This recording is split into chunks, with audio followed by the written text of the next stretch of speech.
What up, QC crew? King Day is in the mother building. Run it up for so. JBRISKO, not know where was up. Run that shit, we had all the show. Say that shit for your camera roll. Warning. Everything said in this video and on this platform is strictly my opinion and all alleged. Here, we speak about hot topics on YouTube and other social media platforms for entertainment and conversational purposes only. Viewer discretion is advised. What it do? It's your homie King Day here in King's Corner, and I am back with another reaction video for you. Now look, what up y'all? We are back with another reaction video.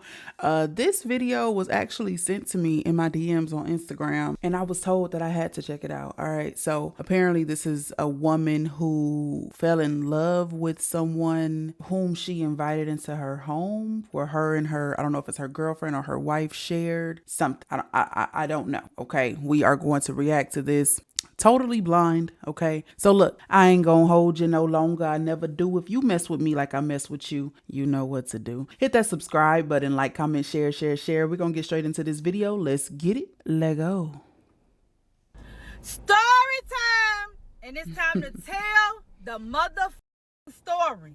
Okay. Now the title of this story time is "My Girlfriend Didn't Know That the Woman in Our House, sitting at our table, attending our game night, was the same woman I was falling for." You heard it. You heard it. I did. And before we get into it, let me just go ahead and put this disclaimer out there now. Because, you know, you got y'all trolls that like to troll, baby, but I'm the one. Listen, let me just say this. I take full accountability for my role. Okay. I feel like in this situation, I had allowed so much. I was turning into somebody who I didn't even know, honey. I wasn't Brittany anymore. Okay. Okay? And I feel like these story times that help somebody who may be going through this now. Don't do the same shit I did. Stay true to you, no matter what. I feel like I accepted a lot. And a person will only do what the you allow. Right. Okay? And once you become aware, you become responsible. I should have walked away. I should have left. I should have got the fuck up through. But I didn't. Okay. Let's get into it. You got to know I'm coming with them fake names. Because I don't have a quarter for none of you. Let's get into it. Let's go. So you got me. You got Ace, okay? Ace was a stud. I'm going to give you a little background. Ace was a stud. Me and Ace dated in 2011. We spent the block 2018, going into 2019, right? This is why now I do not spend no blocks, baby. Okay? When it's if done, it didn't it's work, done. it didn't work. What am I turning around for? God delivered me for a reason. I went back. Biggest mistake of my life, okay? But I learned a lot of lessons. Let me describe Ace. So Ace was a stud, light skin, tatted up, had locks down to her. Locks was, it was black, but she had blonde tips, right? Your average stud, okay? Real small. I think we may have been the same height. Now, me and Ace relationship was horrible. It didn't start off that way, but a person can only wear a mask for so long. I feel like Ace loved the idea of being in a relationship. She loved the thought of building with someone. But when it came down to it, she wasn't ready. Ace still wanted to be out in these streets. Ace still wanted to suck, touch, rub, kiss on anybody who would let her. All right. Okay, but I allowed it for so long, right? Come back for part 2. Story time. So what I wanted to say, and I'm glad she actually said it, was because she started off with, you know, I'm falling for a person that's at our game night, at our table, in our home. I was going to say, just cut your situation off. You know what I'm saying? If you starting to fall for somebody, or even when your mind starts to wonder, even when you start thinking about a possibility with somebody else, even when you start just having thoughts about a relationship or even intimacy with another person that's not your partner, you know, just let's let it go. go. If it's some issues in that relationship that's like forcing you to kind of clock out of that relationship and do something with someone else, either you're going to figure it out or let's like go ahead and let it go. Because as she said, this is her girlfriend. Y'all ain't got no ties. You know what I'm saying? We don't have to go through a whole divorce process or nothing. You could just let that go and pursue whoever you know it is that you want to pursue. But as she mentioned, she should have. And she said it. So I'm glad she said it. So I technically didn't have to, but I just wanted to let y'all know what I was thinking when she said it. Let's get to part 2. Listen, y'all, I'm not going to keep y'all waiting, okay? Okay. This is part 2 of my girlfriend didn't know that the woman in our house, sitting at our table, attending our game night, was the same woman I was falling for. Let's hop right on into it. Okay, so like I said in part 1, me and Ace did not have the best relationship, baby. It was toxic as fuck. And I'm not going to say that it was always toxic because I feel like in the very beginning we were close. I feel like we were really like best friends. But once I really like sat back and started noticing behaviors, patterns, the disrespect, the substance abuse, once I spoke up on that, that's when we really started bumping heads, okay? You know, it wasn't just the women. I felt like Ace was sucking the life out of me. I felt like Ace was doing a lot of taking. I was doing a lot, doing it all, okay? And Ace would do a lot of breaking up with me. I feel like we broke up 4, 5, 6, 7, 8, 9, 10, 11, 12 times a motherfucking week, just off the strength of her coming up in her head and believing it and running with it. No matter if I have facts to show her that what she got in her mind is false, oh, she didn't give a fuck. If that's how she felt, that's how she felt like everything was going on, it was going on. So now she done broke up with me. Or she would just come up with some, just a stage one, so she can go out and be out all night, right? So after like taking a lot of that, I fell into a depression. I really was depressed. Honey, me and Mary Jane became, I'm talking morning, noon, and night. Not even gonna hold you, baby. Who? Baby, before I even clocked out, because I was working at home, before I even clocked out, baby, I was rolling that bitch up. Because I'm trying to escape. I'm trying not to feel what the fuck I'm feeling. So one particular day, she breaks up with me, right? This is on a Friday. She wants to go out all night, baby. I already knew what the fuck it was, honey. She wasn't coming back till about 4, 5 in the morning. Cool. So I hit the Mary Jane. I don't know what the woke up in me that day, but I feel like a beast woke up in me that day. Because now I felt like, who? You got me fucked up now. Baby, I didn't cry my last motherfucking tear, baby. I'm ready to get even. I got the hitting that Mary Jane, baby. Mary Jane started talking to me that night, baby. She said, baby, do you know who the fuck you are? Show her ass. And that's when I say that from this point on, Brittany wasn't Brittany, okay? Brittany had turned into motherfucking Tasha, okay? Tasha came out there. So I'm sitting on the couch, right? She done left. I'm sitting on the couch. I said, let me download Tinder. Because, you know, I heard a lot about Tinder. I heard a lot of stories about Tinder. So I download the app. I make my profile. Okay, now I done made my profile. I get the swiping. I come across, we're going to call her Mel. Okay, I come across Mel. Let me describe Mel. Mel, light bright. Okay, Mel got red hair, bright red hair, natural hair. I'm talking about curls out to her, baby. Fire. Okay, tatted up. I immediately swipe right on, because who? Baby, when I swipe right, it said match. I said, oh, well, hold on, wait a minute, baby. Was that a picture? Hold on, because I thought she said she ain't have a quarter to give nobody. Okay, Mel. Mel could be a STEM, a FEM, a no label. It's not giving stud, but hey, we really don't know, right? But all right, picture. I had to rewind that a little bit because I ain't think we were gonna get no pictures since we won't get no names. Let's get back to it. I said, oh, well, hold on, wait a minute, baby. Come back for part 3.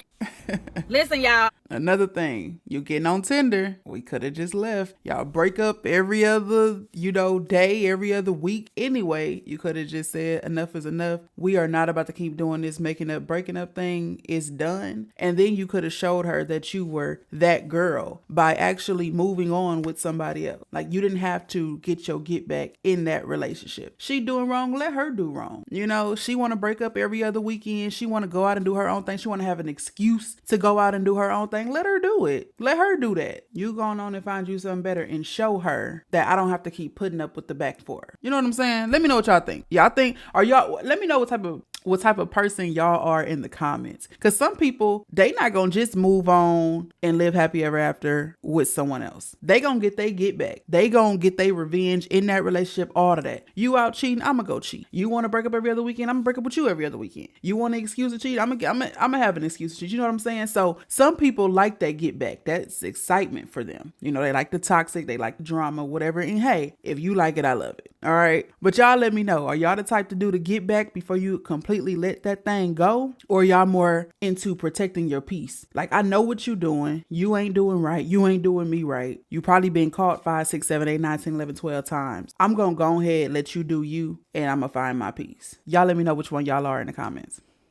This is part 3 of my girlfriend didn't know that the woman in our home, sitting at our table, attending our game night, was the same woman I was falling for. Let's just get right on into it. And I was going to give this little raggedy wig wearing some attention and put her ass up on this screen. But listen, baby, you got one more time to make 5 comments and delete them just to make them again.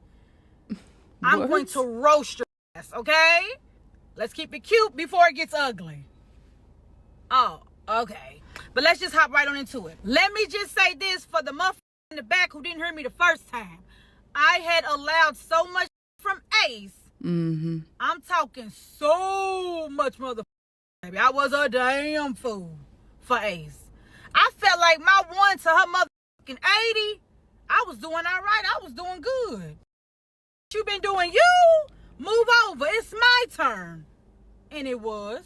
So let's continue on. So we're on Tinder, right? I done swiped right. It's a match with Mel. Mel is watching, by the way.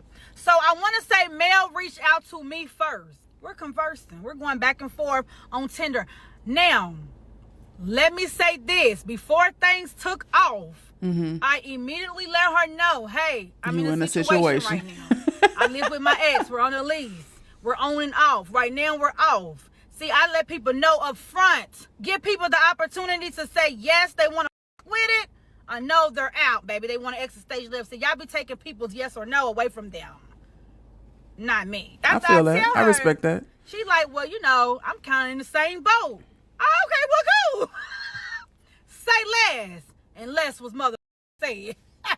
Not even an hour of us going back and forth conversing on the Tinder, we exchanged numbers. I want to say she called me via video first. I was not getting on that camera, baby. Couldn't pay me to get on that bitch. Who? Ace was a little well known, and I didn't know what the fuck Mel was on, so I did not put my face on that bitch. Yeah, honey. Yeah, I was real sneaky with my. That's why I said But how sneaky were you? Because unless you were using fake pictures on Tinder, getting on a video and sending a DM back and forth, she already has your number. Like, enough proof is there. If the girl was trying to set you up, you're set up. You're caught. Your pictures, I assume your real pictures, are on Tinder, right? Then you say, I'm on and off with my ex. We in a lead. You done gave the whole rundown of the situation, right? So we can't say somebody else is using your picture because who else knows your situation that much? Unless it's a close friend. And y'all know that mama had did her daughter dirty on that little Netflix little was it a limited show or was it just a full-on documentary? I don't know. Either way, people close to you do be doing sneaky conniving stuff like that, so I can't put nothing past nobody no more. But anyways, your picture is there, the situation is told, and then now you done gave the lady your number. So getting on FaceTime or getting on the camera video call wouldn't have made anything worse for you. Honestly, in my opinion. Y'all let me know what y'all think. Like, we didn't already got the number. We got your picture, got your number, got the situation. We know everything we need to know. If it was a setup, you're set up. it wasn't me. I don't see how y'all could do it because I feel like I was living a fucking double life. I feel like it was becoming too stressful. Like, I couldn't I couldn't move how the fuck I wanted to move. It was a lot. So, you know, those who out there who move like that on a daily basis.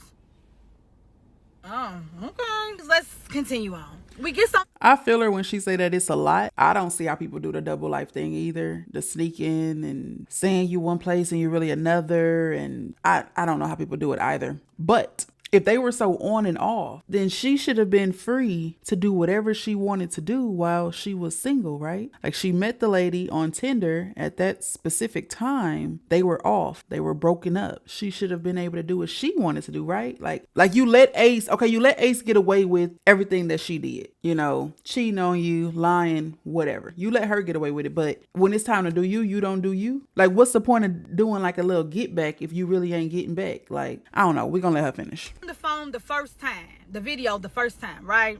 But it's like the conversation, the chemistry, instant. Baby, you would have thought I knew Mel for years the way we were talking, baby, okay? It was like, I was getting like, well, wait a minute, hold up. Because where you come from? You know, is this a setup? You know? That's what came in my mind. It set my ass up. She trying to see if I'm going to take the bait, right? That's what's going through my mind. But then I remember you made the Tinder. It's like we have been knowing each other for years. Like the conversation was just flowing. You hear me? Just flowing. So I'm on this video cheesing, baby. Like I ain't even smiled this hard with Ace, baby. I'm like, you don't know what you do to me.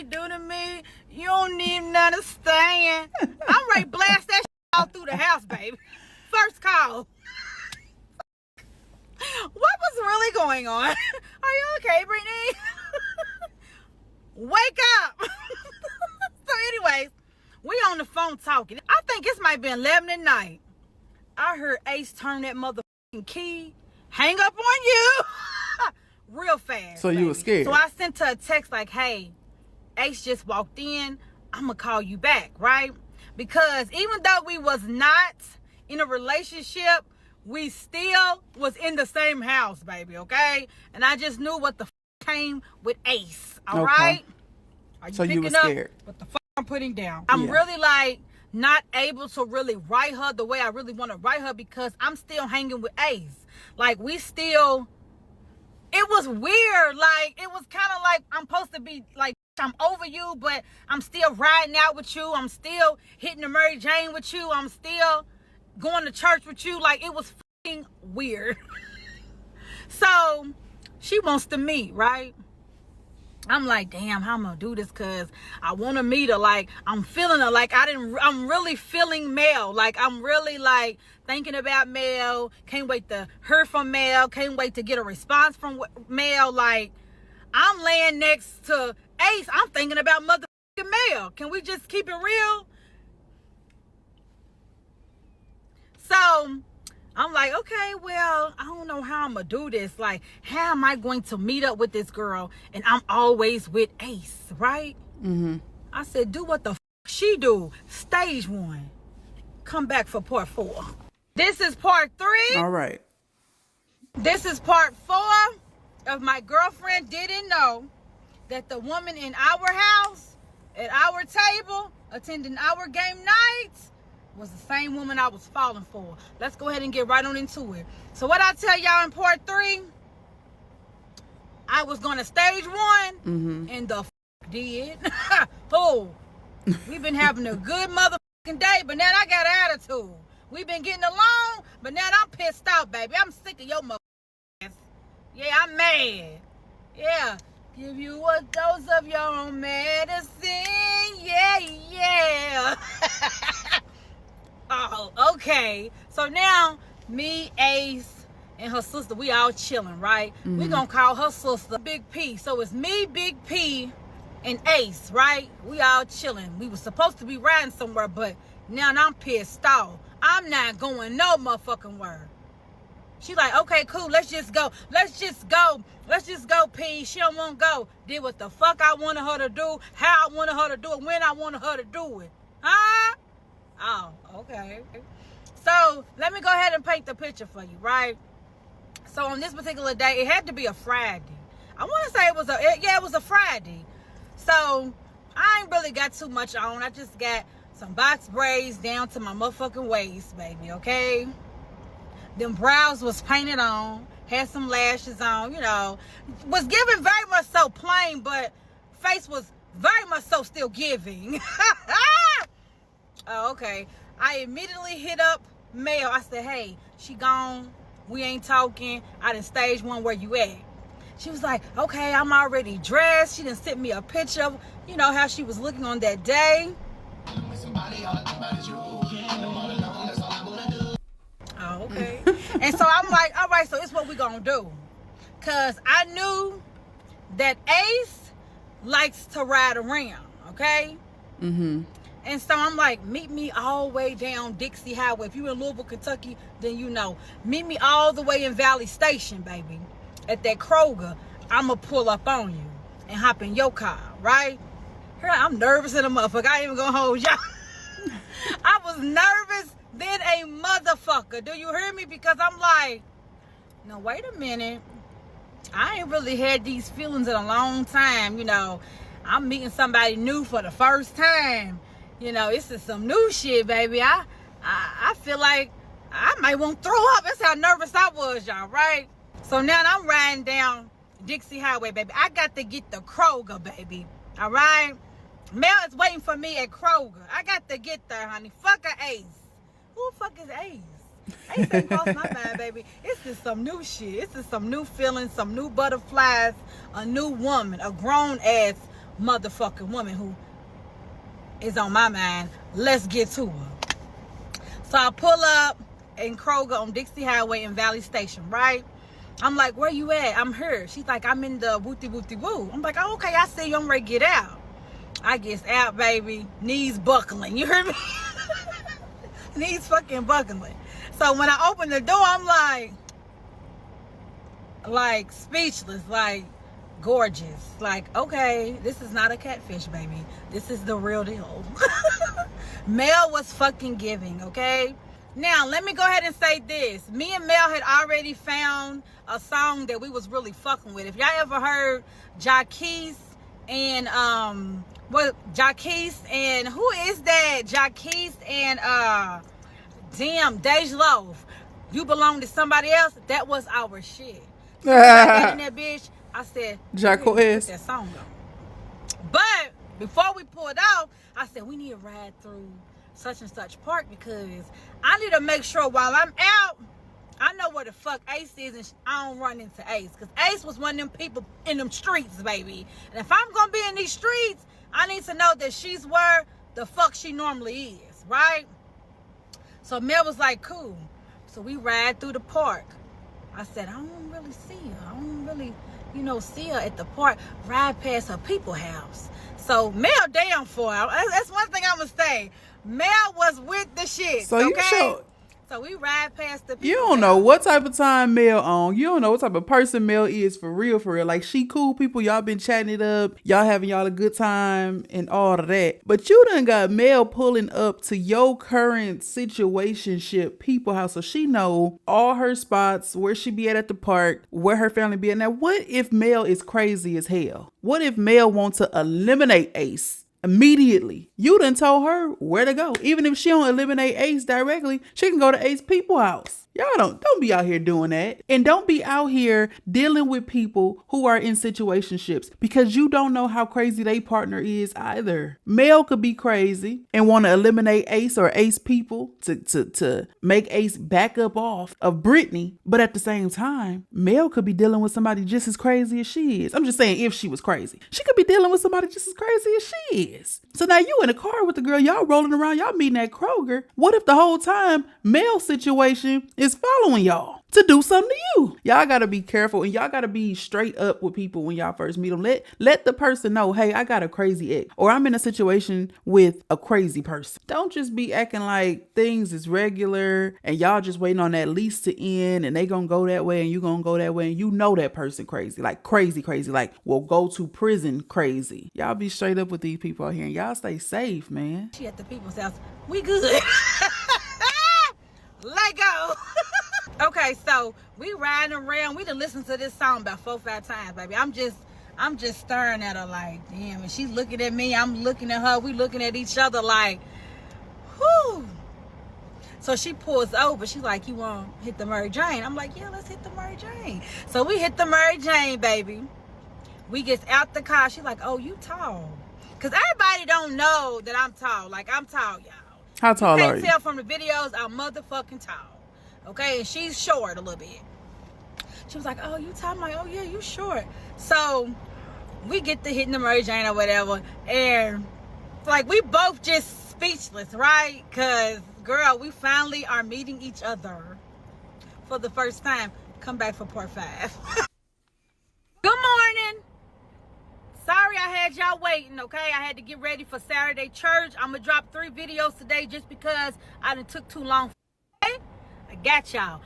Part 5 of my girlfriend didn't know that the woman in our house, sitting at our table, attending our game night, was the same woman I was falling for. Let's just get right on into it. Now, this one right here, this part right here, I'm bringing in Mel, okay? Mel has entered the motherfucking chat, ladies and gentlemen, okay? She's going to give you her take on everything that went on, honey. She's going to give you her side of what she witnessed when it came to me and Ace. So, part 5, we're going to listen to what Mel got to say. Let go. Yeah, the thing about Ace was given narcissist, manipulator, most definitely. Okay. I want to say in the beginning, you know, we both had a situation or whatever, and your situation was obviously a little different than mine because on my end, we were really broke up. Like I told you, like we broke up, we just living together until our lease is up, but like she do her and I do me. But in your situation, obviously, was a little different because y'all still sleeping in the same bed. You know what I mean? Y'all still messing around. Y'all still together, but not together. You know what I mean? That type shit. But she just like, she was definitely a manipulator, like lazy and don't want to work. You just want to sit up and drink all day. You want to smoke all day. You want to drive my car and bring it back with no gas. And, you know, you want me to sit at home and do nothing while you ripping around the streets unless we was out together. Blamed you for sleeping with every Tom, Dick, and Harry. Knowing that you wasn't even that type of girl. But me, you know, not knowing what type of girl you was in the beginning, it was like, is she really just saying all this just so I stick around? You know what I mean? But now when I start seeing this shit and I seen that she was literally draining you and I could hear it in your voice how depressed you was and you wanted to get out of it, but almost like you didn't know how to get out of it. You know, and I did. I judged it at first like, Brittany, why are you sticking around? Why you let her do it? Why you woo, woo, woo, woo? But who am I to talk when I've done been in relationships that I stuck around for too long? I should have been gone. And sometimes that's just easier said than done. But that girl definitely doubted you out. And when I realized what type of girl you was, like, this girl is really a good girl. Like, good heart. Always put everybody before her. Your feelings didn't matter. You know what I mean? You always cared about what other people felt. Always put yourself on the back burner. Like, once I started seeing that, I'm like, damn, that's fucked up. Like, this girl really need to get away from her. So, help her do it. Come back for part 6. Good morning. All right, let's get it. This is part 6 of my girlfriend didn't know that the woman in our home, sitting at our table, attending our game nights, was the same woman I was falling for. Now, before we get into this video, baby, there's something I must address. Let's put that bitch on the screen. So, Sister Kush said, I would have left before doing all that. Who the fuck asked you what you would have did? I didn't ask you in that damn part what the fuck you would have did. Don't give a fuck. We're discussing me. We're telling my story. If you got a story you want to tell, you tell it on your page. Period. I can't stand a motherfucker to tell somebody what they would or should have put it in. You don't know what the fuck you would do until you in that situation. Speaking from experience, baby. I used to be the one to say I would never deal with an ace until I met an ace. and was deep in it with an ace. So sit back, watch the mother show. I feel like, hey, look, since we on part 6 or whatever, I feel like that was a direct response to me. You know, who cares about what you think or your opinion? It was actually funny though. Look, I kick shit a lot, for real. Like, y'all probably think I'm a little uptight when it comes to certain things. I don't mind any person that I react to coming and setting a record straight or shit, giving their opinion about the opinion that I done gave about them. I don't care, y'all. These reactions really, a lot of the times are entertainment, and you guys, my subscribers, like to hear my take and my opinion on certain stories or certain topics. So that's why I give you guys the reactions. My views go up, my subscribers go up. It shows that you guys like something. So you guys keep coming back. But just as a direct answer, I know this wasn't directed towards me because I wasn't the person that she put on the screen. But just in case she runs across this video and says the same thing, who the hell asked you? I just want to say, all of this I do for entertainment purposes, okay? And this is to anybody that watches my channel, whether I've reacted to you or not. I do this for entertainment purposes and to also bring awareness to particular situations. We never know who we help. You know, when we put things out, you might be thinking, oh, I'm putting out a video just to make somebody laugh for the day. Whole time you're really shifting somebody's mood. Somebody is probably deep into depression and you're helping them get better for that day, or somebody may be in a situation that they need to leave and they've never seen a negative like outcome from someone else dealing with the same things that they're dealing with. So it could be an eye opener to somebody else. So that was funny. I definitely like that response. I agree with the person that she put on the screen because I said it myself. I would have just left. I think it's better to leave. I also agree with Brittany when she said you don't know what you would have done until you're in that situation. Because a lot of people say, oh, I would never this, I would never that, I would never this, I would never that. But you don't know until you're in that situation. I totally agree with that also. But y'all drop down in the comment section what y'all think. What's y'all opinion on the situation? Would you guys have left, or would you guys have been doing what Brittany is doing and getting your get back still in this situationship? Let's get back to the video. But I'm telling you now, you got one more time or you're going to make it to the block list. But let's continue on. Not the block list. So after the first meetup, baby, I knew I was with Mel. You couldn't tell me I wasn't with Mel. Ace. I don't give a fuck about no Ace. Ace who? I don't even know if Ace, honey. I'm trying to erase Ace from my mind real fast. So when we left the meetup, right, I hit up Mel like, damn, it was nice meeting you. Hopefully we can do something again soon. So immediately we didn't plan something else, but we're going to the movies. Now you know it's real when you out in public. That's how much of a fuck I didn't give about Ace, baby. I'm willing to sit in public with Mel. Oh, okay. We go to the movies, right? I'm going to tell you, Mel was looking real nice. You know, face was dolled up. Hair was fire, you know. So, when we go to the movies, honey, I ain't never really fucked with a film. I'm always with a Okay, fool. she is a film. God, me please. So, this was some new shit for me too, just like it was some new shit for Mel. We in the movies and I'm like, you know, normally when I go to the movies with a stud, they're not really touchy-feely the way that she was. Because, you know, the whole time through the movie, she's like caressing my hand. I'm like, okay, this is some new shit. Like, okay. So after the movies, like, we're talking every day. You know, we're texting, we're sending videos. You know, it's getting real deep. Like, the feelings is growing more and more each day. Like, I wouldn't give a if Ace was in the mother living room playing the game. I'm going to the bathroom to respond to Mel. Baby, if I had to go and take a ride during the night, baby, to FaceTime Mel, that's what the fuck I was going to do. So, Ace started to notice that, bitch, I'm not on you. I don't give a fuck what you do. You can stay out all motherfucking You ain't night, checking baby. for her no I more. ain't questioning shit. I don't give a fuck if you stay out for 3 motherfucking months, baby. I didn't give a fuck. You actually encouraging her to get out. The little shit that used to make me go off, baby, I was ignoring that shit. Who? I was all smiles, baby. I had a glow on my motherfucking face, baby, and she seen that shit. So what do you think she did? She tried to wheel me back the fuck in. You got it. Started to wheel me back in. The flirting started. The wanting to show affection started. The, coming up kissing me started. The, let's ride out together started again. Like, let's go to church. You want to go here with me? Come on, let's go get a bottle. Let's drink. Oh, now she inviting you out. The third, right?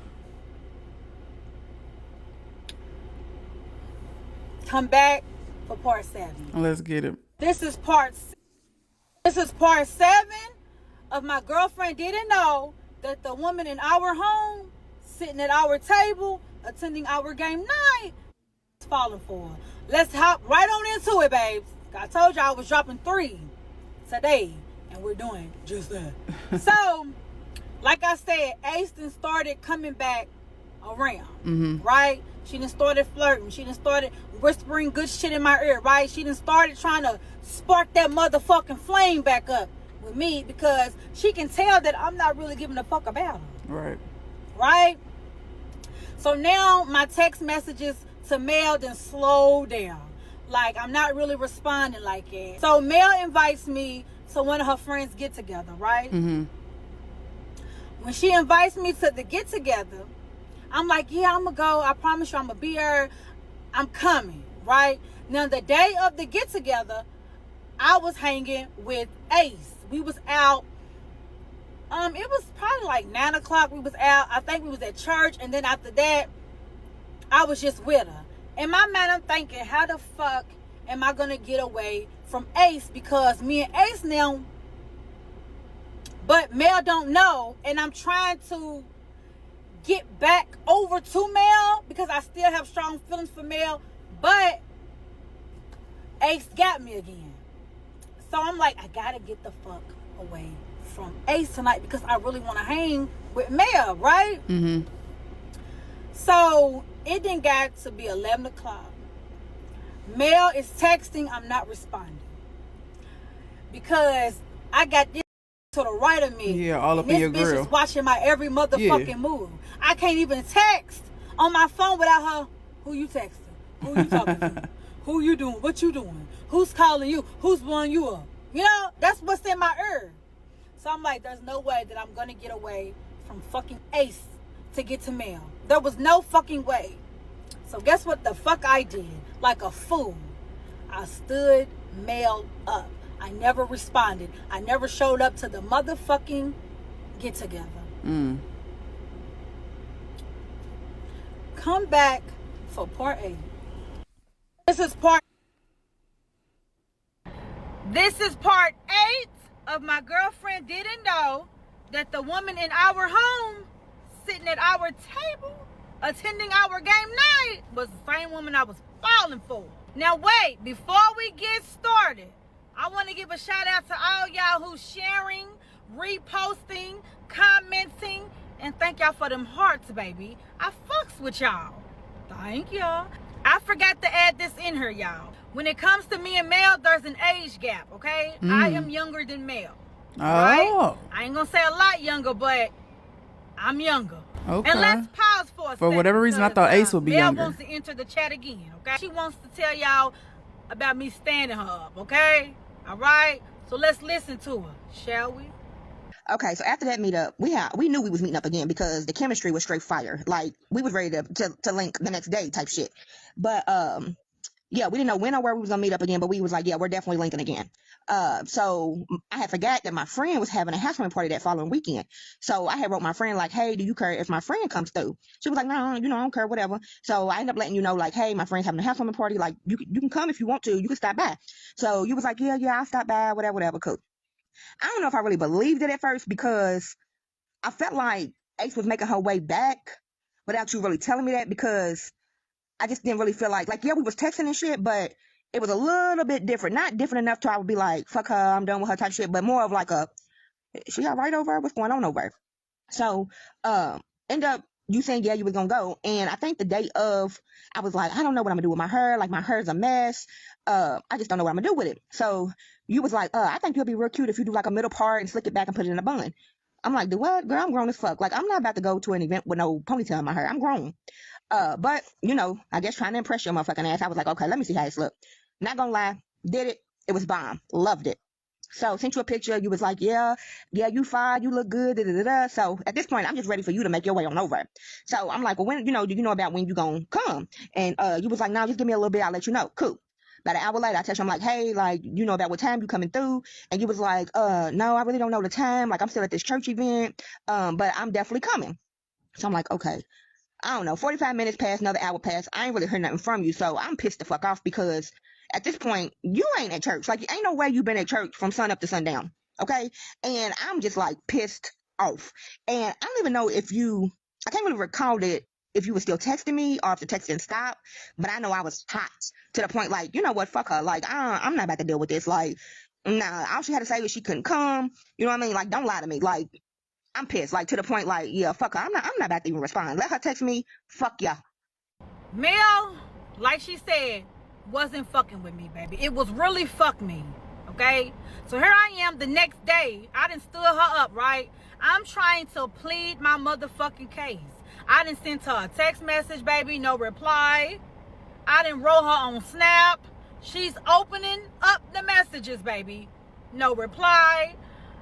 I done wrote on Facebook. No reply. And around this time, they had that app called Marco Polo. So I'm sending videos.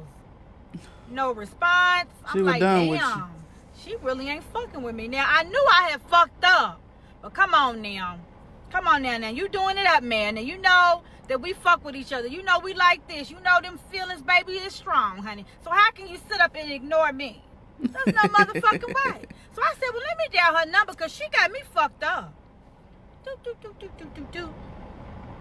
Go straight to voicemail. Yeah, she's not answering. And the thing about it is, Mel seen every motherfucking call come through that bitch. She seen me calling. And I had to tell myself, baby, you're doing too much on it, and you can't be this gone. Now, come on now, Brie. You don't even do shit like this, baby. And I don't blow a motherfucker up. Who? You say you don't want me, baby, out of there. But I knew I had fucked up. I knew that I had really hurt It was her on feelings. you this time, I yeah. knew that she was really expecting for me to come. I just couldn't get away from Ace, y'all. Ace had really got me back into her web, baby. I just couldn't get away. I just couldn't do it. And so I'm like, okay, let me give her some time, right? She's not fucking with me. She even posted a snap, y'all, throwing shade. Mel did. Here you go. I said, oh yeah, she done put me on ice, baby. My feelings are crushed. I ain't even gonna hold you, baby. I just couldn't believe it. There was nothing that I could say nor do to get Mel on that motherfucking line, baby. She wasn't fucking with me at all. And I couldn't really blame her, so I'm like, well, let me just give you some time to cool out, baby. I'm gonna be over here, you know, yeah. So I'm over here with Ace, but I can't stop thinking about Mel, y'all. I'm being honest. And I don't know who needs to hear this, but if you are in a situation, please don't drag anybody new in your situation, baby. Feelings get involved, and then feelings get hurt. Because I'm going to tell you this, there is a possibility that a motherfucker will go back. Let's continue on. So, what I do like about this story time is that, you know, she's telling you the real. Like, don't do this stuff, y'all. Like, if y'all thinking about it, or if y'all the type that do this type of stuff, don't do it. Don't bring nobody else into it. Just cut it off and move on. You know what I'm saying? I have a question though, for those who like to get your get back, instead of leaving a situation when you know you getting done wrong, instead of leaving that situation and moving on to somebody else, are you trying to get your get back in hopes that the person will see what they have before it's completely lost and it's completely gone? Is it that you really want to work on this relationship? Like how Brittany said, Ace willed her back in, right? Ace been doing her own thing, acting funny, going out, you know, just doing whatever it was that she wanted to do. And as soon as Brittany get that glow about herself, because she got Mel on her mind 24 hours, she got that glow about herself. She not worried about what Ace is doing. Ace could say, hey, I'm finna go hang out. She, see you later, whatever. Just like kind of glad you out the house so I can freely be on FaceTime or freely be on the phone, or maybe I can dip out too while you gone. But is there a piece in there that really wants it to work with Ace? And is that why we're holding on? I just like to gain clarity. I like to understand. So is it like, let me get my get back with this, motherfucker. So they could see that I'm not soft, that I'm not going to let them just do whatever they want to do, however they want to do it, and it don't come with no consequences. However, hopefully when I do whatever I do, it shows them or it sparks something in them to want to get right so that we can live our happily ever after. Is that what it is? Y'all let me know in the comments.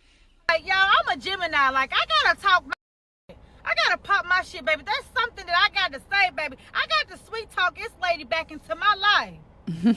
And I did just that. You know, when a Gemini get to talking, you know, when we get to saying what we be saying, and y'all be, you know, eating the shit up. That's what happened, baby. Mel was back in the picture.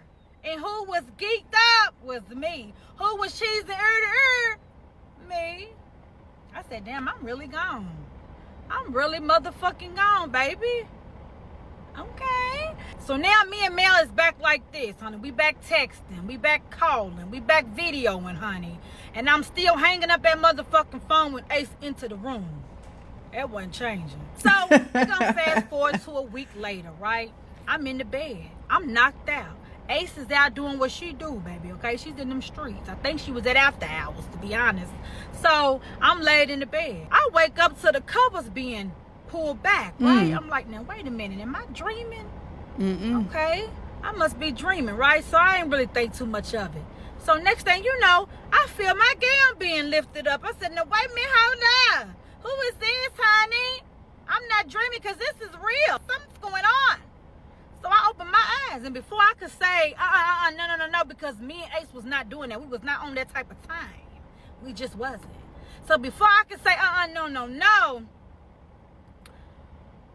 What that song say? I'm talking about eat it up. I'm talking about slurp it up. Yep, Ace had got me. Ace had motherfucking got me. You know when a motherfucker come back from that club and they tipsy, baby. Yeah, you already know what time. Demon time, baby. And I was so motherfucking pissed. Like, I know you didn't let the slurp it up. And I did. And couldn't even stop. Did. And when I tell y'all, she got me. She got me, baby. It was Mel who? She got me. Big dog Mel. Big Mel. She motherfucking got me. Come back for part 9. And if you wait, hold on. I'm talking about Big Dog Mel, Big Mel. No. She said Mel who? So you done forgot about Mel because you back on Ace. That was Big Ace. Big Dog Ace. That was Big Ace in the building. Mel wasn't even thought of no more after that. Oh my. Story is getting juicier now. Woo-wee! So now she done got to the point to where they back sleeping together. And now her mind is off of Mel and back on Ace. Crazy. And this is part 9 of My Girlfriend Didn't Know That the Woman in Our Home, sitting at our table, attending our game nights, was the same woman I was falling for. Now listen, baby, I'm going to tell y'all how committed to this I am. I done pulled over to the gas station, baby. I got a full tank of gas. But I'm sitting here so I can do this story time, baby, because once I go home, I'm going to shower and take this ass to bed, okay? But I said, let me drop another part for him. So let's just get right on into it. So, honey, I done woke up to Ace just slurping it up, baby, okay? And I tried my best to stop her. No, you didn't. Baby, now I feel like Ace got me where the fuck she want me at now. I feel like Ace knew what the fuck she was doing. And I knew what the fuck she was doing too. So from that day on, I was back with motherfucking Ace. We was back in a mother relationship. She had asked me to be her motherfucking woman again. I went the fuck back. How did this happen? Baby, I was off you. Bitch, I was not wanting you. I was wanting Mel, baby. I had already seen me and Mel walking down the motherfucking aisle, ho. How I get back with you?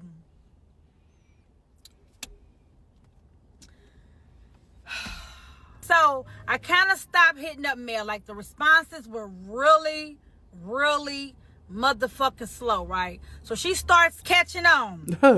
So she's like, hey, what's going on? Like, what's tea? You know, I'm not really hearing from you. Yeah, stop playing. You know, you're not answering my calls for real. You becoming real distant. What the fuck is going on, right? So I'm like, I gotta talk to you about something, because I felt like there was no way I can sit in Mel's face and not be honest. Right. There was no way I was gonna be able to sit and look at her on the video knowing what the fuck just happened. I got to keep it real. I got to tell her the truth, baby. I got slurped out. Now, one thing about this, though, because Mel is in her situationship, which she did clear up, she's like, we literally was not together, waiting on that lease to end so they can go their separate ways. However, Brittany was still in the bed with Ace. You know, they still slept together every night. You know, they had smoked together, you know, different things like that. Mel was on another vibe with her situationship. It literally was just like, we splitting as soon as the date come for us to go our separate ways. Brittany and Ace was still kind of on the fence. But because Brittany came into the situation being honest. Y'all see where honesty gets y'all? She came into the situation being honest. It was easy for her to tell Mel, hey, look, I think I'm back in love. You know what I'm saying? Because imagine Brittany acting like there was no situationship and just acting single, but likes and respects Mel. How do you tell Mel that you done fell back in love with your ex? I mean, you can lie. Oh, I just fell in love with my ex, you know, whatever. But whole time it was more than that anyway. Y'all was dealing with each other on an everyday basis. Y'all slept in the same bed. I'm pretty sure every other night, every now and then, it was a little touch, a little feel. It probably wasn't a full blown, but come on, let's be for real. Y'all don't hate each other. Brittany and Ace was not in such a bad space to where it was like, don't touch me, don't look at me, don't speak to me. They was still cool. Let's keep it rolling. Yeah. So I told her. I said, Mel, I woke up to Ace. Yeah, you know. And I'm in love. Again. What y'all think she fucking did?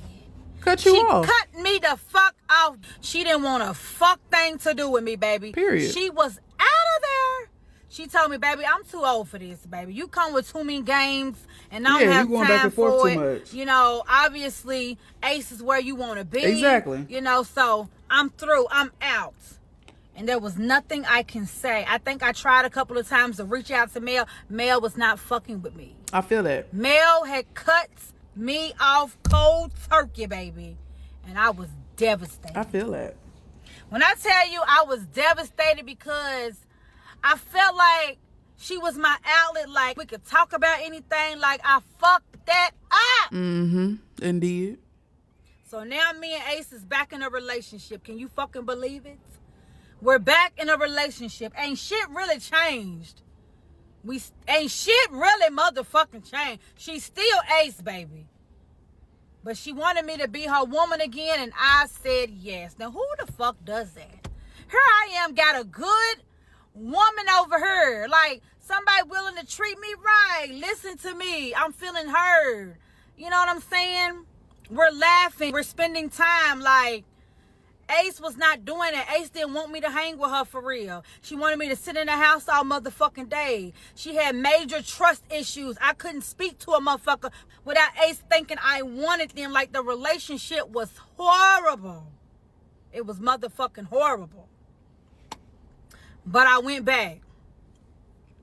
I went back, baby, and not even a week motherfucking later, the bitch broke up with me again.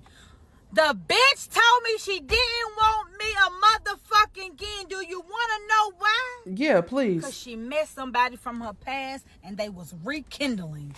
Are you fucking kidding me? Oh, she told you that straight up. She told you that straight up.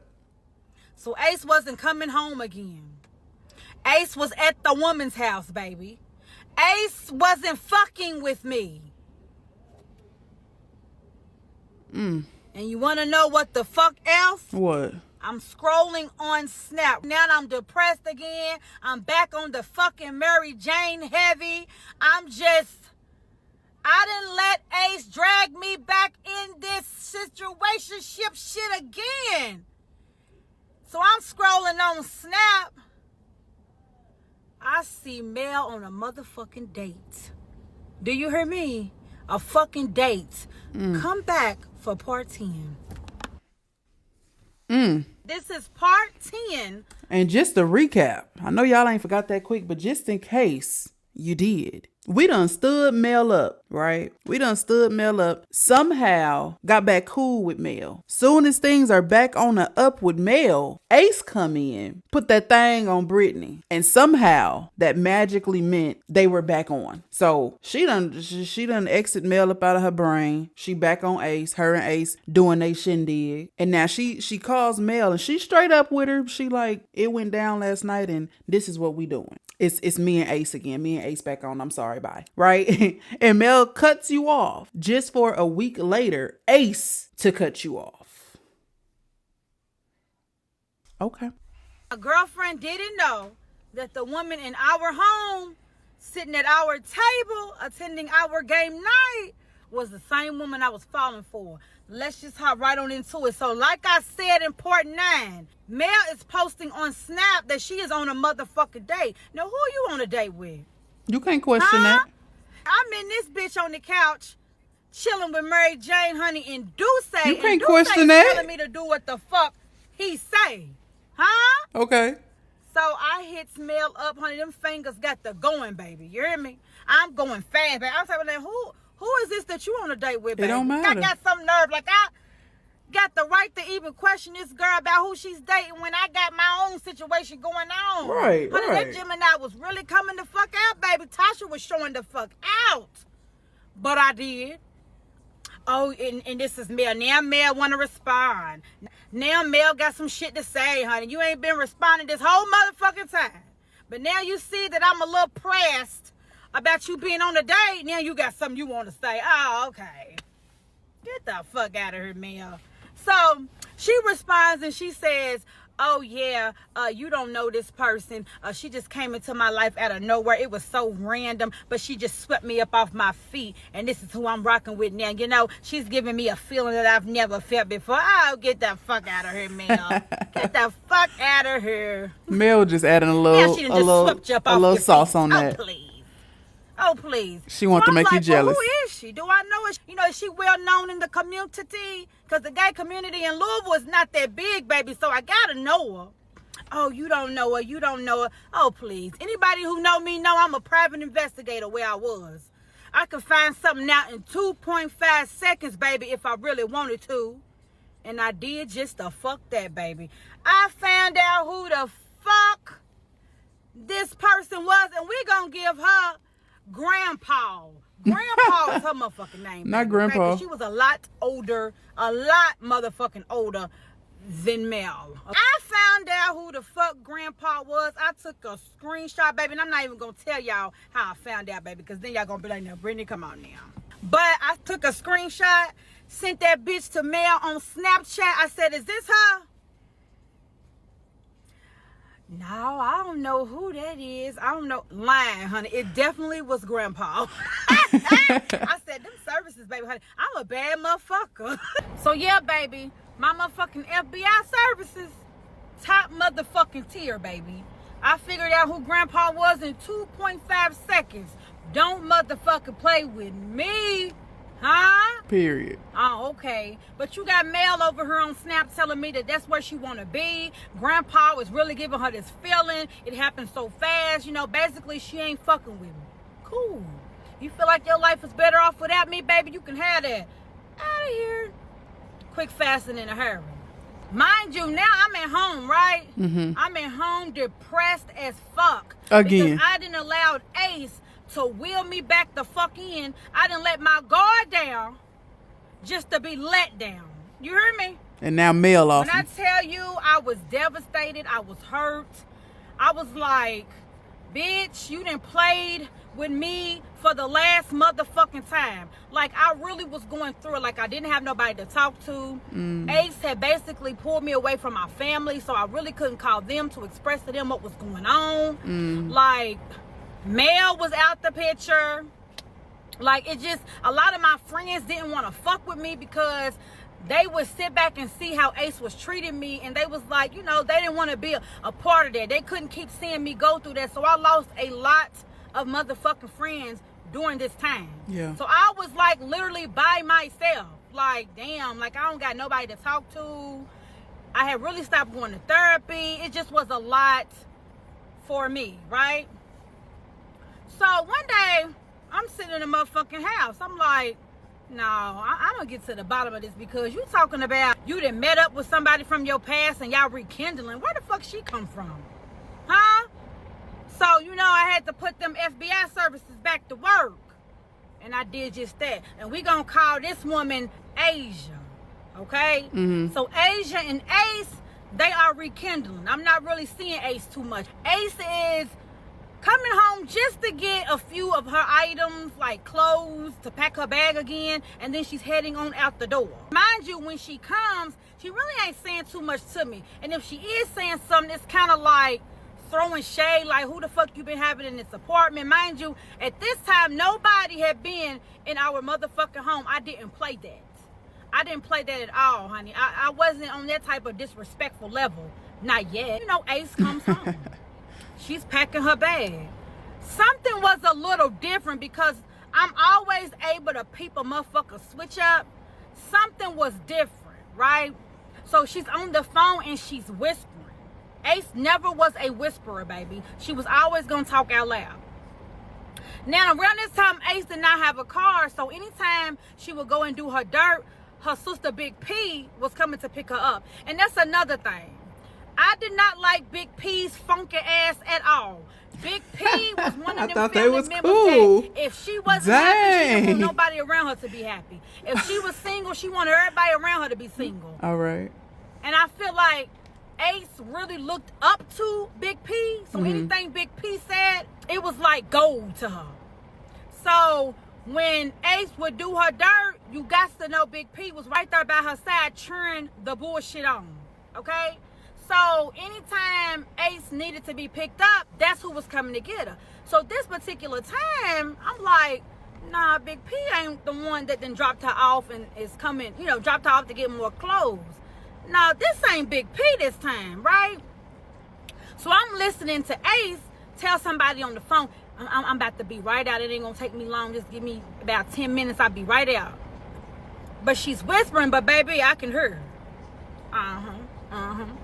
And the one thing that we both had already discussed, you know, there was to be no females coming to our home.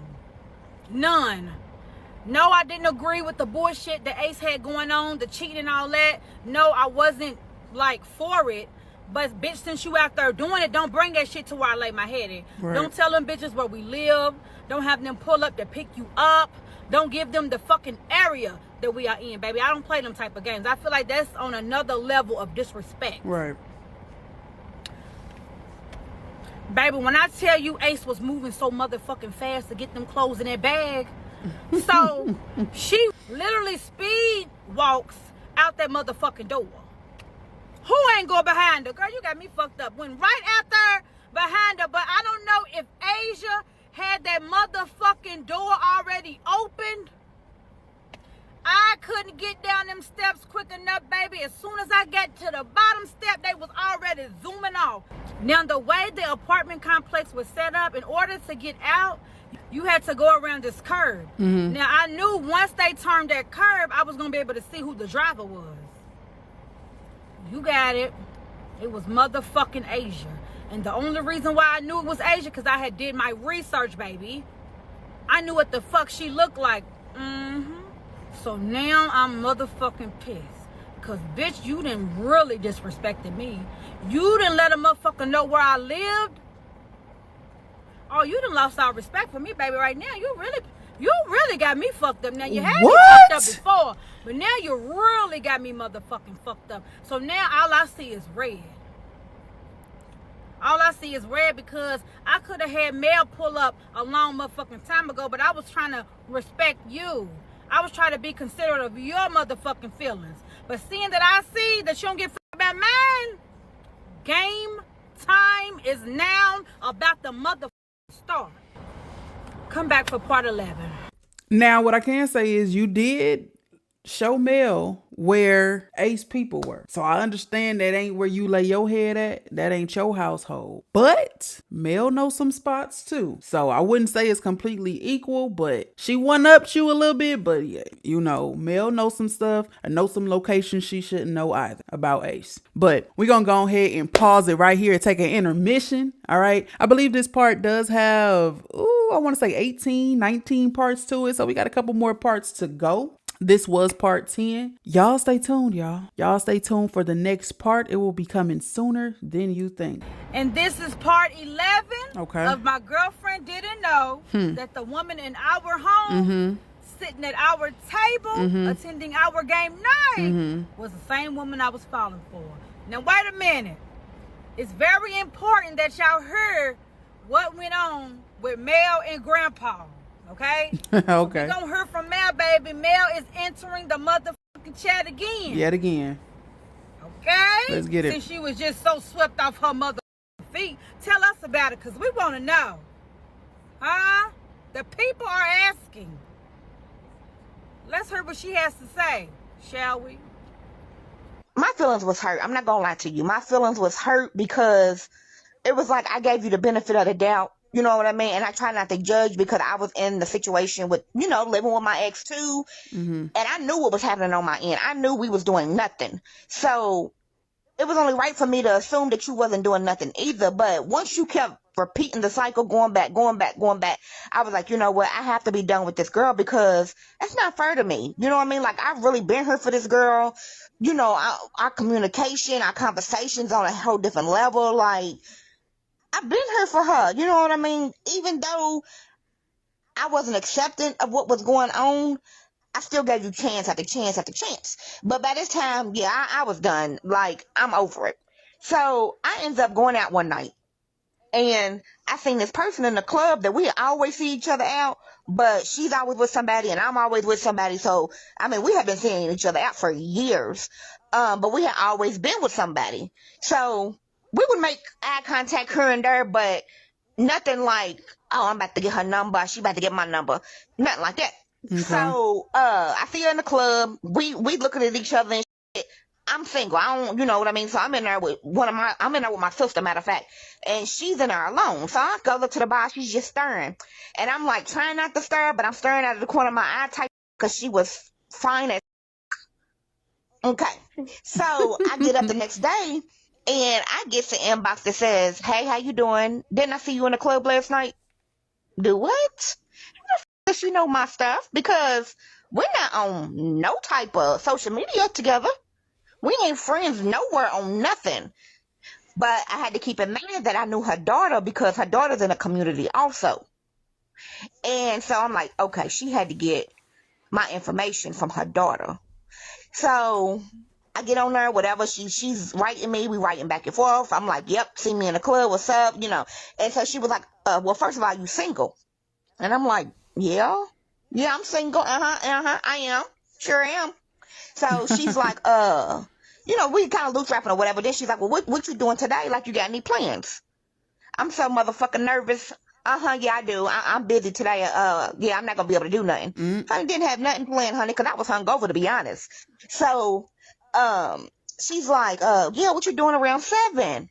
I mean, come on, 7, you still gonna be doing something? So I'm like, yep. So I called my friend. I'm like, this is what's going on. Whoop. She was like, girl, go. And I'm like, no, I'm not about to go. You don't do it the first day. You just no. So she was like, just go. I said, you know what? You're right.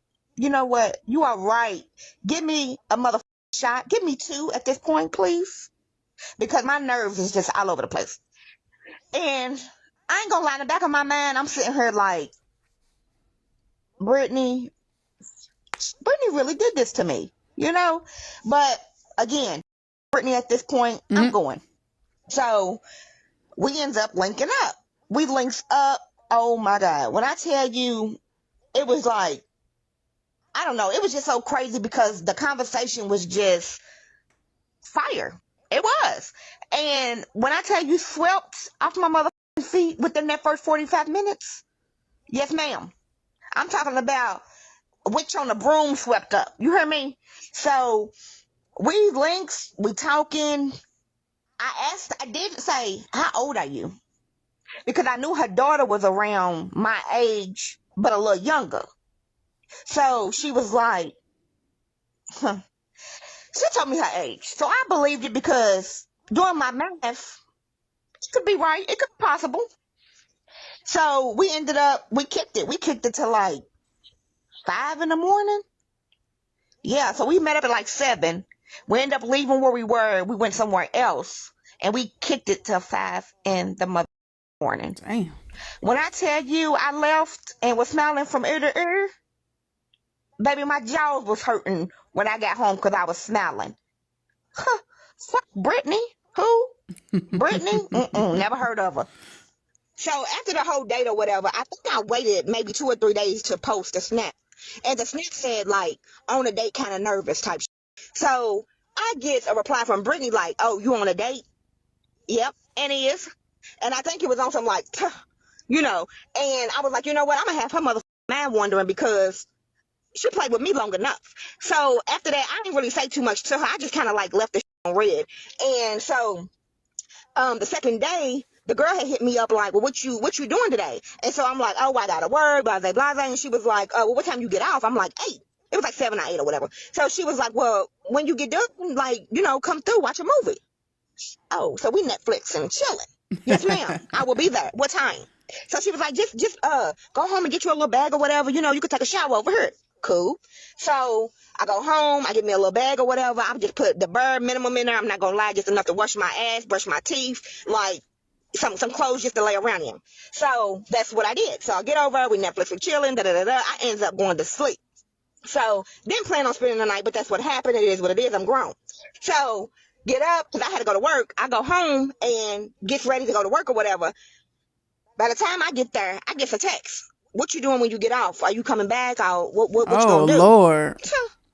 So I don't pack me a bag, baby. I got my bag packed because I'm going over my woman's house when I get off. So get back over, whatever. Okay, fast forward. It hasn't been a few days in between. I get a text from Brittany saying, so who is she?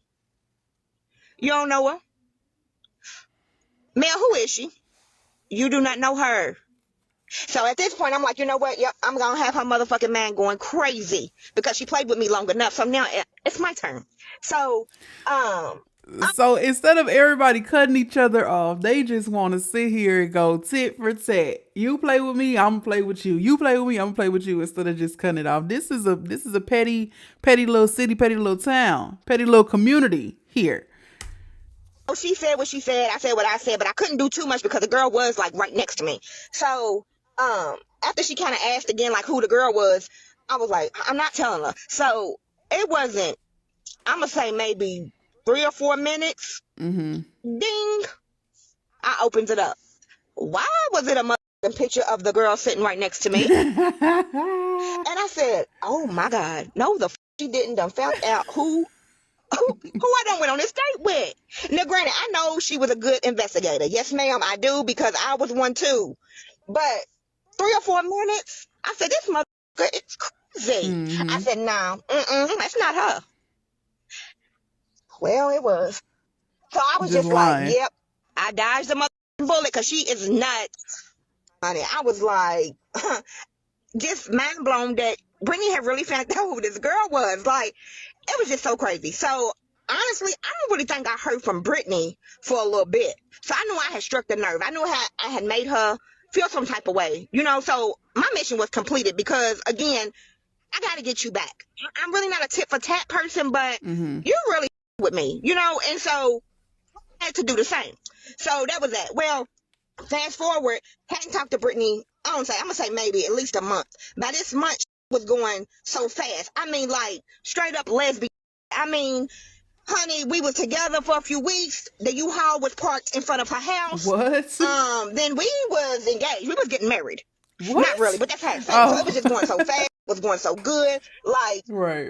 you know what? Maybe we do. Brittany wasn't the one. You know what I mean? Maybe this is who I'm supposed to be with. You know, it happens for a reason, right? Mm-hmm. So, start seeing that wasn't making sense. And me and the girl that I was fooling with, by this time, we're together, right? So we having a conversation about something, and her reaction to this conversation wasn't really the reaction I was expecting. So I had to do math myself, right? So I done did the math myself, like, wait a minute. Something ain't right. Something ain't right. Something ain't right with this, because she said that her daughter was this age, but now by this conversation, she's saying something different. So she can't be the age that she says she is. So after that, I was like, noted. Didn't really want to believe that she was lying to me because it was just going so good. And you know how, like, when you start seeing red flags, you just kind of sweep them under the rug when you don't really want to deal with them. So that's what I did.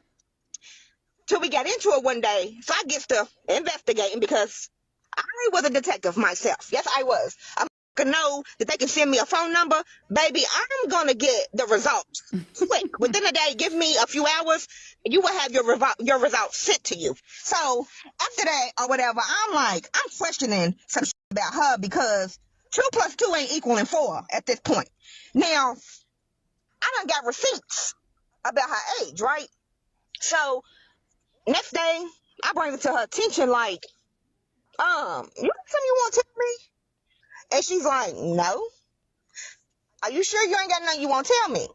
No. I said, well, you do know that when a mother asks you if you got something to say, They already know something. usually they already know. Right. Usually they already know. They just want you to confirm. So when I bring it to her attention of how old I found out that she was, she said, I don't know why the f*** you investigating me, da-da-da-da-da. I ain't got no reason to lie, blah, blah, blah, blah, blah. What? But you're lying. I have it in black and white. You're lying. This is legal documentation that I'm showing you. Baby. She still said she still say that wasn't right. Had to been a typo because that's not her. Huh? Please.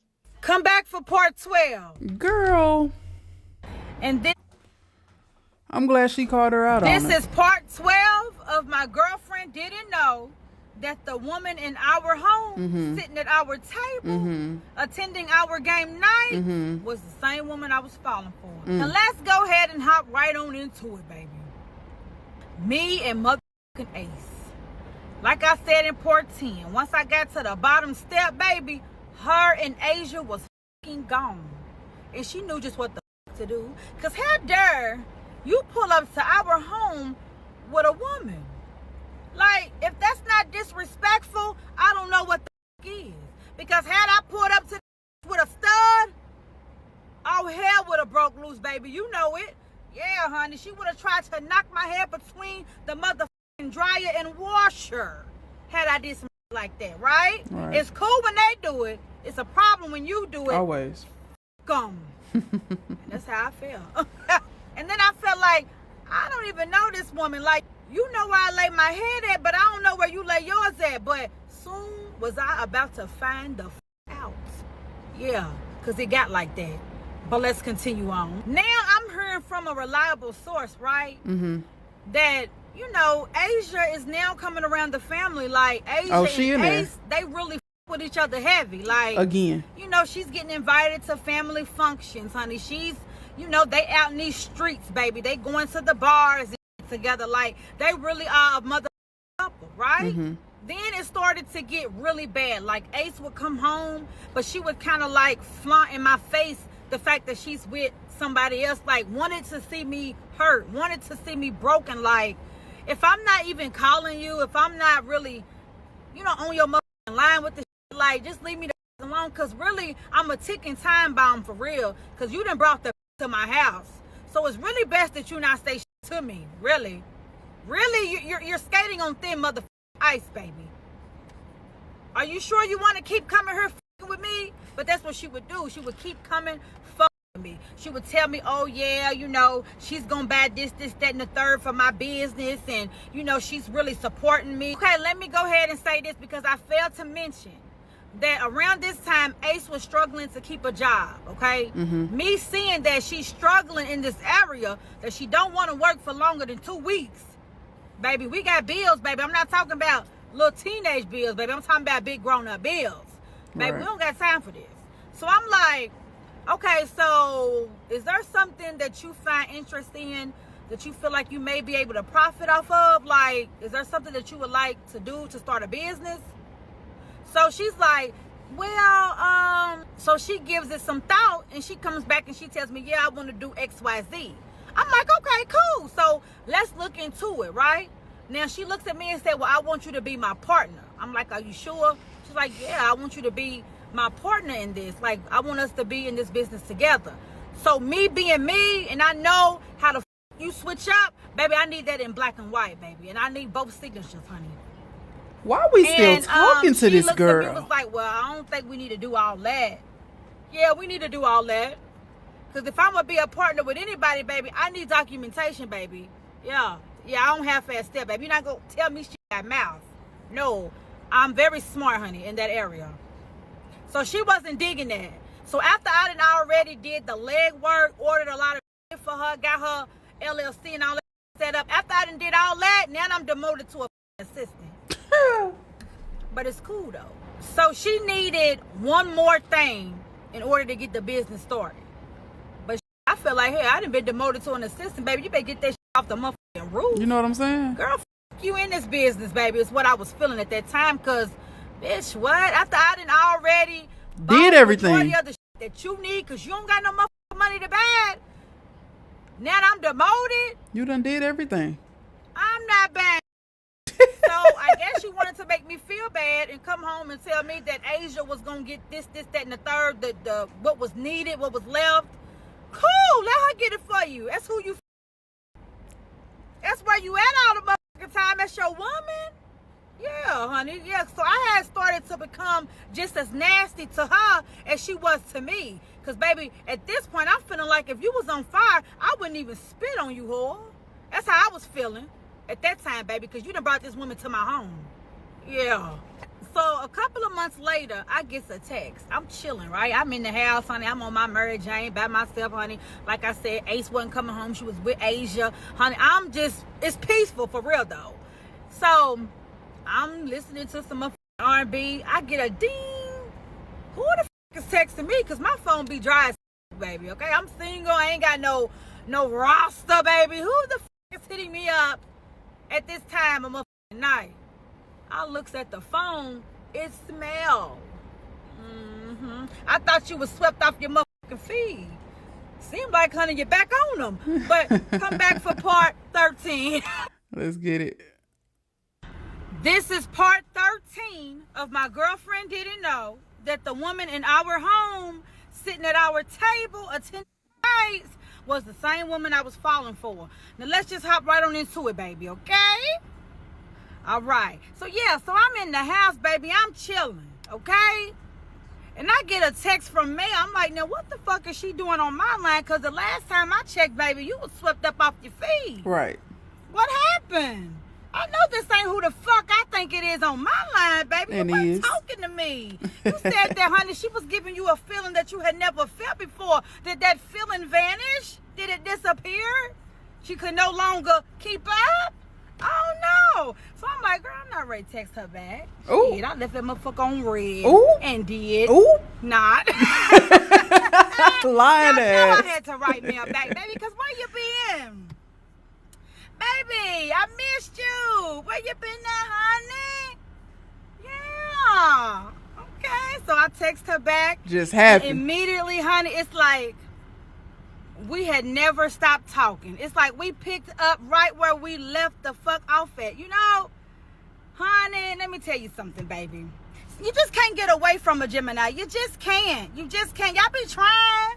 Y'all really be motherfucking trying, but once a Gemini got you, baby, they motherfucking got you. Oh, okay. We back. You know, I'm putting her up on game about Ace and Asia. She's putting me up on game about old Grandpa, honey, because Grandpa was a motherfucking trip, okay? I'm going to bring Mel back the next part to tell y'all about what really went down with her and Grandpa. So now me and Mel, we back like this, right?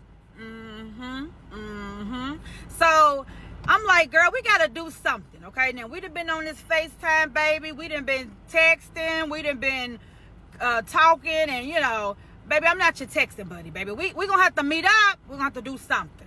So she's like, okay, do you want to go to El Nepal? I'm like, yeah, I love a Mexican spot, baby. Let's go. Who going to turn down some tacos and some margaritas? Not me. So she was like, okay, so how you want to do this? Do you want me come get you? You want to meet each other there? You want to come, like, how you want this to go? Right. I'm like, honey, you can pull up on me, sure can. Since motherfuckers is getting picked up, you can pick me right on up, baby. Slide on back, honey. Sent her that address real quick. And the thing about it was, Ace had a family member that lived right up under us. Honey, I knew So you know he she was reporting, watching, or he? Waiting and lurking, baby. You know he was reporting. I did not give two fucks, baby. Run this back real quick, honey. I was hoping his motherfucking ass was out there on that patio smoking them cigs, baby. I was hoping and praying his motherfucking scrawny ass was. But he wasn't. So she comes and scoops me up, right? Oh, honey, she was looking nice, honey. And so we heads to El Nepal. When we get to El Nepal, baby, we done ordered us a picture of mango margarita. So I had already missed Mel's birthday. So I'm telling the people, you know, it's her birthday, baby. Because I'm trying to make up, baby. I'm trying to get on in good with Mel, honey. I done fucked up. I can't fuck up twice. You know what I'm saying? I just can't do it. All right?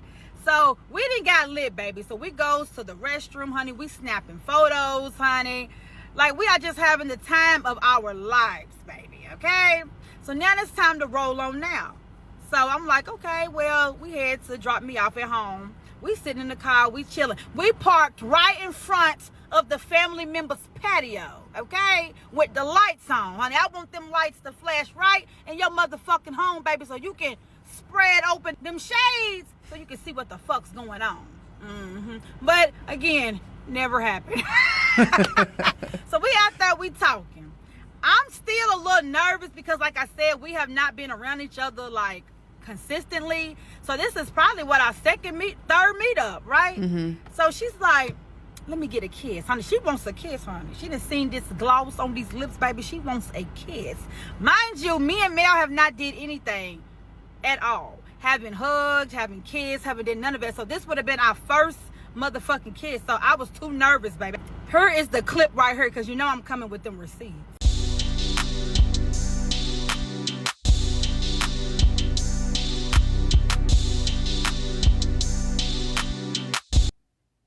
Yeah. But I was a little nervous, baby. So yeah, honey, I'm a shy person now, y'all. Now I may seem like I'm not, but I gotta warm up to you, baby. So now I'm back in with Mel, baby. I don't give a fuck what Ace is motherfucking doing, right? So we're gonna fast forward. So I need my car detailed, cause Ace's ass been driving around in this shit, baby. I need it detailed, honey. She done had Tom, Dick, and Harry in my motherfucking car. I need to get my car cleaned. So I go on Facebook. I see this dude. He does detailing, honey. He's the best. I hit him up immediately. Hey, I got a I need it done. He was like, okay, well, I can come and get it. I'm like, okay, cool. So he pulls up. I go out there to hand him my keys. Now, as I'm handing him my keys, the family member, we gonna call him Sticks. Oh, he's seen that interaction. Sticks is on the patio. And he think this your man. He's on the patio, right? He's scoping the scene. He's looking, you know. So then I heard him say, hey, Brittany, where's Ace? Why the fuck would you be asking me where Ace at? You ain't been seeing Ace over here. It was him trying to be funny because he see me talking to a dude, but you don't even know that this dude is detailing my motherfucking car. Like, I'm talking to the dude or whatever. He goes, takes the car. I'm gonna say about 2 hours later, he comes back and he's recording me, showing me, you know, trying to get my response to the job. The way he didn't detail my car, baby. Did the motherfucking thing. If I could remember his name, I would tag him in this video, because he was the motherfucking truth, baby, okay? But Sticks is back on the patio and he's looking at him recording me like he's not missing a motherfucking beat. Do you hear me? Now, why the fuck was you at when Mel was in the car, baby? That's who I want. And y'all was kissing. I don't give a fuck about this dude. That ain't who I want you to see me with, because he's here for business. So I'm gonna say not even an hour later, I received a video chat from Ace, because I had blocked her from my phone. Like, you cannot get the fuck in, but I had forgot all about Facebook, right? So she hits me up. So is that what we doing? We having men pull up to our apartment? You got a man in our home? Like, what the fuck are you doing, bitch? I can't believe that you this type of person. Like, you really got me fucked up. Like, bitches really fuck you. Now wait a minute, ho, because you done got too motherfucking beside yourself. I know. Come back for part 14. Cause who you talking to? This is part 14 Of everything you done of my did. girlfriend didn't know that the woman in our home, sitting at our table, attending our game nights, was the same woman I was falling for. Now let me go ahead and say this. 15, 16, and 17 will be posted right after. Okay? All right? Let's just hop right on into it. So now you got Ace on my motherfucking line talking about how I got a man up in the crib. How I got this ass bent over with a man, honey. She called herself cussing me out.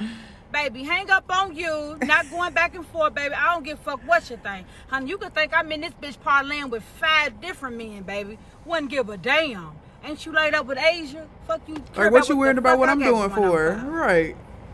Out of order. So you had to know, with her thinking that a man is in the crib, oh, now she's coming home. She's staying like 2-3 nights in a row, baby, then going back over with Asia. But the time that she's coming home, she's trying to make my life a living motherfucking hell. Oh, she's being nasty, honey. She's saying shit to try to piss me off, honey. She's doing shit to try to piss me off, honey. She's talking to Asia on the phone. Either she's talking to her on the couch while she's playing the game, or she's on the balcony talking to her. She's on live, doing it up, honey, wanting some type of attention, honey. She's just really trying to make me mad and feel some type of way, but it's not really working. Because like I said, I'm back talking to Mel. I don't give a fuck what you do. So she gets on the phone and she calls Big P. They talking about how they going to Gatlinburg with the family. They can't wait. They going to be gone for a week. Now, while she thinking she's pissing me off, in the back of my mind, I'm thinking, oh, yes, baby. Now I can get Mel over her. Like, you're for really giving me the motherfucking game, baby. Thank y'all. She gets off the phone with Big P. She throws a little shade my way, talking about, and don't be having no man in her either. I'm going to have somebody watching the apartment. Baby, listen, you don't got to worry about no man being over her, baby. What you need to be worried about is Mel being over her, huh? And what we going to be doing over her, huh? You don't got to worry about no man, but let's continue on. So the day of the trip comes, honey. I wanted to pack the bitch's bag for her. Baby, I wanted to load up her sister's car for her, baby. I wanted her to get the out of there quick, faster than a hurry. You taking too much long. I'm trying to get Mel over her. So as soon as she leaves, right, I get word that they on the road, baby. There's no they turning out of sight. around. I had to make sure before I do what the fuck I was about to do. So now that I know that Ace is down the road and she's not coming back, oh, honey, who? I immediately dial up Mel's number, baby. Hey, honey, it's Friday. Her motherfucking ass is out of here. I can cook for us. We can play a little music, sip on some wine. You want to come through? She's like, yeah, say less, baby. I'm on my way. Packed her bag and hit the mother road. Yeah. When she pulls up, baby, I'm already cooking or whatever. So I done poured her a glass of wine, honey. We sipping. Conversation is amazing. The music is playing. We doing a little flirting, a little touching, a little rubbing, a little kissing, you know. Yeah. It's now time to watch a little movie, honey, because I'm ready for bed, okay? So we land on the couch. We're cuddling, you know, doing a little kissing. The movie is really watching us, for real. We're not watching the motherfucking movie at all, okay? We done got so tipsy, we done fell asleep. So now it's the next day, honey. I heard somebody knocking on the door. I'm like, no, wait a minute, hold up.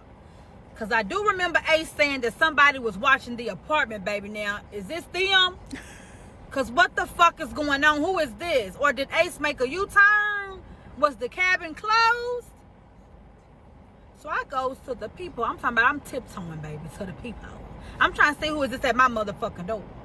Honey, it's the delivery guy, honey. He's dropping off my damn package that I forgot that I ordered. I'm getting all worked up for nothing. Mel ends up leaving, right? But from that day on, the whole time that Ace was in Gatlinburg, honey, the whole time Ace was on her trip, me and Mel was spending time. I'm talking about we're door dashing together. We're hanging out. We're going out to eat. She's coming over. You know, we just really been spending a lot of time. Like, the feelings were growing stronger and motherfucking stronger, baby. Okay? At this point, that's my little yeah.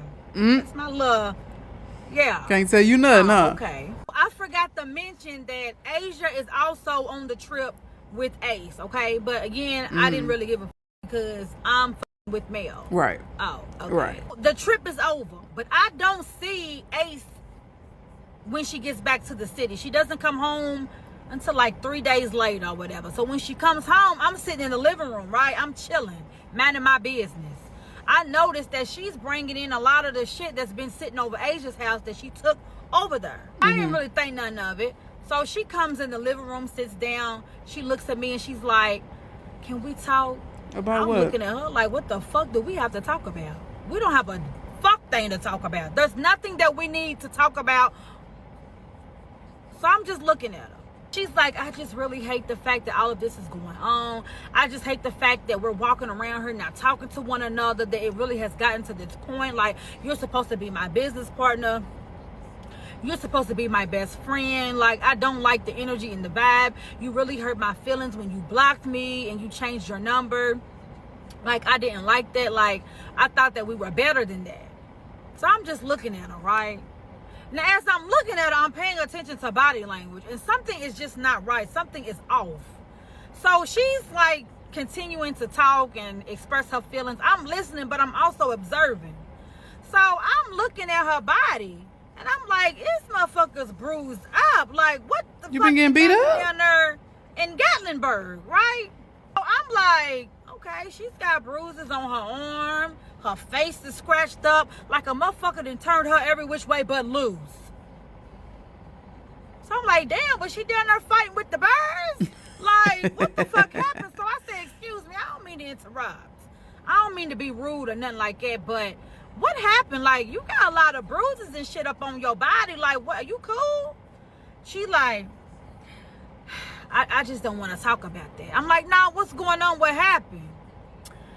Asia went through my phone and I was drunk and we got the fighting and she tore your ass up. That's what the fuck happened. She tore your ass the fuck up. She done went through that motherfucking phone and seen that she wasn't the only one. Huh? And she whooped that ass. That's what done happened. So I'm trying to hold back all the laughter that is about to come out. And when I tell you, it took everything in me to stand there and pretend to be concerned, because I really didn't give two fucks, baby. I really wanted to say, what the fuck you get for playing in folks' face. That's what I wanted to say, right? Baby, Asia tore her ass up. Crazy. Asia tore her ass the fuck up. So after Ace tells me that Asia has basically whooped her mother, she expresses to me how she's ready to come home. She really wants us to work things out. She wants us to start this business, get it going. She wants me to be her business partner. She apologizes. She doesn't like the vibe. She wants us to get back to us, right? Don't look over there, because I know you ain't get back with her. Yep, you're judging me. I don't give a fuck. I don't give a fuck, baby. I know I was dumb as a box of motherfucking rocks. I know I wasn't the sharpest knife in the motherfucking drawer. Honey, I don't know what the fuck was wrong with me, but once she got the pop in her shit, you right. I Friend. went back. Come back for part 15.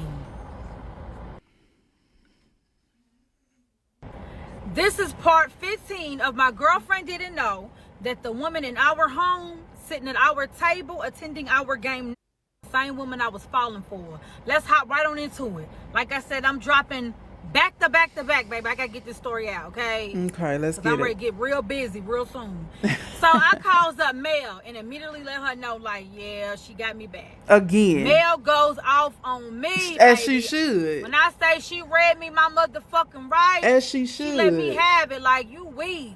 Like, In you the being knees. weak. Like, you being dumb. For real. Like, when you gon' be strong? When you gonna walk away? When is enough enough? Like, Mel. a person is only going to do what you allow. Like, you Exactly. keep putting up with the shit. I don't want to hear nothing else about it.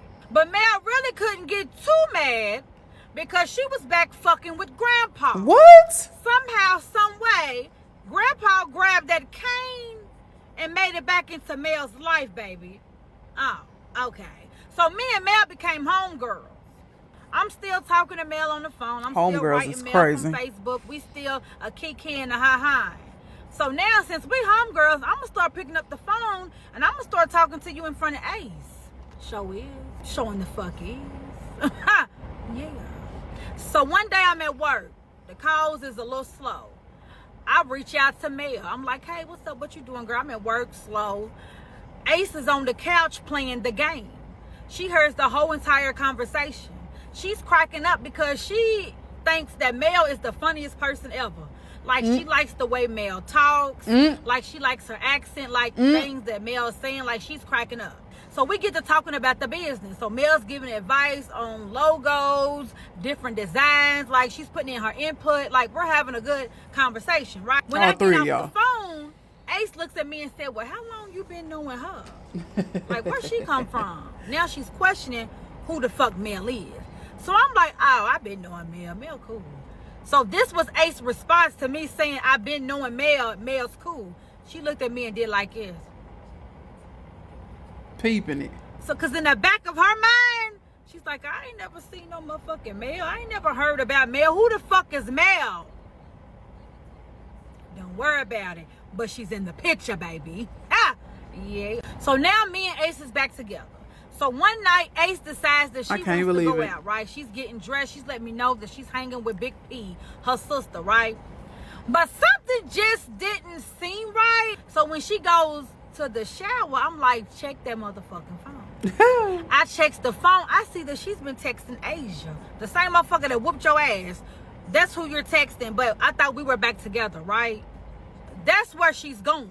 So I'm like, Brittany, play it cool. Don't even speak on it. You ain't been through her phone. You ain't seen shit. Don't say a motherfucking thing. So she leaves out, right? I immediately calls Mel like, hey, Mel, this is the number. What's the address? Because, bitch, I'm going to pull up to the motherfucking driveway before you do. Baby, I'm going to beat you there, not meet you there.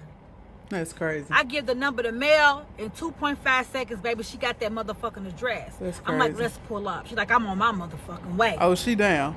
So we go to the ready. motherfucking house, right? We're staking out.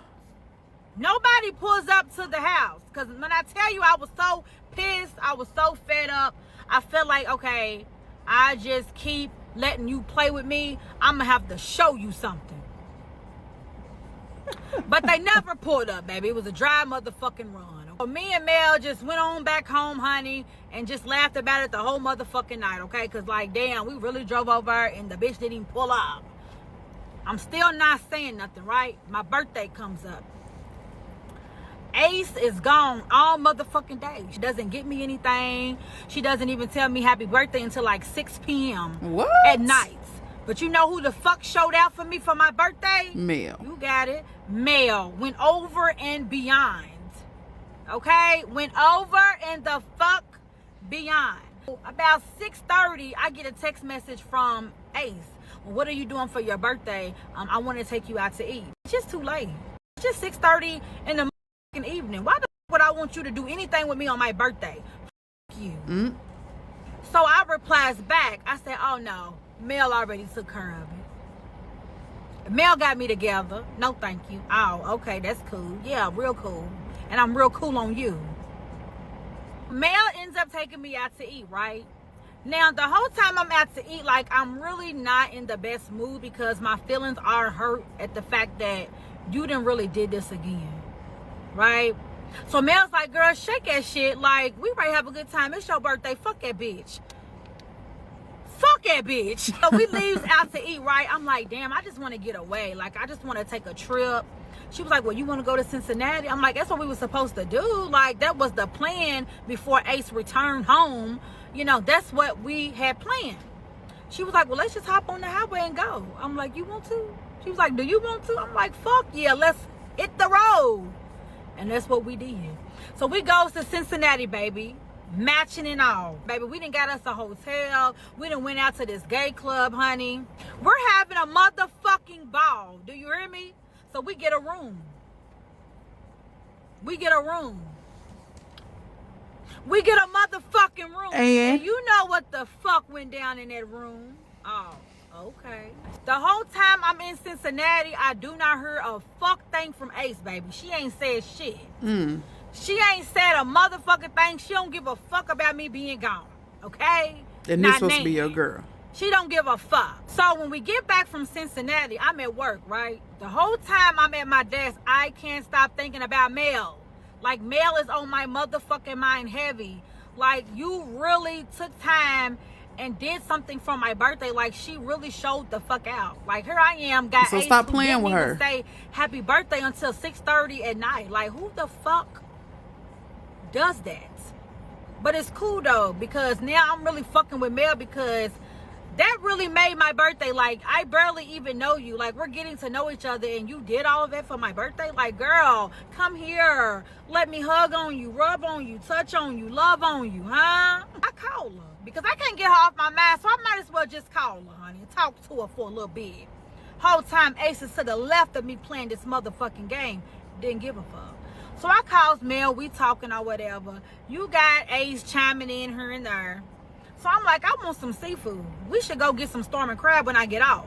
She's like, yeah. I said, matter of fact, how about we do like a little game night, get some seafood and some bottles. So Ace is like, yeah, I'm down. I'm going to call Big P, see if she want to come over.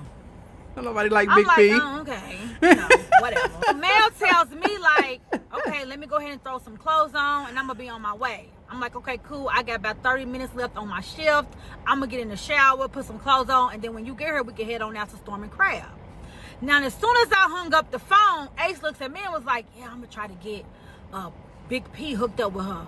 So I'm looking like, no, the fuck you're not, right? Like, girl, she's not even. That's not happening. Big P is not even her type, baby. She likes some, you know. Like me. Like me. The fuck is she gonna do with Big P's ass? Not a fuck thing. And don't you say that shit again. What I wanted to say, baby, because now I done got pissed and you don't even know why. I get off work. It's time for me to get ready to go get the seafood. Mel pulls up and comes in. I'm still in the back getting dressed, so Ace is the one who opens the door. This is her first time seeing Mel in person, right? Right. So she tells Mel, well, you can go back there. She's just putting on some clothes. You can go in the back. The room is straight back.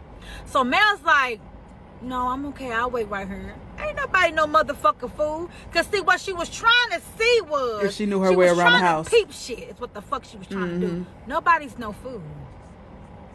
So me and Mel go get the seafood, right? Whole time in the car, we cracking up. Like, girl, we really are about to have game night with this bitch. Like, you really are in our motherfucking crib. Like, this is crazy. Like, we are cracking up like this bitch is stupid.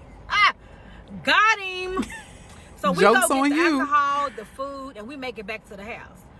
For some reason, Big P wasn't able to make it, and I was so motherfucking happy, because who the fuck wanted to be around Big P? So it was not just me y'all three? at all. Come back for part 16. We already there. Let's get it. This is part 16 of My Girlfriend Didn't Know That the Woman in Our Home, sitting at our table, attending our game night, was the same woman I was falling for. Let's go ahead and hop right into it. We got Mel, we got the seafood, we got the bottles, and we got Ace. And we got me. Okay, let's get this game night started, baby. So we all eating our crab legs, shrimp, sausages, potatoes. Having a motherfucking ball. Got the music playing on the TV. So we decided that we're gonna play King's Cup. Now, if you ever play that game, baby, that game gets you fucked up, baby. I'm talking about lit. What's that? So we got Hennessy, we got Douce, honey. We're popping bottles, baby. Oh, we're laughing, honey. Ace is cracking up at Mel, honey. Little does she know, honey, this is the woman. Y'all imagine sitting there laughing and kikiing with the woman that's sleeping with your woman. With the woman that's sweeping your woman off her feet. Every time you mess up, this is the person that steps in, and y'all sitting there kikiing. You like her conversation, you like her accent, you like her point of view on things, and y'all just sitting across from each other, cracking up, laughing, cracking jokes, drinking, getting bent. Whole time, this lady is bending your lady over. Nasty work. Like, you're cracking up with Nasty somebody work. who Done cracked you. Okay. But she's loving Mel's energy. Like, she is just like having a ball, like the time of her life, right? So me and Mel is kind of like flirting across the table. You know, we're winking at each other. We kicking each other under the table like this bitch is a fool. This bitch don't even know. That's crazy. As we're playing the game and still eating our food, the song comes on. Because like I said, the music was playing on the TV. It was Pandora. So me and Mel's song come on. I know you really, really want it. Hey. I bet we both want it. Our song is playing. So I done got up, baby. I'm into it because I'm feeling this song. Not you got up and start dancing. So we both looking at each other and we both are singing the motherfucking song. Okay? Like we into it. Like this is how we feeling for real. Hello. I look over at motherfucking Ace. Ace peep game. Baby, she's looking like, hold up now. Now it's one thing to sing a song, but y'all a little bit too much into this song. Like and it's singing it to each other. Singing it to each other type shit. Like yeah. This is how we feeling about each other. So Ace is fucked up. So she goes to the bathroom, right? She's got to go to the bathroom. While she's in the bathroom, the song is still playing, right? Mm-hmm. So I lean in over to Mel and give her a kiss on the lips, baby, as we're singing this motherfucking song. So the song is over, right? Me and Mel's back at the table. We eating our food. We laughing. We still taking shots or whatever. Ace comes back from the bathroom. When she comes back, her energy is a little off. Like, you can tell something is bothering her. She can feel it. She looks at me and she looks at Mel and she's like, how long y'all been knowing each other? So I look at Mel like, bitch, you gonna have to answer this because I done already told her for a long time. I don't know what else to tell her. Mel's like, oh, I've been knowing her for a little minute, right? It's pretty cool. We go all the way back. So she's kind of looking, so she takes a shot of Hennessy. So Ace is like, oh, okay. So we continue on playing the game, but I could tell that in the back of Ace's mind, she's trying to figure out who the fuck Mel is. And how the fuck she got in our home. And why the fuck we singing this song to one another. Woo, Jesus, don't feel too good, do it? Don't fuck with a motherfucking Gemini, huh? Yeah. So we continue on with the game. Ace is like, I'm gonna step out for a minute. So she goes outside, she takes her phone, takes the keys or whatever, like she's going to the car. She's pissed. I can tell that she's pissed. Come back for part 17. Let's get it. This is part 17 of My Girlfriend Didn't Know That the Woman in Our Home, sitting at our table, attending night, was the same woman I was falling for. Let's just go ahead and hop right on into it, baby. Okay, so Ace is pissed. She done took her ass outside, baby. She's hot. She went out that motherfucking door 2 seconds before I locked it, honey. Who? Because now we ready to talk about you. You locked her outside? And is. So Mel looks at me like, oh my God, this is really going on. Like, I'm really at y'all's motherfucking table. This is really happening. So Mel looks at me and she's like, do you think she's mad? Do you think she's upset? You think she's cool? No, baby, she's far from cool. Do I think she's upset? Do I think she's mad? No, baby, she's pissed the fuck off. She's on fire. If she could knock my head up off my mother's shoulder, she would. She would. Let's continue on. So Ace comes back in trying to act like she's all calm, honey. She's cool. She's not bothered. She's okay. Let's continue on with the game is what she says, right? So I look at Mel. Mel look at me. I'm like, well, cool. Let's continue on with the game. Shall we? The fuck? As we're continuing on with the game, honey, and enjoying our seafood, Mel looks at Ace and's like, okay, I got a question since we playing the game. Now, I think this was really the liquor talking. Mm-hmm. Because why the fuck are we about to have a therapy session in the middle of game night, baby? But come on, let's see where this is going, Mel. Take us to therapy. So she looks at Ace and she was like, I got a question. You know, I'm just sitting here at the table and I just got something I want to know. Are you two in a relationship? Like, what's y'all status, right? So I'm looking at Ace because I'm dying to hear her mother answer, okay? So Ace responds by saying, you know, me and Brittany haven't been in the best place. Like, I really do love her. I really do care about her. Like, she's a good woman. Basically saying that, you know, I hurt her feelings by blocking her and changing my number on her. But she did also voice to Mel that she has been dating Asia. That she met Asia years ago. It didn't work, so they kind of like circled the block. And the only reason why she was fucking with Asia this time was because she needed more items for her business. So she was using Asia. Do I believe that? She may have been using her, but you also liked her too. Like, Yeah. come on now, let's not pretend. You took her on a trip. She was with the family. Oh, okay. Yeah. So Mel is getting the tea from Ace, right? And Ace is spilling the motherfucking tea, baby. She don't give a fuck about this. She really don't know Mel, honey. You don't know a thing about Mel, but you're sitting here spilling all your business to Mel. Well, honey, go right ahead, because I'm listening too. Oh, okay. So then Mel takes another shot, right? Now she's asking another question. She looks at me and she says, well, Brittany, are you talking to anybody new? Have you met anybody new? I said, this motherfucking Mel is messy. Messy than a mother, baby. Now, come on now, Mel. Now, you know what the f we did in that room. You know what the f we just did when she was in that motherfucking bathroom, baby. You know who the f I done met. She's being messy. She was being f***ing messy. I couldn't do nothing but look at her for about 2 seconds before responding, right? But I had to be quick on my feet, because you got Ace over here to the left of me, honey. She watching me like a motherfucking hawk. Oh, you think I'm ready to say, yeah, I met you, Mel. I love you, Mel. Like, why would I say that? Woo! I had to think fast. So I'm like, yeah, I met this stud, this fine ass stud, baby. Never let your right hand know what the left hand is motherfucking doing. Who lied? Yeah, I lied, baby. That was the time I was a liar, honey. Call it what you want. Call it what you want, baby. Mel's like, so do you really like this person? Like, have y'all met in person? She's really doing it the f up, okay? So I'm like, yeah, I really like her. And I was like, you know, I've met her before. We've actually met up A not couple too long times. ago, right? And so Ace is looking like, oh, for real? Let me turn this shit up a notch. Because, see, you ain't really feeling it enough for me. I said, yeah, you want to see her? I got a picture of her. You want to see her? She's like, yeah, show me. Because I don't think she believed me. So I showed her the motherfucking picture of some random stud, baby. I don't know who it was. Oh, okay. I thought you was really finna show a picture of Grandpa. So she's like, the tears are forming. Yeah, because you didn't know that I can get like that too, baby. You thought you was the only one when you wasn't. Get the f out of Louisville with that bull. Baby, two can play that game, baby. But see, the Gemini gonna play it better. Oh, okay. I don't know who needed to hear that. But anyway, let's continue on. So here go Mel.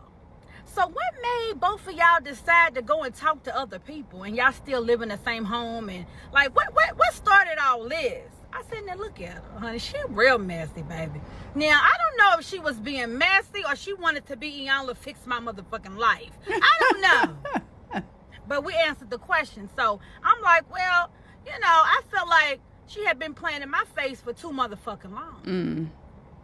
I felt like, you know, the cheating, around with other women, you know, and then, you know, you keep on breaking up with me, staging ones. You know, I feel like I'm in this shit by myself. I'm doing everything by myself. Don't want to work. Don't want to keep a job. Like, I'm going through it, baby, okay? So Mel looks at me and she's like, well, it can't be too bad. You still She said, you still her. You still living with her. You still putting up with her. Pull her card. Do what you allow, because she's sitting here playing. A person only gonna do what the fuck you allow, Brittany. So I look over. Tell her again. Ace got this look like, who the fuck are you? You know what I'm saying? Like, she looking at Mel like, Mel, come on now. You saying a little too much now. Like, because a motherfucker don't like for you to have a strong friend, all right? Them narcissists, baby, they don't want you to have nobody in your corner who got common sense, baby. They want you just as dumb as they can get you, baby, okay? And if you got just a little bit of smartness in you, honey, and you got a friend in your circle, they're going to give you the game. They want that bitch up out that circle. Quick, fast, and in a hurry. So Ace is looking at her like, so I'm like, well, yeah, you right. So Mel looks at me and she's like, well, what makes you stay? Like, we having a whole motherfucking therapy session, baby. Mel looks at me and she's like, honey, I couldn't keep putting up with that shit, baby. She said, honey, you got to know your words. Like, you got to know who you are type shit. So Mel spitting facts, baby. She's like pouring into me at this point. And so I can see that Ace is not feeling that at all. So Ace looks at Mel and she was like, okay, so what do you mean? Like, what are you trying to say? come back for part 18. Let's get to 18. This is part 18 of My Girlfriend Didn't Know That the Woman in Our Home, sitting at our table, attending our game nights, was the same woman I was falling for. Now, before we get started, I want to thank y'all for tagging Netflix and Tubi. That's some real. But who I really want y'all to tag, honey, and flood these comments is Tyler Perry. I was going to say Tyler Perry. We need Tyler Perry on the line, huh? Oh, okay. And also, y'all, I'm sorry for the delay, but a sister was tired, okay? When my body tell me I need rest, I got to get rest. I don't know who needs to hear that, but you've been running around doing this, that, and the third, baby. You need to sit still and get some rest.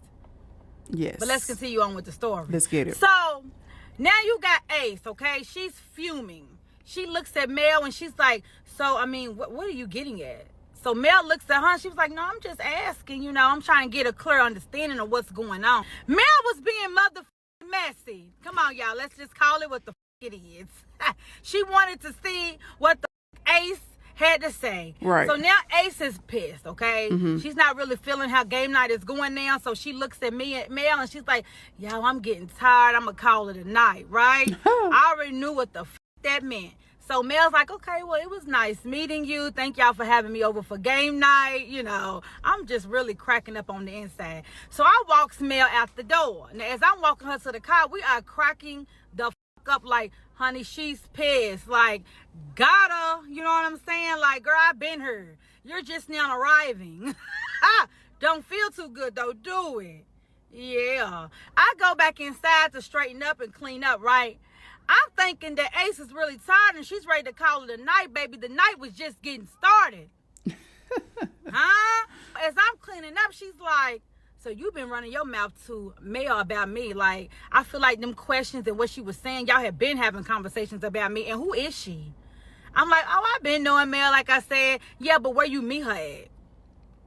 So now I'm just looking at her like, damn, Brittany, come on now. You done got stuck where you meet at. I'm like, oh, honey, she's from way back, honey. We went to school together. I'm not a good liar, honey, okay? I'm just way not. Back. We went to school together. Like, so, I mean, this is where we at. We going to outsiders about what the we got going on. Like, I ain't like it. I feel like I was being questioned and interrogated and all this shit. Like, I really wasn't feeling it. And then y'all up singing to this motherfucking song. Like, what the is really going on? You think I'm stupid? You think I'm dumb? Like, bitch, what's up? Oh, she's hot. So she's pissed, right? And what I really wanted to tell her was, do you really want to know who Mel is? Do you really want to have this conversation, baby? Are you really ready for it? You may want to take another shot of Hennessy, baby. Matter of fact, a fifth of that motherfucker. Because what? Then I thought to myself, now, Brittany, if you tell this girl who the Mel really is, y'all going to be in this rumbling, baby. Right. Y'all going to be in this throwing them. Huh? Yeah, because I done had this woman in your home at your table, baby. Yeah, it wouldn't have ended pretty, okay? So she's mad. She's going off, honey. I'm not really giving it too much energy because I'm on cloud 9. Because I feel like I got back. I feel like I got my mother lick back. She calls Big P to come pick her up. She leaves for the night. She comes back the next morning and she wants to talk. She feel like Mel was being messy. She feel like Mel's trying to mess up what we have. And I'm thinking to myself, how can somebody come in and mess up what's already messed up? Right. Make it make sense, baby. We've been f***ed up. This shit ain't been right. How did she come in and mess it up? So she's trying to put in my ear that'll make me cut off Mel, right? Because she don't think Mel's a good friend. She don't think Mel's this, that, and the third. I had to hear it from that day forward, okay? Mel ain't really with you like you with Mel. Like, Mel ain't real. She's just now coming around like, who the is she type shit, right? So I'm like, girl, I'm not cutting off Mel. But as time went on, me staying with Ace and still going through the bullshit, can't keep a job. I'm doing more of your business than you are. Talking to me 10 Kurt crazy, the cheating, the lying, the substance abuse, none of that changed, okay? It just only got worse. All right? I fell back into a depression. Honey, 2 prophetess told me I needed to leave that situation, that it was going to end badly. and it was going to end sooner than later badly, okay? I didn't listen. Nothing was moving me away from Ace, baby, okay? Nothing. Crazy. Anything that could go wrong in my life was going wrong, okay? And that was God telling me I needed to walk away. I wasn't listening, baby. I was sticking beside her. I wasn't going no motherfucking word. Until October the 29th, baby, that relationship ended with me going to jail, okay? That's how I was removed from that situation. God said, oh, you're not going to listen? I'm going to show you. God has sent me sign after sign after sign. He didn't send people to come and tell me that this wasn't right. He said, oh, I'm going to show you. You don't want to listen. You want to do what you want to do. You think you in control of your life? I'm about to show you something. I went to jail, baby. That relationship ended with me going out that apartment in handcuffs. And I never looked back. That was my way out, baby. I never returned. I broke that motherfucking lease. And that was the end of that. Looking back on it now, I learned a lot about myself. Like there was something within me that was broken, that was allowing me to accept such behavior and such treatment. I had low self-esteem, baby. I didn't want to be alone. I had lost my mom and I was just trying to fill some type of void, baby. I learned a lot. And so if I could go back and do things different, I would walk away. I wouldn't play the game, baby. That's the thing that I would do different. And I know a lot of people have been writing, talking about they're in this type of situation now. And I wish that you get out of it. I pray that you get out of it. Yeah. Because, baby, them type of situations are not good. Once I walked away and never looked back, the blessings start pouring in. Woo! When I tell you blessings on top of blessings, baby. So I hope this story helps somebody. I hope that this story was a good story for y'all. I have a lot more stories. But this is the last and final part of my girlfriend didn't know that the woman in our home, sitting at our table, attending our game night, was the same woman I was falling for. Gotta go. This is part. All right, y'all. How y'all like it? How did y'all like this story time? I appreciate it. I like the fact that, she knows she did wrong. She knows she was being done wrong also, though. She now sees that she was, kind of a fool. But she also understands why she stayed. And she was trying to fill a void. She had lost someone dear to her. And she didn't want to be lonely. She didn't want to be alone. So she put up with whatever Ace wanted to put her through. She dealt with it. And it got to a point to where she did get tired of it, but she did love or was in love with Ace. So she didn't want to completely let that thing go. It takes me back to the question that I asked earlier in the video. I believe it was in part 1. It might have been in part 1 where I asked, do you stay because you really wanted to work with that person? Or do you just want to prove a point? And I think in this case, I think she really wanted it to work with Ace. I think she wanted Ace to get her stuff together. She took her back time after time after time after time. And what Ace did was take advantage of that. Instead of seeing that, oh, I did her wrong, she forgave me, let me be a better person, let me be a better partner, she said, oh, I got a fool, so I'm gonna do whatever I want to do when I want to do it. Because guess what? At the end of the day, she's going to take me back. And that's honestly a shame. But y'all comment down below what y'all think about the video. We are on a roll to 25K, but I really feel that by the time this video is posted, we would have already hit that goal. So that will be changing. We're on the road to 30K. And with that being said, if you like videos from me and you want to see more is to come. Don't forget to like, comment, subscribe, share, because right now, King Day is out. Peace, the motherfucking building.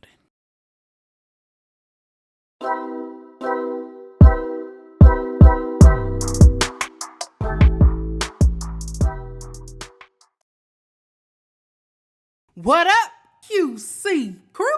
King Day is in the mother building. Run it up was up. JBRISKO not know when was up. Run that shit, we had all the show.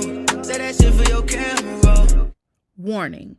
Everything said in this video and on this platform is strictly my opinion and all alleged. Here, we speak about hot topics on YouTube and other social media platforms for entertainment and conversational purposes only. Viewer discretion is advised.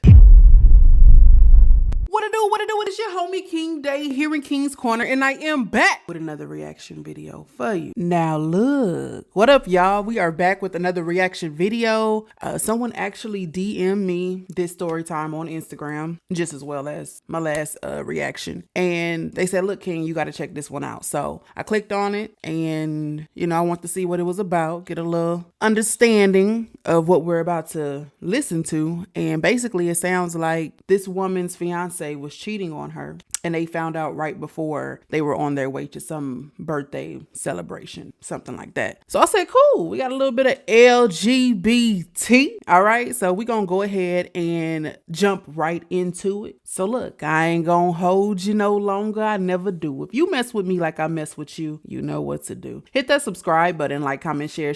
We're gonna get straight into this video. Let's get it. Let go. Story time on how I caught my fiance cheating on me 3 hours before we were supposed to leave for a flight to Vegas for her birthday, for a birthday trip that I paid for, and we still went on the flight. Don't even judge me, y'all. I have good reason.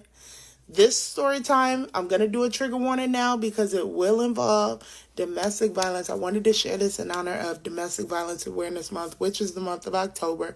And since I've had a sudden influx of followers, I noticed there's a lot of young lesbianas following me now, a lot of women, a lot of men, theys and thems. And so I know that it's kind of taboo to talk about domestic violence happening in general, but also happening to mass presenting women.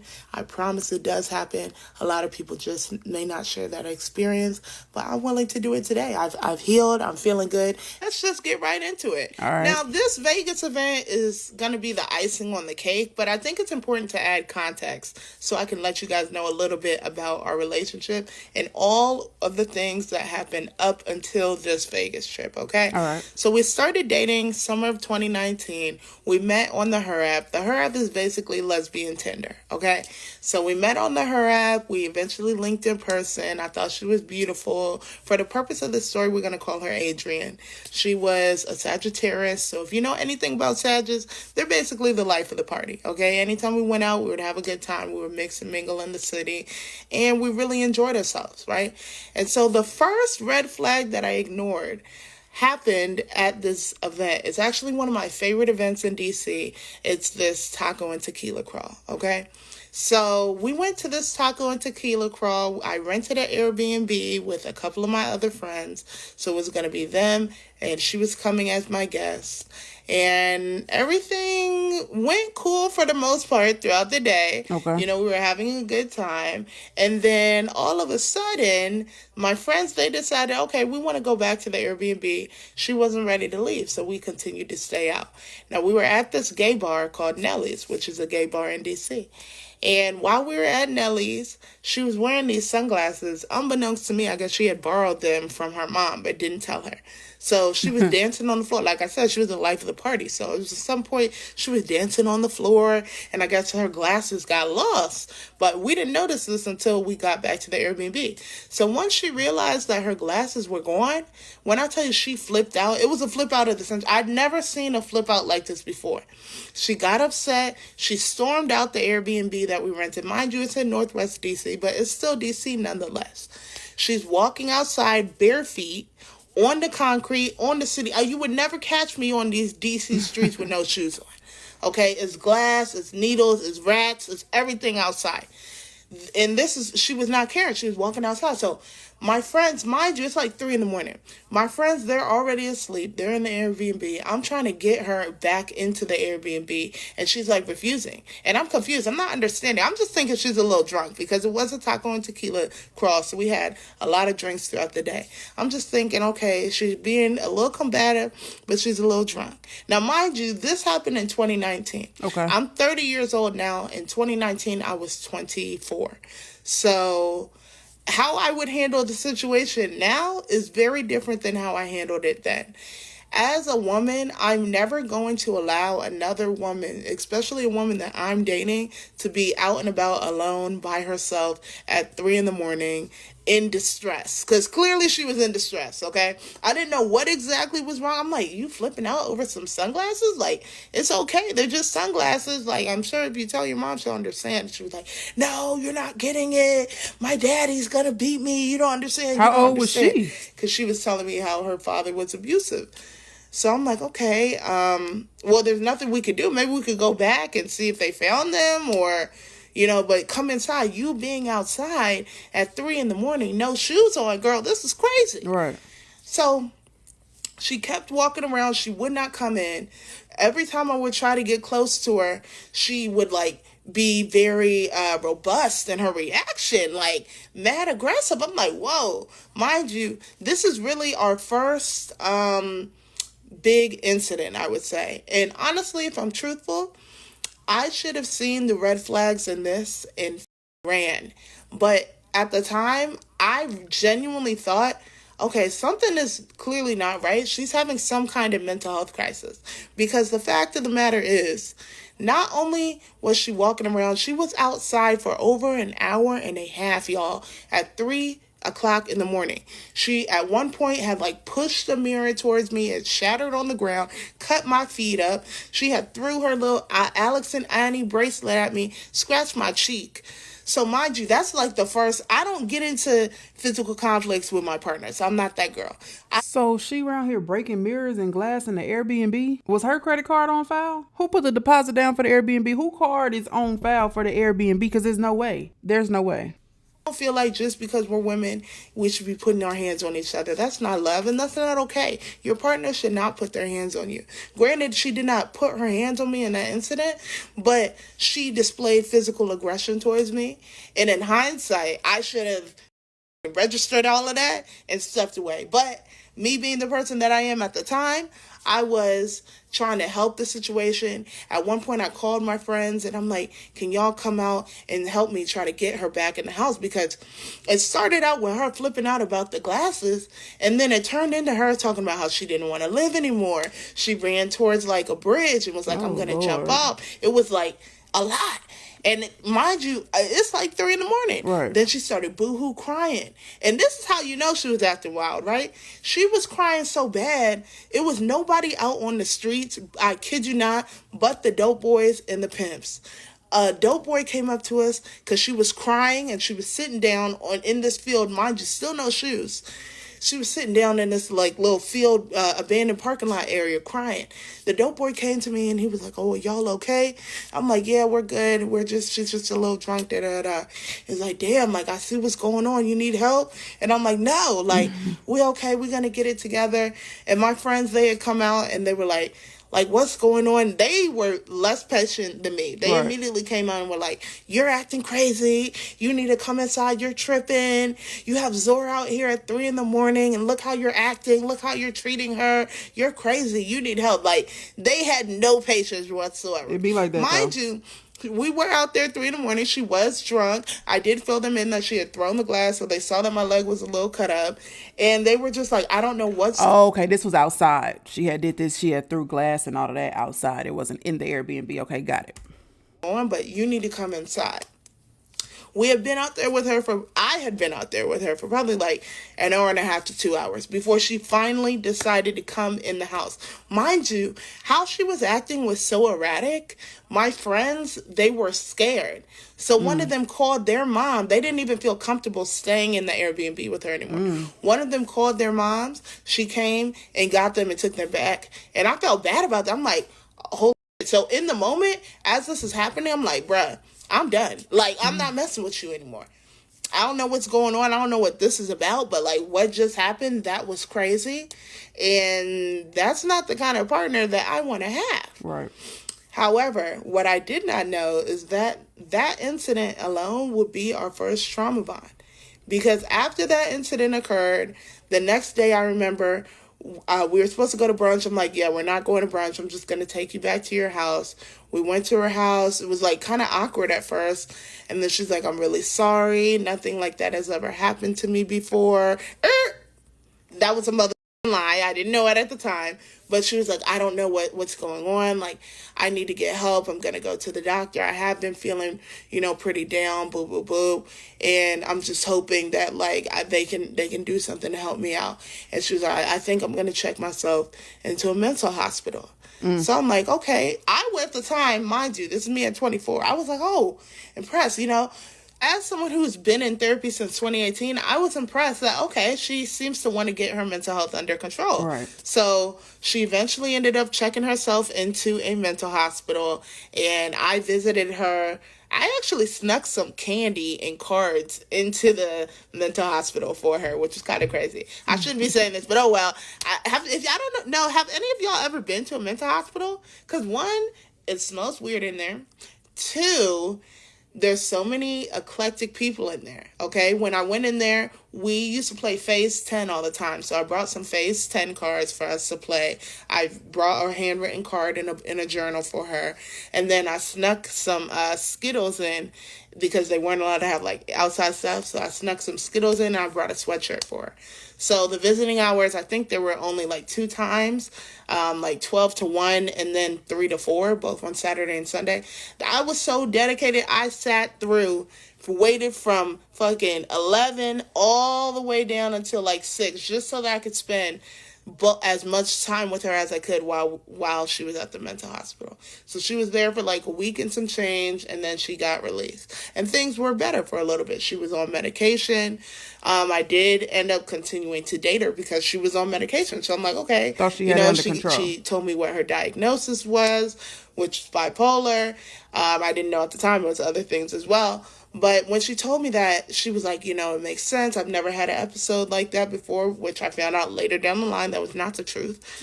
But she was just saying, I feel so much better now that I'm on this medication. I feel better. So boom, that's incident number 1. And that was the first red flag incident that I should have took heed to and decided to separate from this person. However, we continued to date, and eventually, let's be honest, we moved fast. While we were dating, at the time, we were still both living with our parents, but we both really wanted to move out. And I think our desire to move out of our parents' house kind of rushed this process. Okay. Because not only did we get engaged in 4 months, which I know that's crazy. Getting engaged in 4 months, 10 out of 10 would never recommend. After that crazy night? Again. Man, woman, they or them, do not motherfucking do it. You need to know somebody through all 4 seasons. You need to see somebody happy, sad, disappointed, mad, angry, rejected, dejected. You need to see people in all phases of life before you propose to them. And I know as lesbians, we do tend to move fast. So that's why I'm dragging this out right now to the young lesbianas out there. I don't care how bad your home situation is or how bad you want to leave wherever you're at and move in with your partner. Take your time. Because if you don't, you could end up regretting it how I did. For sure. We got engaged in 4 months. When we moved into the place, everything seemed cool for the first week. It wasn't until the second week, that was the first time she ever put her hands on me. The second week that we were in the apartment. I don't even remember what it was over. It was something so minimal. But I know for a fact she blew it out of proportion. And her immediate first response was violence. I didn't understand it. I had never been in an abusive relationship before. So to me, it was confusing of constantly feeling like you have to walk on eggshells around someone. You never know really what could trigger somebody. And then I think the mix of her having mental health issues and me not really knowing both not knowing my full self-worth and wanting to feel like I can help this person. Maybe I can fix this person to a certain extent, or I can support them through what they're trying to fix. But the reality is this individual, she had really deep-rooted issues, deep-rooted trauma stemming from childhood and stemming from previous relationships, but mainly from childhood that was bleeding into this situation. Now, as I said, the first incident of violence happened probably a week or 2 within us living there. So by March, I had already kind of started to learn how to interact with her and do my best to try and avoid conflict. But the reality is when you're dealing with a narcissist, when you're dealing with someone who's bipolar and refuses to be consistent with their medication, you never know what could trigger them. Okay, you could look to the left the wrong way and they might snap on you. Right. And if I'm being honest, day-to-day tension started to build so much, I started to feel uncomfortable in the space. And y'all have to remember, by this time it's COVID. So it's 2020. She was not working. She wasn't working prior to this either. She had gotten injured while working prior to us meeting and was like getting disability from that or whatever. So she wasn't working. Okay. But then at a certain point that stopped. So by the time we lived together and we moved in together, she wasn't working. I was still working through COVID, the entirety of COVID. Okay. I was working the whole time. But we, as y'all remember, during COVID, everything was shut down. So we were together 24/7. That to me is not normal. I need my own space. I need my alone time. I think we had a 1-bedroom, but it was pretty spacious. But still, that's not normal. Being around someone 24/7 like we were in COVID is not normal. The only time and place I could escape is when I would go outside for walks or I would go on the balcony. And fortunately, I had a friend at the time, and we would meet up for walks because she lived in a nearby apartment complex. So it was like March around the 13th. I started to feel her energy shift, right? Then she had a big explosion. This was like the biggest first incident that happened while we were living together. And I'll never forget because it was March 16th. And that's like the first day it started. She was throwing my stuff around. Matter of fact, I got pictures. And I can't put them on the screen, but what's the point of having two phones if you can't swipe like this? Look, this her. She done threw all my stuff around, broke jewelry boxes, threw my sneakers. I'm a sneakerhead. Busted stuff up, threw my stuff everywhere, hygiene products, everything thrown, broken, all of that. Just crazy. Okay? She had also scratched my face. Look at my chin. Hold on. Scratched my chin up. Okay? The next day, it was still cut up. It was deep, too. Matter of fact, I had a scar here for a while. Shout out to Mederma. If y'all want to sponsor me, please do. Because Mederma does work on scars, y'all. But the incident was so crazy. It was like a 2-day incident. The first day, she wilded out. She was wilding out for like 30, 40 minutes. It was so intense. It just happened out of nowhere. It's really hard to even describe. Like, when someone is in a manic episode and they are combative and explosive and aggressive, all you can really do is try to stay safe yourself and get out the way. But a lot of her nasty energy was like pointed towards me. Like she was throwing candles at me, those big ass Yankee and what's it called, Yankee candles and Bed Bath & Beyond, how they have those holders, the candle holders, Bath and Body Works, not Bed Bath & Beyond. She was throwing them joints at me. She was busting open my stuff. She was doing everything, y'all. And I was just trying to get her to stop, one, and calm down. I'm like, what are you doing? You're acting crazy right now. This is crazy. Have you guys ever been in a relationship like that? I've never been in a relationship with a person that have manic episodes or that are bipolar. Nothing like that. I've never dealt with that ever, ever, ever. For those of you who have, how did you overcome it? Like, how did you fix the situation and fix it? If you left, how did you leave? Right? If you stayed and tried to get them help, what did you do to get them to agree on the help? What did you do to get them to kind of come to their senses in the midst of an episode? Y'all let us know down in the comment section. You never know who we helping here. Y'all let us know down in the comments. Straight. And I'm like, I don't want to call the police because whoever wants to call the police on their partner. But it got to a point where I'm just like, yo, can you just stop? Eventually she got tired and she just like stopped. And then I'm thinking, okay, it's cool. The next day was even worse. The next day, it was building up. She woke up. She was just in a bad mood. In hindsight, she was still in this manic episode. But she was acting so aggressive. She attacked me, y'all. Look at this. This is the door split for the bathroom because I went and I tried to hide myself in the bathroom. She busted the lock in the door. And mind you, I'm a big girl. I'm like 5'8", 5'9". She was probably like 5'3". Okay? And y'all may be saying, I'm not letting nobody beat my ass and whoop me upside my head. But the thing is, I'm not a very combative person, okay? I'm confrontational in the fact that, or at least now I am. But back then, I was not confrontational to the point where I wouldn't want to have head-on conflict like that, especially not with a high-intensity person like that. I don't do well with yelling in general. I kind of just shut down and recluse. But when somebody's like in your face, it's only so much you can take. And it's like, I'm much larger than her. At the time, I was much more active. I was in the gym, like, prior to COVID, damn near every day. And I'm like, I don't have the strength of a regular woman. If I hit you, it's going to be a situation. And if I hit you, you're going to come back even crazier. And she, at this time also, she pulled a knife on me this day. Man, now that I'm recalling, she pulled a knife on me. She threatened to stab me. She did poke me, but she didn't stab me.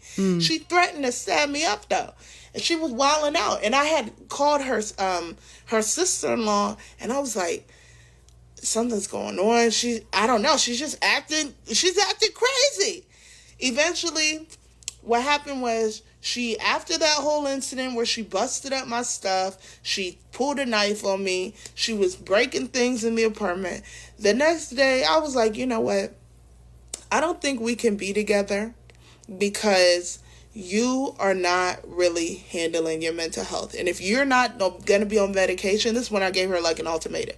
If you're not going to be consistent on your medication, we cannot be together. Yeah, you gotta let that go. Because I take my mental health very seriously, but I was also starting to realize, okay, you're not taking this medication. When you take the medication, things are good. But what happens with people who have bipolar disorder is they take the medication, they start feeling better, and then they start feeling like, I don't need the medication anymore because I feel better. Not even accepting and realizing the reason you feel better is because of the medication. Consistently. So please keep taking it. Yeah. But I remember after this event, this big blow up where everything happened, she left the house, which is what she would always do. And this is why I say this is a multi-layered experience. And until you've experienced domestic violence, you really may not understand how it's so difficult for people to leave. Okay? On average, it takes women or victims of domestic violence 7 times of trying to leave the person they're being abused by before they actually leave for good. It took me 6. It took me 6 times, y'all. And in between those times, I got an EPO. We separated for months. We broke up. I called off the engagement. It took 6 times for me to finally leave. So I'm just saying, sprinkling that little tidbit in there to let people know, if you have a friend or a family member and they're experiencing domestic violence, be patient with them. Ask them how you can support them, because it's a difficult thing to escape and leave and get to the other side of. So in this instance, after that big blow up, the next day I remember her coming back and we watched this movie. Before we move on, just about that, I'm just curious, right? I understand it's not easy. It's not going to be easy for someone to leave their abuser. I see it time and time again on the internet, okay? Not in so much in my real life, but I see it on the internet where someone is like on here telling their business, giving their story times, and the person they're in a relationship with, they just do the most, right? They just acting a fool. And we, the viewers, are like, girl or guy, leave, right? Just leave. Or you got away the first time. Why did you go back? And then you got away the second time. And then why did you go back? Like, you're getting away. Now, I do feel like there is a difference when you're in this abusive relationship and it's hard for you to get away. There's kids involved and you're not necessarily worried about like a custody battle or anything, but you're trying to figure out, how can I safely get me and the kids away from this lunatic, right? So it takes a little bit of time. You got to figure out, you got to plan it out. You know, going to go get a restraining order. Yes, it's good to have things on record, have the file there, all of that. But that piece of paper, honestly, it doesn't physically protect you. Okay. And yes, you can go get protection. You know what I'm saying? But you have those situations where other people or other things are hindering the process. You know, it's slowing everything down. It's not quick. It's not easy for you to just up and leave. It's not a quick process. And you also hear those stories of people who actually get away. Their abuser leaves them alone. Like, they break up, they leave, they move out the house, they go stay with their, family members for a while. And the abuser is not like coming after their family. They're not even fooling with them no more. They ain't saying nothing to them. They not trying to reel them back in, but they go back. And so my question is, and this is for people who have experienced these abusive relationships and people who have experienced supporting someone in an abusive relationship. How? I know you said ask what can I do to support you? But it's like when you're giving that person the resources that you have, you're like, hey, you can come where I am. We can go to police. We can do this. It's like, what do you want to do? How can I help you escape it? How can I help you get away from it? And then you guys go through the process, right? And y'all are on a good track. And I know abusers have control over the ones they're abusing, right? But how do you keep giving your energy to it? Real question, y'all. I really want to know the answer. How do you keep giving your energy to it, to the situation, and then they keep going back? Like, at what point do you just let the person be? We always say, let's support our family and friends, and we should in these situations. We most definitely should. But if the helping hand exceeds more than the 7 times statistically it takes a woman or a guy to leave an abusive relationship, how do we keep going? How do we find the strength? Like, supporting someone in a situation that is not healthy for them is hard on the friends and the family too. How, and legit, I really want to see if y'all have some advice in the comments for me and others. Like, how do you continue to gain your strength to help those who won't leave? Like, what is it that you can do to successfully help that person leave their abuser? Because I know it's hard on them. They're the ones in the situation. It's like, how do you stay strong when you're seeing someone that you love is hurting, but they keep going back to what's hurting them? Like, how? Y'all let me know. I really want to know. Y'all let me know. God's Not Dead, which was kind of crazy. Like, why that of all things? But we watched God's Not Dead, which we had an emotional moment, and she was like, I promise I'm gonna stay on my medication. And then it's hard. I can't fake the funk. Like, you just attacked me yesterday. I can be around you to a certain extent, but I'm still trying to keep the peace. I'm still on edge from what just happened. And she immediately could feel the energy, and she was like, I'm just gonna leave since you don't want me here, and I'm not coming back. So that's what she would do. After she would have these explosive episodes, they would always be followed with her threatening to harm herself and randomly leaving at some point, sending me a cryptic ass text like, I'm sorry for all the things I've done to you. You don't deserve this. I'm not coming back until you actually want me there. This is the kind of stuff that narcissistic people do to play with your emotions and toy with you, you know? Nowadays, nobody would ever be able to handle me like that. But back then, I was wrapped up. I had no real inclination that what I was experiencing was abuse. It really just felt like a very intense, toxic ass relationship. Don't get me wrong. I knew what was going on was toxic, but I was like, it's just when she's not on the medication. When she is on the medication, it's good. But when she's not, it's unfathomable. I can't be around it.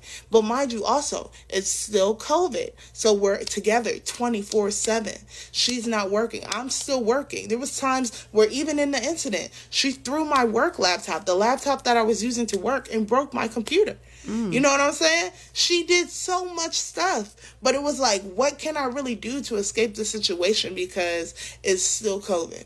I'm running out of time, so I'm going to come right back with part 2. I'm going to get this story all the way out today because, honestly, I hate when people do story times and then it's part after part. You're waiting 3 days for part 4. Like, let's just get it. We're going right into part 2. I'll be back. All right, let go. Part 2 of how I found out my ex-fiance was cheating on me 3 hours before we were supposed to go to Vegas for her birthday, for a birthday trip that I paid for, and we still went on the trip. This part is going to be the build-up. Now, like I said, we were living together the entire, damn near, I think only 1 month. The entire time that we lived together, I was paying the rent by myself, okay? Keep that in mind. When we first started living together, she wasn't working. She could not maintain employment. I was paying the rent. Mind you, this is during COVID. So in hindsight, I probably could have got away with not paying the rent and just put that money towards savings. I probably would have had my condo sooner, but I was still being responsible paying the rent. Not only was I paying the rent, I was still giving her money so she could get her hair stuff because she liked to do her hair when she wanted to get her nails done. Once the nail salons and stuff were back open, I was still giving her money for that.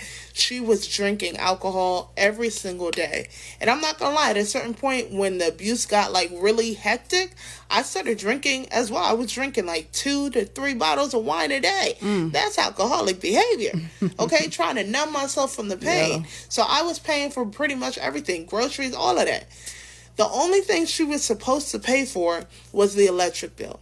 And she said that she was doing it. I trusted that she was doing it, although I probably shouldn't have, because where would she have gotten the money? Although her mom was giving her money. And unfortunately, her family, I feel like they enabled a lot of her bad behavior because they never properly got her the help she needed. She had told me until I stepped in the picture, she had never been on the medication before, which that's problematic. If you know your child has a mental health issue like bipolar and other things, you need to get them the proper health and treatment so they don't grow into adults who don't know how to ever manage their emotions. They get triggered by any and everything, and then they just go off into the world, spilling their pain onto people who didn't hurt them. As a parent, I feel like it's your responsibility to properly care for your child, but that's a whole nother situation. Okay? The biggest incident aside from Vegas that occurred is the one in which I got an emergency protective order on her. That's an EPO. So this was literally, and it literally happened on our anniversary. I was starting to see signs pretty early on in the relationship that I had made what I would consider to be a mistake in proposing way too soon. I knew for a fact that we were not going to be married, but I'm like still stuck in the cycle at the time of like trying to see if this relationship can even be saved or fixed, because when she was on the medication, she was better. When she wasn't, it was hectic. So I had proposed to her in December. Okay, she had ruined my birthday of that year, which is June 26th. Now, mind you, June 12th, I was in a car accident leaving our complex. Okay, I was in a car accident that left me with something I still deal with to this day. That's permanent nerve damage from my neck all the way down to my hand. Okay, when I got in the car accident, I tried to call her. She had me blocked. I can't even remember what the thing happened, what the thing was that happened, but a tactic that a lot of narcissists use is stonewalling you and like punishing you for even bringing a concern to them. You could package what's bothering you in the most perfect way. Use the best words that you can. Be as sweet as possible. It will never be good enough for a narcissist. Okay? So I remember it was something about me expressing to her how I didn't like how she speaks to me in some kind of way. She's like, oh, you don't like how I speak to you? You don't have to talk to me at all. So she blocked me. So when I got in the car accident, I couldn't even communicate with her. So that left me, at the time, we didn't really know what was truly going on, the full extent of my injury. But she knew I was in a car accident, and she knew that my neck was messed up in my hand and my body. I was stiff, like it was bad. So after the car accident on June 12th, which let me pause right here to say, fuck you, Jennifer. Okay, you raggedy bitch. You done fucked my body up for life. Fuck you. I'll never forgive you. But anyway, apart from that, okay. After the car accident, my birthday happened. We were supposed to go to Virginia Beach. We ended up going. She asked me what I wanted. I told her I wanted this new iPhone. And she was like, oh, just wait. Don't get it. I'll get it for you for your birthday. Birthday comes and goes. Not only did she ruin a birthday in Virginia Beach, it's not even important enough to bring up, but I will elaborate on. She just acted an ass and ruined my birthday. And then she didn't give me the phone. So I'm like, okay, I'm not somebody who's going to wait around for somebody to do something for me that they said that they're going to do, and they're showing me that they have no real intention to do. I went out and got the phone myself, girl. What do you think this is?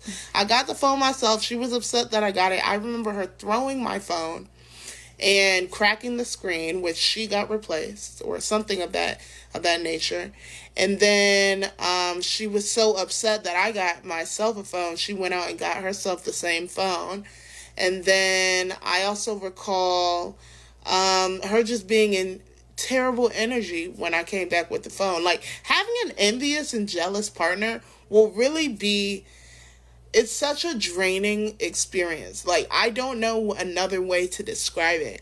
Your partner trying to do everything in their power to suck the life out of you, to break your spirit, to break your dreams, to break your desire to pursue things that they see are of interest to you.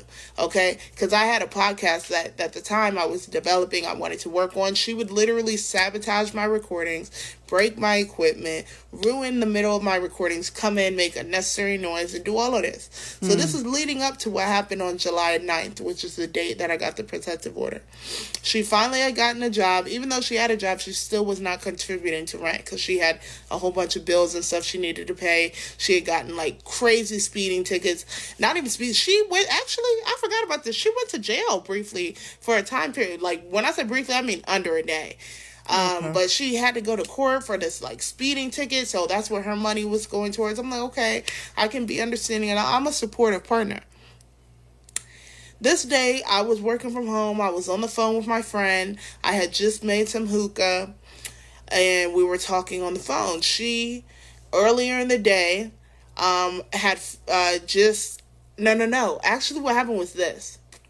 The night before, she found $50 on the ground, okay?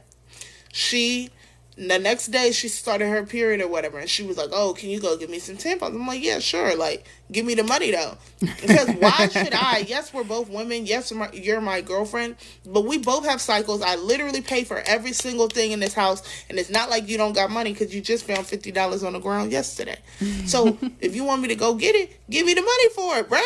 I don't feel like that I was being unreasonable, but she caught a crazy attitude in that, went and got it herself, went on to work. How y'all feel about that?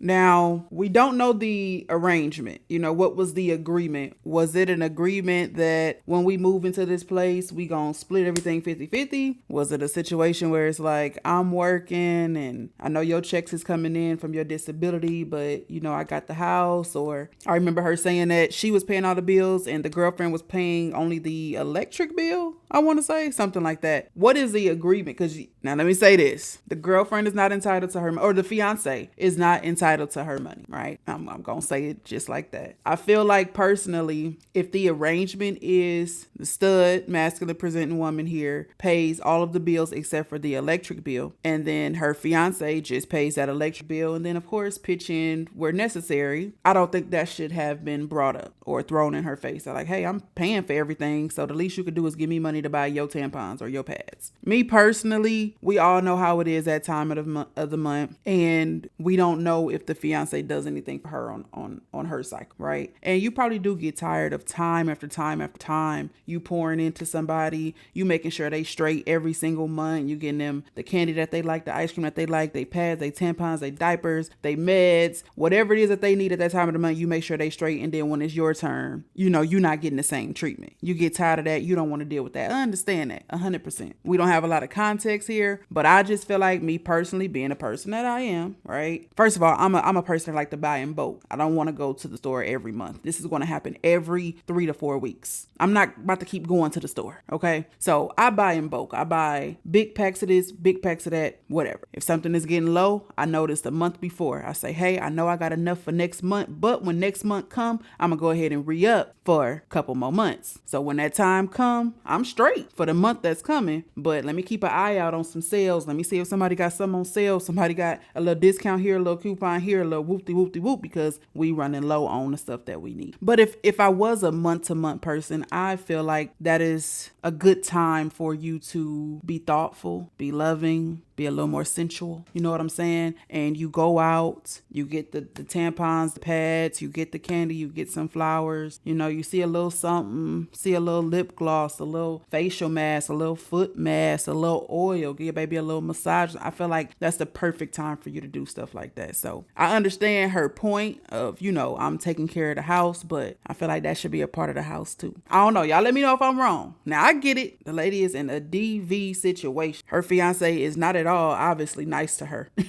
So I get it if she didn't want to do it. But I feel like bringing up, I'm already paying all the bills, but if that's the arrangement, that's nothing that you should be bringing up when it comes to, hey, it's my time and I need some pads or tampons. That's just me personally though. Y'all let me know what y'all think. Came back, to my knowledge, I thought she was still on her medication. She had been lying to me saying that she was still on it and she was not continuing to take her bipolar medication.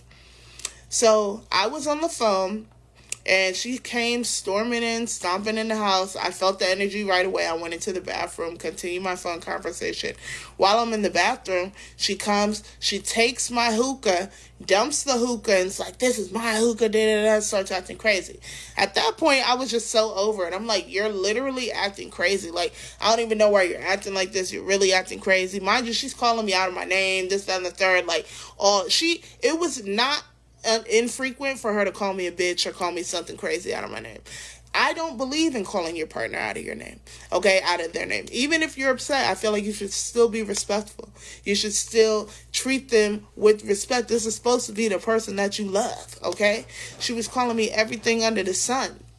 The one time I returned it, and I said, in this instance, I said, after she called me a bitch and this, that, and the third, I'm like, I don't know what you're talking about. Leave me alone. You're acting like a crazy bitch. Leave me alone. Baby, when I said bitch, I was walking into the bedroom. She got up. She said, what? She attacked me like a spider monkey. I swear on my life, this lady attacked me. She's 5'3", and I'm 5'8", 5'9". She jumped on me. Boom, boom, boom, boom, boom. Starts hitting me, throws stuff at me, clawing at me, pushed my head and my neck into the wall. Mind you, I had just said I was in a car accident on June 12th. So my body was fucked up. My neck was fucked. I could barely even turn my head. And she knew this, and she still purposely pushed and kneed my head into the wall. I started crying when she did that because I was in such physical pain.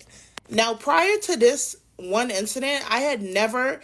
Now, I wouldn't even say hit her back. I had never defended myself. I had literally just allowed her to wail on me, however she was, till it was done. Just like leave her, try to keep my arms up, push her back, da-da-da. In this occurrence, once she need me and all that, oh, babes, I held the arms down. That's when she really felt, oh, she is stronger than me. Like, she really could take it there if she wants to. I'm not gonna lie, I hit her one good time in the stomach. Oh, she was like chilling out. She said, I can't believe you hit me. How you gonna say you can't believe I hit you? You've been hitting me. She was whooping my motherfucking ass like a spider monkey, y'all. Hold on, let me show y'all some of the pictures. Okay, boom. You see my lip is busted. She busted my lip. We going through here, scratched up my face. This is like a damn bite mark. Scratch on my chest. Cut my face up. Busted my lip. Look, there's nail polish on the wall because I had nail polish on, and when she pushed me into the wall, my nail like literally ripped back. I ended up getting a protective order. This is just proof, so y'all know I'm not lying. That's the person who came, scratched up my hands. She busted a blood vessel in my freaking eye. Okay? Now, what happened when I called the police? The police came also in the middle of the scuffle. Somehow the bottom of my foot got sliced open too. So when the police came, and here's a protective order, but y'all don't need to see that because it has her name. When the police came, right, mind you, this is COVID too, so the police were handling calls a little differently as well. They asked me if I wanted to press charges. I feel like if this was a situation with a woman and a man, they would have immediately pressed charges. Seeing the injuries that I had on myself, she had also literally thrown everything of mine off of the dresser, so that was all on the ground. She had thrown my stuff all around the house. But once she found out that I had called the police, this crazy bitch fucking called the police too. Was like, oh, she put her hands on me, da-da-da. So now they have two different stories. But the reality is you put your hands on me. And I'm the only one with physical injuries on me. You have no injuries on you. You have destroyed more of my stuff. As you can see, boom, all on the ground. She done threw my stuff around the room, all that. So when the police came and I told them this and I showed them these pictures and I'm like, she has a history of violence against me. And they're like, do you want to press charges? Mind you, this is another thing. This is from an earlier incident. And this is what I was showing them. She scratched me. I still have this scar. Hold on. Y'all see this right here? This scar will never go away. And it always reminds me of some of these incidents because it was deep and it goes to the white meat. I showed the officer that. I showed them some of these other images of this from another incident. You see the date, April 13th. Scratched, cut, like, y'all, she was whooping my ass, I'm not gonna lie. And it's not funny. I can make light of it now, but in the moment, it really was not funny. So when I was talking to the officers, they were like, do you want to press charges? And my thing is, at the time, I was like, no, I don't want to press charges. What I want to happen is for y'all to take her to the mental hospital so she can get forced to get put back on her medication.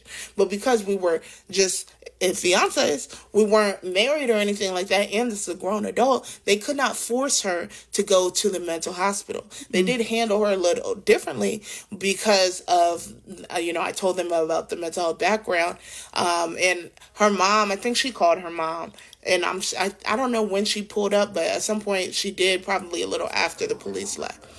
So the police are like, well, if you don't want to press charges, then, the most you can do right now is you can get a protective order. I'm like, I'm going to do it. And they're like, but we wouldn't suggest it if you're not actually going to leave her alone.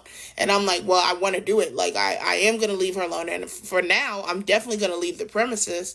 And I need to make sure that I am protected so that she does not destroy my things. Because that was her go-to thing to do, to throw my shit around. And like I said before, I'm a sneakerhead. I have a lot of expensive shoes. I have a lot of expensive things. I did not want my property to be damaged in my absence. So I said, okay, I went to the magistrate's office, which that is when the first time that I really realized, oh shit, you're really in deep, and this is an abusive relationship. I think that was my first inclination. That was the first time I ever thought, I cannot believe this is my reality. Because when you go to the magistrate, you have to literally write out the incident that you're getting a protective order for and tell them what happened and stuff like that. That was really my first time talking to anybody outside of, even my friends didn't know, and my family, they didn't know the full extent of what was going on. My family had no idea what was going on. My friends, they really had no idea what was going on. But once I got that protective order, it's like, I can't ignore my reality anymore. This is what's going on. I'm in this situation with this person who's putting their hands on me at the point of now you can physically see. Like, I'll never forget my mom. One time I had this scratch on my neck, which I still have the scar from. It's right here. I still have the scar on my neck. But one time we went to a barbecue at my mom's house, and she had seen this scratch on my neck, and look, deep to the white meat. And this is from May 29th. And she asked me, like, what happened? And I was just like, oh, I don't know. I just got scratched or whatever. Mind you, I texted the person about this. And what did she say to me? Here's a text. I sent her the scratch. And what she said in this text is, I saw it. I said, don't walk up on me. I'm sorry, but I get mad defensive. It's not an excuse, but it just is what it is. Mind you, you scratched me to the white meat. And by her definition of walk up on her, in that scenario, I literally just turned around and was like, what are you talking about? That's me walking up on her. But anyway, that's neither here nor there. After I got the protective order, I left and I went to my parents' house, and she was contacting me like she wanted to leave this place, meaning the earth, and she was going to harm herself, and, da-da-da. I'm like, bro, not talking to her, because I'm at my parents' house at this point. This is their first time seeing me, and they're kind of like taking in what's going on, and they're like, well, what are you gonna do? And I'm like, I don't know. Like, what do you mean, what am I gonna do? I'm not going back there tonight. So I don't remember how long I was gone, but I did stay with my parents, I think at least for like a month before I ended up going back to the apartment, because she wanted me to come back, and she was like, can we at least try to work on things? I'll go to therapy. That's when she agreed to go to therapy. Mind you, I was already in therapy. She agreed to go to couples therapy. I said, okay. We'll see if that actually happens. But after the protective order, that's when I was like, you know what? I think we should call off the engagement and focus on just coexisting and maybe liking each other first. And then I remember there was an incident where she called me a bitch again, and I was like, yeah, this is no. And shortly thereafter, another incident happened, and I went and I stayed at my parents for like another 3 weeks. And they were like, okay, like, you need to figure out what you're going to do. If you're going to leave this person alone, you need to like make accommodations for that. But if you're not, then boom. So naturally, I think. Y'all see what I'm saying? Like, I let you come here, I let you get away. It doesn't seem like that person is interfering in that arrangement at all, but it's like you're still dealing with that person. So how do we as your support system continue to support you when you keep going back to a situation that it seems like you can pretty much let go? I know your mind is there and it's going to probably take a while for you to get over that person. It might take just the slightest thing for that person to reel you back in, but you made it out and you made it out safe. You're in counseling. You have somewhere to stay until you get back on your feet, yet you're still dealing with, it's just like how, I don't come here and react to judge necessarily anyone's situation. When I ask these questions, I'm literally seeking the answer. There's been a couple of times where some of y'all came in the comment section and y'all made some stuff make sense to me, but I'm just trying to figure out, I haven't been there. But when you're in that situation and the person, you're away from that person, you're somewhere, you're safe, you got things on file, on record, restraining orders, whatever. And on top of all that, you are in counseling too. Like you have therapy sessions with the therapist. So it's like you can get on that right track. I've heard stories where the guy or the woman will not let the other party go. Like they will come to their job, they will come with weapons, they will actually put it to their head. Like you're not going nowhere. Those are the situations that are a tad bit harder, like not even a tad, a lot bit harder to get out of. And then especially if you have kids, because not only do you have to worry about your safety, you have to worry about your children's safety also. But when you are able to get away and be away, you're somewhere safe, you're somewhere where people care about you, you're in counseling, you can get on that right track. Why do we keep going back? How do we support that? How do we continue to be there for you when you say you're tired of it, but you're not? Just how? That's all I want to know. In life, just when you're about to make a liberating ass decision, something drastic happens. She got into a car accident on Halloween. I was her emergency contact, although I'm sure she could have called her mom or whatever. So I ended up going to the hospital. She did actually get into a hospital. See how I showed up when she was in an accident, but she didn't show up for me? She ended up going to the hospital. We were there. I helped take care of her after the fact, and that's what kind of brought me back into the apartment. Mind you, at this point it's like October, and so she had asked me prior to then, at the end of September, I think, now that I'm here, because I was gone from the apartment for like a month and a half, and prior to me coming back, she was like, now that I'm here, can you help me with like the rent? Since I'm still here, I guess I'll pay, but can you help me with at least half? I'm like, okay, whatever. I'm not even really going to argue with you because my name's still on the lease too. So yes, I do have to contribute to the rent. And then she was like, well, what about the electricity bill? And when she said, what about the electricity bill? That's when I was confused and perplexed, because what do you mean, what about the electricity bill? You were supposed to be paying the electricity bill this entire time. Come to find out, she wasn't paying the electricity bill at all. She didn't pay the electricity bill the entire time that we was in the apartment. And that brings me to part 3, where I find out that she stole money from me, y'all. Story time on how I caught my fiance cheating on me 3 hours before we were supposed to leave for a flight to Vegas for her birthday, for a birthday trip that I paid for, and we still went on the trip. Now, where I left off on part 2 is that I was about to find out that she was stealing money from me. Now, how I found this out is because she texted me when I was living with my parents momentarily, and she asked me, she was like, hey, can you send me $400? I need to get the electricity bill down because I can't balance paying this bill on top of me paying the rent. Mind you, this was her one time paying the rent. Every other month, I had paid the entirety of the rent by myself. She had not paid any money towards the rent because, remember, like I said, she was not working, and she also had attorney bills that she had to pay because she was irresponsible and a negligent driver. Okay, so when she asked me for the $400, I didn't even feel like arguing with her, even though I was confused. We did get into a little, I'm like, what are you talking about? You haven't been paying the bill? But I didn't feel like going really back and forth with her, because mind you, I'm still irritated that we're even in this situation. So I gave her the $400. It was supposed to be getting paid down to zero. I was going to give $400. She was supposed to pay the remaining, which is like $409. Okay, so then at this point, I'm living back at the apartment. And I can't even remember the month, but I think it's like November, right before Thanksgiving. She texts me and she says, we seriously need to get this electricity bill down. Like, it's not a one-time bill, and I'm tired of being broke because I'm the only one paying on it on top of everything else. So, like, I need you to help me out. Pause. If you were paying on it, the bill wouldn't be as high as it is. If you were paying on it, I wouldn't have had to give you $400 for a bill that you were supposed to have been paying.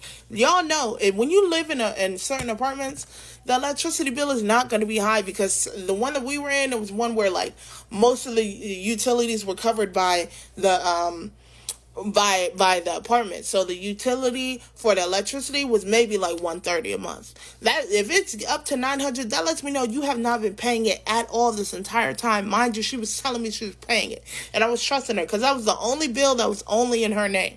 Okay, she was not paying the bill. So I said, okay, what's the bill at? We can sit down on Sunday and go over the budget. She said to me, why do we need to sit down for it? Like, the bill just needs to be at a balance of zero. Like, I'm not trying to be an asshole, but it's self-explanatory. So, like, check. Hold on. It's hard to read when somebody can't type. So, like, each check we need to put down a minimum of $200 because the bill is at $900. That's ridiculous, and I'm barely home, so I need help. Like, I literally will be broke after putting something down on that today and putting rent to the side and paying my mom back. That's literally my entire check. I can't even do Black Friday shopping for myself, girl. Black Friday should be your last thought and priority. I said, how is the bill at $900 when you just paid the bill down to zero in October? After I gave you $400, you said you were paying $409 to bring it to zero, and it's only been 1 month. I said it's not self-explanatory, which is why it's something to sit down and go over. She said, I never said I paid it to zero. I said you need to help me get it to zero because I shouldn't have to pay for it myself.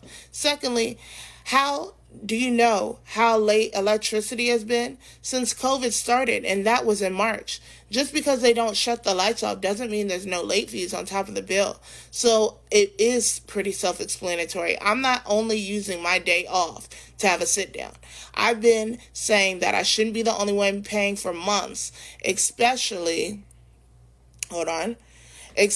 because I don't work from home. I'm not there. And I've been fed up with it, honestly. I'm just not going to be quiet about it no more. Like I said, we should both put out $200 each time we get paid so that this can be resolved as quickly as possible because it's an equally shared responsibility. Everything doesn't need to be in a conversation, especially since this shouldn't have been the case in the first place. I don't care about anything in the past. You're my partner. Why would you willingly watch here comes the manipulation, y'all. This is textbook Narcissist 101, by the way. Why would you willingly watch your partner struggle and not help or ask if they need it?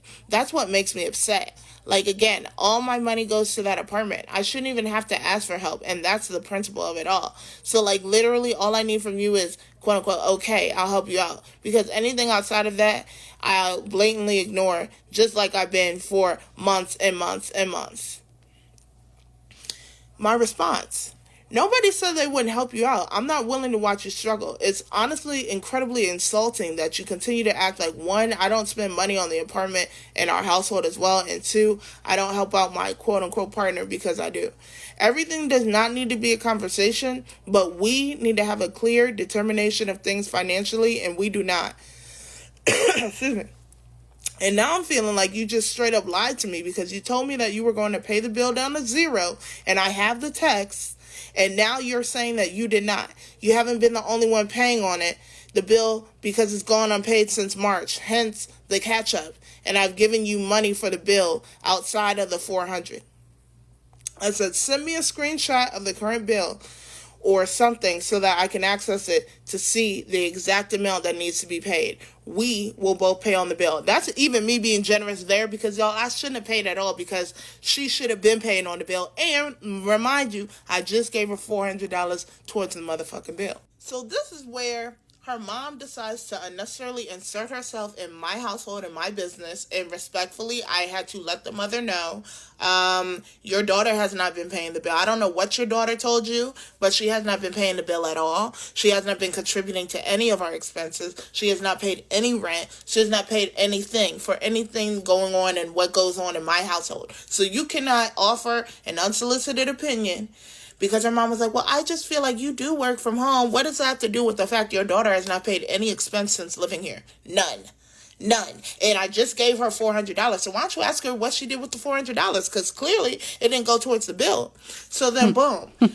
After I got off the phone with her mom, she texted me and she sent me a screenshot of what the bill amount was at. And this bill, it says $1,066.41. Now it's even higher than what I thought. That lets me know you really have paid nothing on it. Mind you, y'all heard the text I just read. She's acting like she's been paying on the bill. That's real delusion. Even she believes this false reality that she's been paying on a bill she never paid any money on. So she's trying to propagate to me like she's been unfairly treated. Whole time you haven't even been paying shit. Woo. All right, y'all. We're going to take an intermission right here. This will be a two-parter. Y'all tell me what y'all think down in the comments. Me personally, I feel like the moment that she decided to leave and go be with her parents, like stay in her parents' home, she should have been figuring out a way to get her name off of the lease. Those responsibilities should not have been on her, and she should have paid the prorated amount. You know, I'm not sure exactly what time frame, or if it was at the beginning of the month or the end of the month. If you was there that whole month, that last month you was there, go ahead and take care of your responsibilities. If you were there half the month, take care of 2 weeks worth of whatever, whether that's electricity, water, the rent, the Wi-Fi, anything in your name should be cut off. The responsibility, if she's going to stay in that apartment, will be on her. If you guys are both going to leave that apartment, then figure out what needs to be done. But the fact that you kept your name tied into that mess is not cool. Like that wasn't the move to make. And I would think that maybe her parents would be like, hey, make sure you detach yourself from that apartment. Because what if she would have been like, okay, bet you don't want to be there. You living with your parents. Cool. I'm finna destroy the house. I'm finna destroy the place, and I'm finna leave. Like, you worried about, oh, my name is still on the lease. I'm going to help her pay the rent because then that will mess up my rental history, etc. But what if it would have went the other way? You know, detach yourself from the situation. It's not as easy as it seems. I know it's not an easy process. I know it could be costly, but look at where we're at now. The fiance is sending $1,000 electricity bill that the fiance was supposed to be paying the whole time they was living there. So now it's the weight is on her shoulders to pay for that. You know what I'm saying? Like, I feel like if you was at your people's house for a month and a half, now I don't know because she didn't say just yet if her people was charging her to be there. But if you like rent free there, you still working, detach yourself from that apartment, period. But y'all comment what y'all think down below. We will have a part 2 up sooner than you think. On. So she's trying to propagate to me like she's been unfairly treated. Whole time you haven't even been paying shit. That's the craziest part about it to me. So then we keep going back. I'm not going to read through all these texts because it's stupid. But basically, I asked her, I'm like, bruh, give me the account number so I can see what's going on. She's like, no. I'm like, why not? It's a shared expense for a place that we share. Nothing is going to be changed on the account, but I should be able to see the bills and contribute to them myself the same way we can with the rent. And you could pay with the utilities if you wanted to. And then she said, you haven't been doing that this entire time we lived there, so no. Neither have you. You haven't been paying nothing. So she My whole thing is this. What, the ex wants her to send her the money to pay it? Didn't she just send her money last month, $400, and she didn't do anything with it pertaining to this bill or the bills of the house? Like, yeah, if you want her to help you pay any bill, rent, water, whoever, she should be able to log on to that portal, put the information in, and submit how much she wants to contribute to that bill. She shouldn't have to send the money to the ex. It sounds like that's what the ex want her to do. boom, I'm not going to give you the thing. That's when I'm like, oh, you're being weird. That's being weird. You're being weird about it for no reason. If it's a shared expense, I should have access to see what's going on. The reason why she didn't want to give me the account number is because she didn't want me to actually see that she was not paying anything on the bill, and she's never paid. That's how deep these narcissists will go. They will really try to make you feel like you're crazy for not accepting their false ass reality. I knew as soon as she asked me for more money, okay, I'm thinking, what did you do with that money? But I don't even care. What I care about is that you are asking me for more money now, and I'm not giving you shit. I'm not giving you shit. And that's what I told her mom too. I'm like, I'm not giving her any money towards this. I'm not giving her anything. So obviously, after I texted her back and forth a little bit, and I'm like, this is simple communication. Once she started acting weird, I said, oh, you're not gonna give me the account number? Bet I'm gonna find it. I went through. I started looking through things. I started rummaging through. See me, I wasn't even worried about it. I would have let that thing sit right where it was at. I would have let it be whatever it was going to be. I wouldn't even be worried about it. I'm thinking that this electric bill must be in the ex's name, because if it's in her name, she can easily just call and say, I don't have my account number, but here's my other information. And she can get whatever it is she needs to get. So especially if it wasn't in my name, oh, baby, you don't want to give me the information? Cool. You figure out how to pay it. I'm not finna go back and forth with you. Found that motherfucking account number. As soon as I found the account number, I looked in there. Not only did I find the account number, I also found this journal, which I'm going to show you some of the stuff that she wrote in here so y'all will know that I'm not making this up. This joint, what does it say? IBI. F you, go to hell, die. Get hit by a car, kill yourself, drown, die. Hang yourself, cut your throat. This is what she writing on papers, y'all. Writing on papers and notebooks, y'all. Crazy. Crazy rants. This girl was crazy, y'all. I'm not even lying to you. And then I saw, excuse me, that she made a pros and cons list about me, which that is just crazy.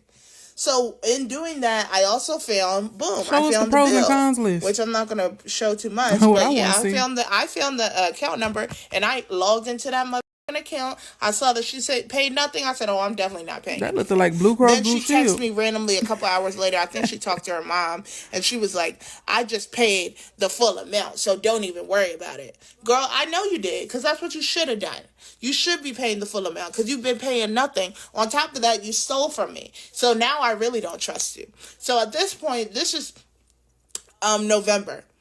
Right before November, right before her birthday, because her birthday was in December. So once I found out that she stole from me, that for me was the icing on the cake. Oh yeah, we're definitely not living together after this. Like, it's a dub. So I had started to look for apartments of my own. Mind you, we didn't have to inform the leasing office that we were not renewing our lease until December 17th. That was the last day for us to tell them. So unbeknownst to her, and I think that the only reason that she was trying to suddenly all of a sudden want to pay this electricity bill down is because she knew that I probably didn't want to live with her, so she would need to get her own place, and she can't do that if her credit is in shambles. I really think that's the truth. So I started looking at places. I was looking at both condos and apartments. I ended up finding this one apartment that I really loved in Alexandria, and it was a high rise. It's the one that I eventually ended up choosing. But I didn't inform her that, we're not going to live together yet, but the energy was there. And mind you, I also started to notice when you live with somebody and their routine changes, you can kind of feel when things are off. Now, things have been off with us for a while.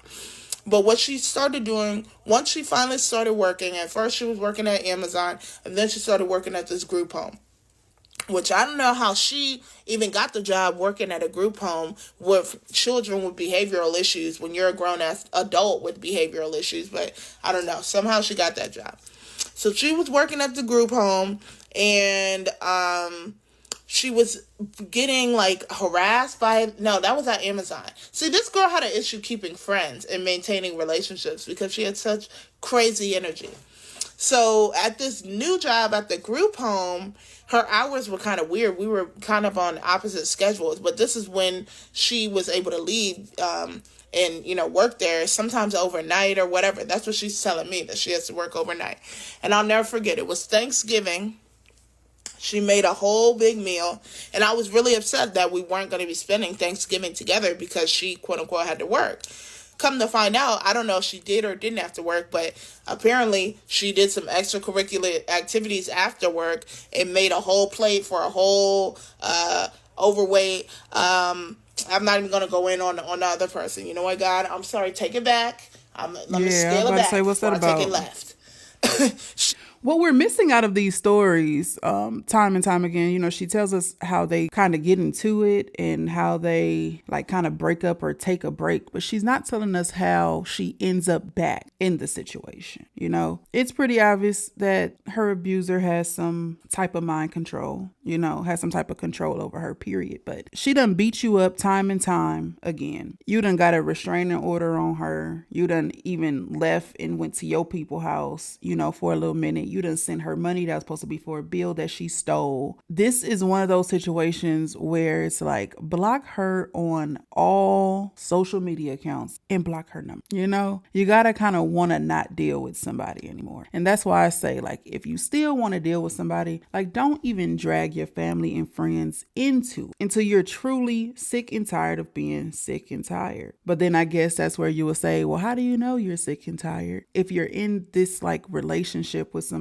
who you really can't let go? Like you I guess you don't know when you're sick. I don't know. I have a low tolerance for certain things. So, and I'm not everybody that I react to. So I know it's a difference here. You know, me personally, you're not finna steal no money from me because I have to know answers. When I ask a question, I need to know the answer. If you're saying you're doing something that you're not doing, I'm going to need the proof. Like if you're not deemed to be a trustworthy person, I'm going to need the proof like right then and there. It's a lot of stuff that I don't let slide. Apparently there's a lot of people in this world that let a lot of stuff slide. I'm not a slider. No, we're not sliding and flipping and flopping around here. No, ma'am. Once I see that you are not the person I thought you were, I definitely move different when it comes to you. Okay. How do we get to a point to where we want to spend Thanksgiving together? This girl just beat you up. She just stole your money. Her mama just told you need to take her responsibilities and pay these bills. She's telling you need to pay these bills. They're all just manipulating you. Like, how did y'all get to a point where y'all wanted to spend Thanksgiving together? How was you cool after she stole your money? How was you cool after she beat you up? I don't get it. Somebody help me understand in the comments. But the crux of it is,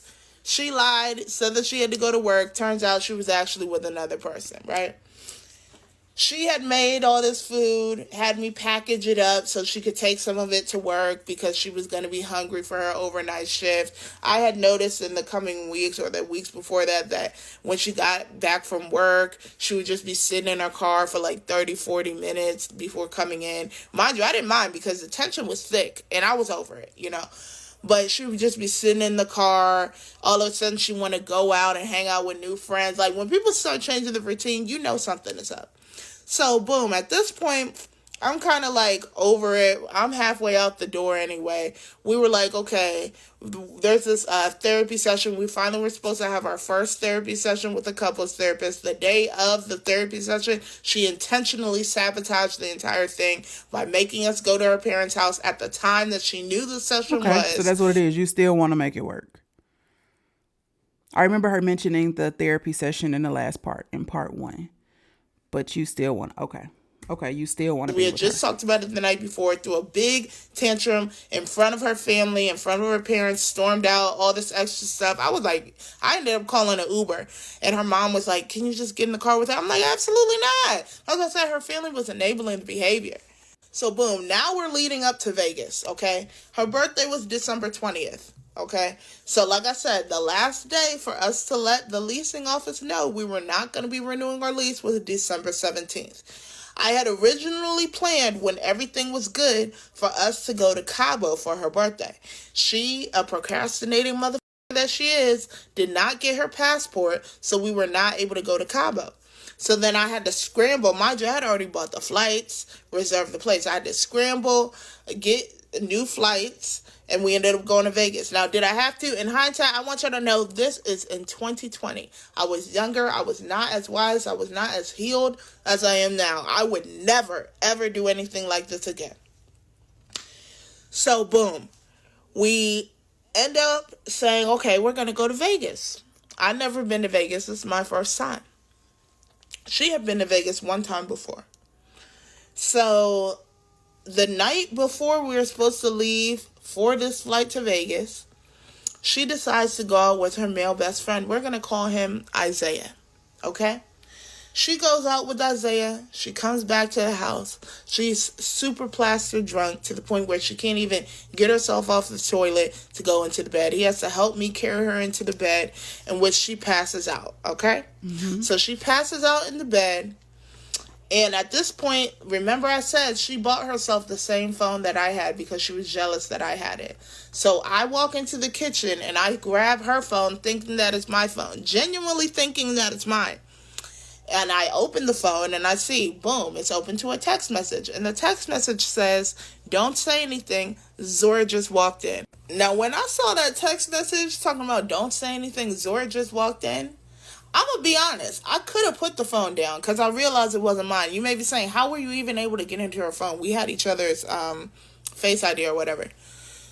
So, yeah, that just shows you how dysfunctional and toxic this was, because we were so enmeshed that in the highs, it was like a roller coaster. This is literally how it felt. Constant ups and downs, lefts, right, centers. When I saw that text, I could have put it down. This is me being accountable, okay? Because at that moment, I realized this is not my phone. And I could have put it down, but my intuition said, bitch, motherfucking go through that phone. So that's exactly what I did. And so I'm reading the text, and it's her kikiing with one of her friends. And she's like, oh, yeah, I just got back with Isaiah. He is fine. Mind you, you're supposed to be gay. And you fiending after this man who, honestly, I thought he was gay. But you talking to your friend about how he is attractive and you would sleep with him. All right? These are the kind of girlies I don't want around me. If you over here sneak dick your ass right out of my life, okay? She talking about that. And then I just keep scrolling up. And I see that she talking about, oh, nothing even happened when I went in her house. I just went over there and I did sleep in her bed and we just kissed, but we didn't have sex. Nothing happened. You just kissed. That's cheating, bitch. First of all, I feel like cheating is you doing anything you would not want your partner to know behind their back. You being sneaky. That could include texting somebody you know you shouldn't be entertaining and talking to. That could include hanging out with somebody. To me, that even includes changing people's contact names in your phone. All of that kind of weird is cheating. Cheating. Okay? Any inappropriate action you would not want me to do, bitch, you motherfucking cheating, for real. So, boom. I agree. I find out from reading that text, mind you, when this happens, like I said, it's the night before we're supposed to go on this trip. When I open the phone, it is exactly 3:00 a.m. The flight is at 6. She's so passed out, too. So I'm going through and I'm reading everything, screenshotting it to myself, sending it to myself, deleting the screenshots. And I'm just thinking to myself, I'm pissed. But I'm like, I know for a fact, if I confront her about this, it's going to be a big blow up in a big situation. And this is where I'm going to leave it for part 3. I'm about to come right back with part 4. Stay tuned. Part 4 and the last part of how I found out my ex-fiance was cheating on me 3 hours before we were supposed to go to Vegas for her birthday, for a birthday trip that I paid for, and we still went on the trip. Now, where I left off last part is that I just found out she was cheating on me. How did I find out? I had accidentally went through her phone, and I say accidentally because I did unintentionally pick up her phone when she was passed out in the bed. I thought it was mine. We had the same exact phone, and we both had black cases. Now, when I realized that it was not my phone, I could have put it down, but once it was already open, I did not. Now, when I saw the phone, and when I saw that it wasn't mine, what helped me see that it wasn't mine is because there was a text there, and it said, Zora just walked in the room, and I'm on speaker, be quiet. So, boom. I'm like, what? I go through the text. I see that she's kikiing with her friend about how she's been being sneaky behind my back. Can't call it an accident though, but okay. You kept going. Once you seen that there was text messages there, you opened up that app, you got it going. So it wasn't an accident. You accidentally picked up the phone. You accidentally unlocked it. But actually reading through those messages, not an accident. lusting after her male best friend. And then I see that she spent the night at one of her coworkers' houses. This older stud who, without giving too much to her, just spent the night at this lady house, and she said that she didn't sleep with her. She just slept in the bed with her and they just kissed. Girl, come on. That's cheating, you know? So when I saw this, I was livid. I was pissed. But when you're in an abusive situation, you have to understand that that is the most dangerous time to literally exist when you're trying to leave that abusive situation, because that person will do any and everything that they can in their power to try and manipulate you and force you and keep you to stay, or they're going to do something drastic and violent. And I already knew, okay, boom, we're supposed to go on this trip. It's already paid for. So if something like this had happened now, I indefinitely would not have gone on the trip with the person. But mind you, this happened in 2020. I was 24. She was struggling with mental health issues, and we were in this up and down roller coaster. If you haven't seen the past 3 parts, that will help you catch up on why I went. But the main reason that I went is because I knew that I had to be strategic in my exit in order to have the least drama as possible and the least violence happen towards me, y'all. Like, this girl was unhinged. So I had already taken the screenshots and I sent them to my phone, and I was just plotting in my head. I'm like, yo, okay, we're going to go on this trip. When we get back, well, on the first day that she goes to work, when she least expects it, I'm going to move all my shit out and I'm going to be gone. Because mind you, like I said in the last video, I had already started looking at apartments. So I had already found an apartment that I wanted to move to, and I had already gotten approved for the apartment. Okay. So I had said, you know what, boom. Once I saw that, because we had said, okay, let's see what happens on this trip. Let's see what happens for the rest of the year. If we're able to get along, maybe we'll consider, even though I knew in my mind, bitch, I'm not living with you ever again. I'm not living with you. But we said we would wait and see, okay? Once I found out that she was cheating on me, and you may say, well, you don't know if she slept with them. Whatever she was doing was inappropriate, and that's enough for me. I had already called off the engagement. You would be stupid to think that somebody who cheats on you prior to y'all getting married would not cheat on you in a marriage. That would be so stupid to think. So I'm never going to allow that. So I said, okay, I got to do this strategically. Right? Mind you, we still got to head to the airport. So we head, I don't say anything to her. We get to the airport. She fake excited. I'm literally livid on the inside, because it's one thing when you find out someone's cheating on you, unless you're going to leave them, shut the fuck up and let them cheat in peace. Okay? I knew I was going to leave her. I just didn't know exactly how and what to do. So mind you, I'm sending the screenshots and shit to my friends, and I'm like, bitch, look what I just saw on this girl's phone. It's really a dub now. Like, it's crazy. And I'm like, she's such a fake ass bitch. She could be in my face smiling and trying to kiss on me and stuff, knowing what she just did. Which, to all y'all cheaters out there, what is wrong with y'all? Like, really, what is really wrong with y'all that y'all can be in somebody else's face behind your partner's back and literally come right back to them like nothing happened? That's a psycho thing. And this is why this is my saying: if you'll lie, you'll cheat, you'll steal, you'll kill. And that's why I can't do it. And let me tell you, everything that I just said is what she did. She lied to me throughout the relationship. She stole from me, as y'all just learned in part 3. Okay? She cheated, and there's no doubt in my mind she would have tried to harm me. She tried to stab me. What do you mean? Any partner who's abusive, you don't know what can happen when you're being abused. Anything can happen. You could fall and slip and hit your head one day, and it could be a dub.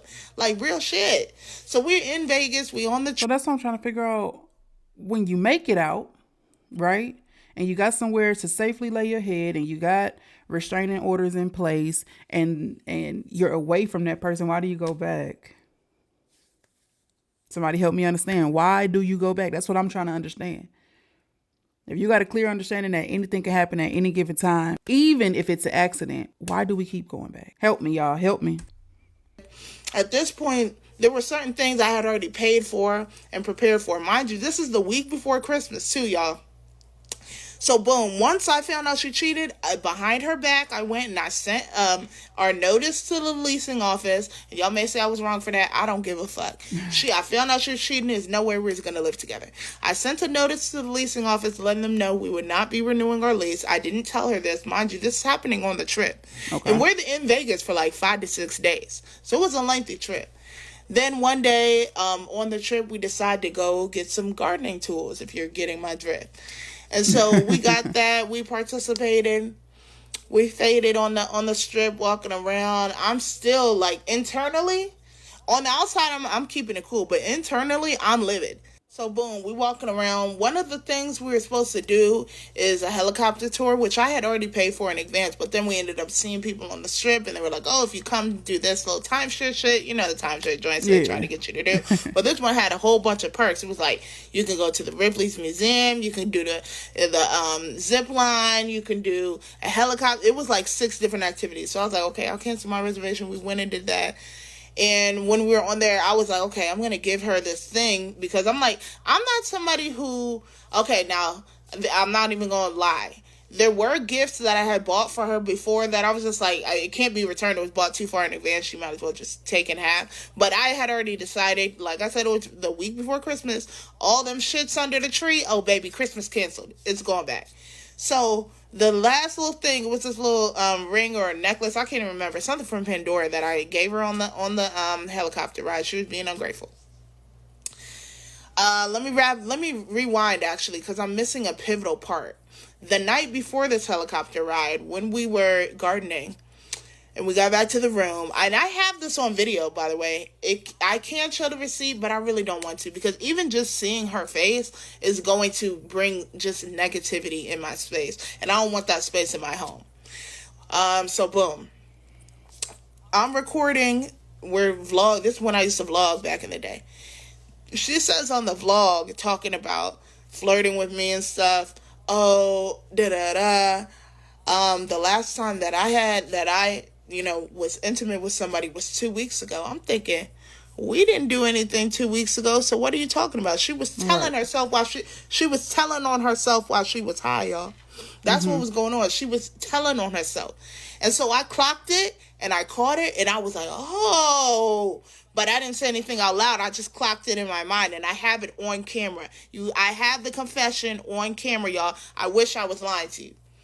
So once that happened, the next morning I woke up, I'm like, oh yeah, boom. So I literally went, and I was like, I need to escape. I walked around, went to the Paris resort by myself, saw that Eiffel Tower imitation, went to Bellagio, walked around. I was just like really trying to clear my mind, because after that happened, I was like, bro, I'm going to spaz out. And I really tried to make it a point to not say anything, because I'm like, I don't want it to be a major blow up in this bitch, because it indefinitely will. Because every single time that I told her I was done, the same thing always happened. It was a big, huge blow up, followed by her immediately trying to emotionally manipulate me by either implying or attempting that she wanted to end her life.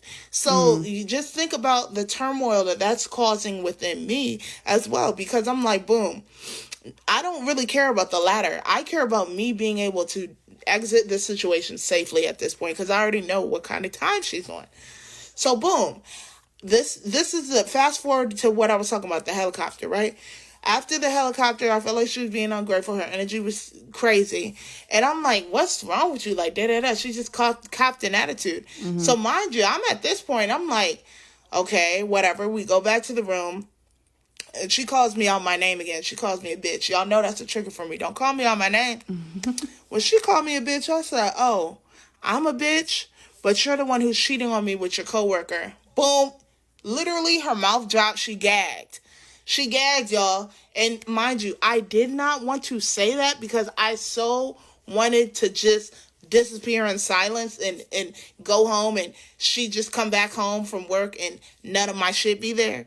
But I couldn't hold it in, because it's like, bitch, you're so fake. We're on this trip. You're in my face, still trying to kiss on me and love on me and all this other stuff. But then I'm really getting angry, because I'm realizing you really are fake as hell. Like, you're really sitting in my face because you don't know that I know what you're doing. I don't like that at all. And let me just tell y'all right now, trigger warning is about to get real crazy. After I said that, to say that she attacked me like a spider monkey wouldn't even do it justice, okay? I had literally just finished putting up all my stuff, packing up all my stuff. She went, this is how she destroyed the room, was throwing stuff everywhere, throwing everything everywhere, okay? Throwing my suit, opening my suitcases, throwing stuff. I had this cute Louis bag. She cut it. She came, she busted my ear. I got multiple piercings over here. She hit me on the side of my ear, busted my ear all the way up. Okay? Look at this. Craziness. And then we got home. I'm bruised. You see that bruise on my arm? Let me show you this. Purple. Somehow my legs got caught up in the scuffle. All that was going on. It's not even a scuffle, because I don't want y'all to think in any kind of way this was a fight. This was her attacking me, y'all. This is her violating me yet once again. This big ass bruise. See how that turned purple? And then boom. Let me show y'all the craziest joint. Because I was sitting on the ground when she first started this. She stomped on me. This whole thing is a bruise that was on my leg, on the inside, on my thigh. So obviously we're in a hotel. The people hear what's going on, and somebody calls security. Security comes up. They're like, what's going on? And she's like, I'm sorry, I'm just drunk. Da-da-da. And they're like, if we have to come up here again, someone's going to jail. So boom, the security coming up, that is what stopped her, because she was throwing stuff at the window. And y'all know in Vegas, because of the gambling and stuff, they don't allow the windows to open all the way, because people, might do whatever. So she was trying to throw stuff out the window, but she couldn't. So she was throwing boots and stuff at the window. She was throwing stuff around the room. And then after the security came and threatened to arrest her, basically, then she switched her energy from throwing my stuff around. I don't know if I told you she cut my Louis bag. She switched the energy from that to now suddenly, I want to end it all. I don't want to do it anymore because you're telling me you don't want to be with me. And so boom, then she takes all the pills in the room that she could find. Mind you, I had my Zoloft prescription. This is she draining. Had her medication. Golly. And she had like 2-3 different Where'd kinds she of get medication. the energy from? So she was like, literally took the bottle open, popped him, just starts popping him, popping him, popping him. I'm like, what are you doing, bruh? So now this is what emotionally manipulative and narcissistic people might do. Okay, they're gonna get it's the heightened emotions. They get you to a place where you still feel like you need to intervene because they're doing destructive stuff in front of you, and you still care about this person, so you don't want them to take their life. You don't want anything crazy to happen, but they're enacting chaos. So boom, she does all that, pops pills off. I'm literally scooping, trying to grab pills, dumping the pills down the toilet, trying to flush them. You know what I'm saying? And I'm not talking about she taking 1 or 2. She's taking handfuls of pills, trying to swallow them. And I'm literally having to wrestle the pill bottle out of her hand. And I'm like, this is crazy. This is crazy. This is too much. You need to calm down. You need to stop, bruh. You need to stop. This went on for over an hour of her trying to wrestle me for these pills, bruh. It was crazy in the hotel room. And I'm like, mind you, we got a flight the next morning to go back home. So I'm already thinking in my head, okay, what's the first things that I need to do when I get back home to get out of this space? Let's fast forward to the next morning. As normally what happens after she has a crazy episode where she flips out and does the most in mania. Then she comes back. She's feeling bad for how she acted, all this. Great. Fine and dandy. You still did what you did. And my thing was, on top of everything, on top of the abuse, on top of the mental abuse, on top of the physical, the emotional, the manipulation, the gaslighting, the constant narcissism, now on top of all of that, then you cheated on me? Oh, girl, I'm very much so done. I'm all the way done, and you should already know that. My thing is, when we're on the way home on the plane, this girl starts throwing up, y'all. She starts throwing up on the plane. Why? Because she swallowed all those fucking pills. So then even there, I'm not a heartless person. You're sitting next to me, you throwing up, you're not feeling good. I had already bought her a ginger ale before we went in there. Mind you, I still had decided that I'm not going to be with you, and she understood that. But I'm like, I can't just abandon you. We're here in the airport, you're throwing up and stuff. She on the flight throwing up. This is the first time I ever seen someone throw up on a plane, too. So she was throwing up on the plane, like sick, of course, because you just tried to take all these freaking pills. That incident really scarred me, because it's also like, The pills that she was trying to take is the medication that I take on a regular daily basis. So for a while after this entire incident, I couldn't even take that medication because it really triggered me just to see those tiny little pills. Like, it immediately brought me back to that scenario. And that was something that was taken for my mental health. So I'm like, bruh, this is really fucking crazy. The day we got back, I kid you not, like I said, it was the week before Christmas. When we got back to that apartment, I took all them gifts that I had under the tree and I returned them that day. And she was sick. She was just sitting in the house all sad. And I was like, yeah, you know it's done, right? And you know I'm moving out. Like, I told her, I told the leasing office we're not renewing our lease. She was gagging at that, but what could she really do? She was like, oh, I figured. And I'm like, yeah. And boom, I'm moving out on this date. I'm not telling you this is what it is. I'm not telling you where I'm going. And, yeah.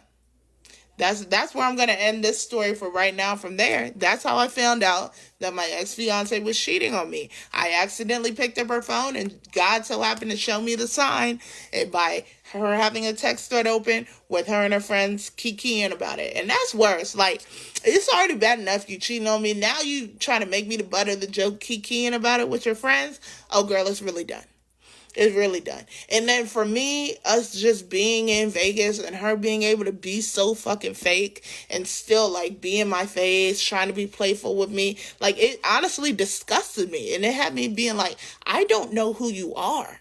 But what really helped me liberate myself from this situation, because I hate to tell y'all, after this situation, yes, I did move out. I was in my own space. We were not talking for some months. And then we briefly reconnected. I know y'all probably rolling your eyes. You briefly reconnected. We did briefly reconnected. It was a complete disaster, as I anticipated it probably would have been. And then after that, I never talked to her ever again. Which I can give a story time for that incident too, because that's later. That's something different. But overall, what did we learn from this situation? Okay? And that's my thing. I've said this pretty much the whole time, right?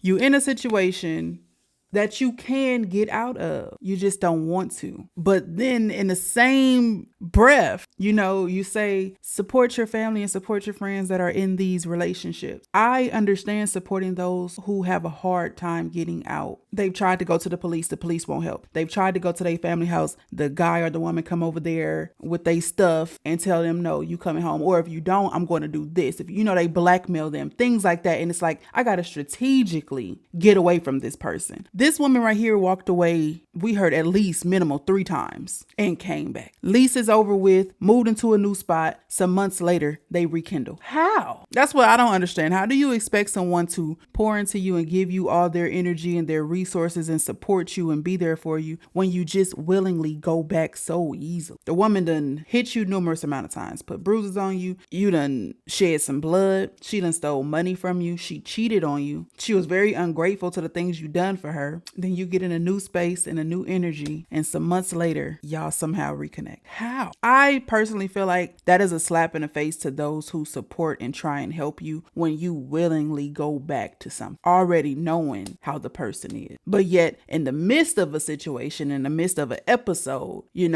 go crying out to your family and friends for help, and they help you and they bring you out just for you to go back. And I'm not talking about the situations where you've done all you can do to leave. You're literally trying to leave, but this person will physically not let you go. They blackmail you. They threaten you. They threaten your family. They threaten your kids. They threaten your job. And you've been to the police, and the police are saying, and until they do something, until they this, until they that. And it's just like, oh my God, nobody's helping me. I understand those situations where you're still reaching out for help because you're like, I'm trying to get out of here the safest way possible. But these are one of the situations that I feel like you could have dipped out and been strong for yourself. You just keep going back to a situation. Y'all let me know what it is when you willingly go back. Why do you go back so easily? I really want to know.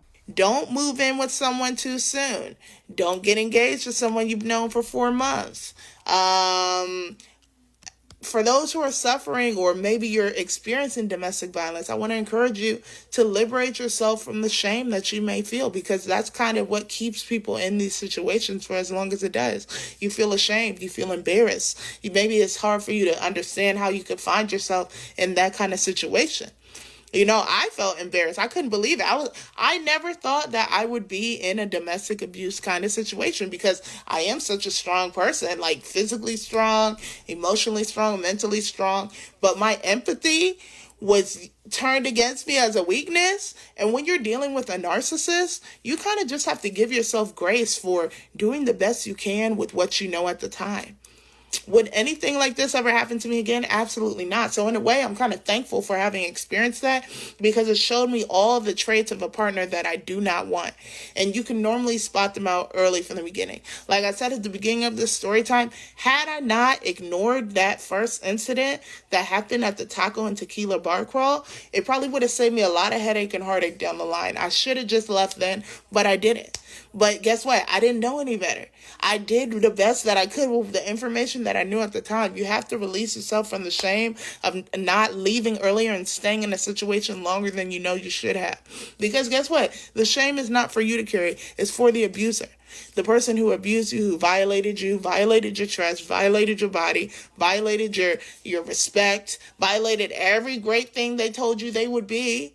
That's who the shame belongs to. So, like I said, October is Domestic Violence Awareness Month. It doesn't just happen at the hands of men. It does happen to women, at the hands of women as well. It happens to women from other women. It happens to men from women. Like, just in general, I want to say this. People who love you, they care about how they make you feel. They care about how they treat you. People who love you will never put their hands on you. People who love you will never lie to you and steal from you and be intentionally deceptive to do things that they know would harm you. Okay, so if you do find yourself in that kind of situation, I encourage you to do the best that you can to create a plan where you can exit safely. I know it's not going to happen just like that. You know, some circumstances don't allow for it, but on the other side of fear is joy, happiness, love, and the peace that you want. All right? Yeah. And if you find yourself or have found yourself in this situation, you might be wondering, what's the first step? What's the first thing I can do to get out of this situation? And the first thing that you have to do is be honest with yourself that you are in the situation. And it may be difficult to do. You know, what prompted me to even tell this story time is that I found my old journal from the time period and what was going on. And I opened it and I saw this list right here, right? And it said, hard truths to accept. The first one, it says, the relationship has been dead and prolonging the burial will not bring it back to life. All right, so y'all, it looks like she's going into like another little segment about bringing awareness. I am glad that she learned from the situation. She says it will never happen to her again because she knows what to look out for. I do understand that at the time all of this was going on, she was young. You know, she was 24. Probably not much advice could be given from friends. She probably didn't have older friends that have, you know, been there, done that. And she probably wasn't too open about the situation to other family members who were older and were wiser to tell her, you know, hey, you need to back up off this and back up off that. She probably was very minimal with what she said because, as she mentioned, she had empathy for the girl. She loved the girl. You know, that was her fiance. She wanted to make it work. And I understand that. You know, it just gets to a point. I'm glad that the abuse didn't go, you know, further, if you picking up what I'm putting down, and that she is still here with us today. You know what I'm saying? Because as she mentioned, you can be in the middle of an episode and y'all going back and forth. Your abuser, you know, kind of do something, you slip and fall and hit your head on something, or they throw something and they really hit a nerve. You know what I'm saying? And then you may not be unalive, but you may end up paralyzed. You may end up in a situation where you can't use your arms or your legs, or you can't turn your head, or you can't talk no more, or, you know. So I'm glad she's out the situation. I'm glad she's here to tell her story. Hopefully there is someone who can learn from her situation. You know, we don't always have family and friends that we can go to and talk to, and social media a lot of the times help us out of our situations. You know, us as people. And there may be someone young out there going through the same thing, or can be meeting somebody for the first time and they're showing the same red flags that she was telling us about here in her story time. And they may say, you know what? I don't even want to get myself into that. This can go bad really quick. I know that being toxic is kind of a trend, you know, to have that toxic relationship, that back and forth. Everybody, you know, idolizes like Peach McIntyre and what she does, how she speaks to people, how she speaks to her husband, the drama they go through. People idolize Kane. Now, I do find Kane entertaining, but when it comes to the drama with her and Chris, it is so toxic. It's too toxic to be entertained. You know what I'm saying? And we have younger people that watch these creators and they feel like that is the new norm, or the things that they go through, things that they do are acceptable. And to be honest, it's not normal, you know, and whether it's for content purpose to run up a bag, or if it's really their real life and they're being authentic with their content, either way, please do not follow their lead when it comes to relationship and just being toxic.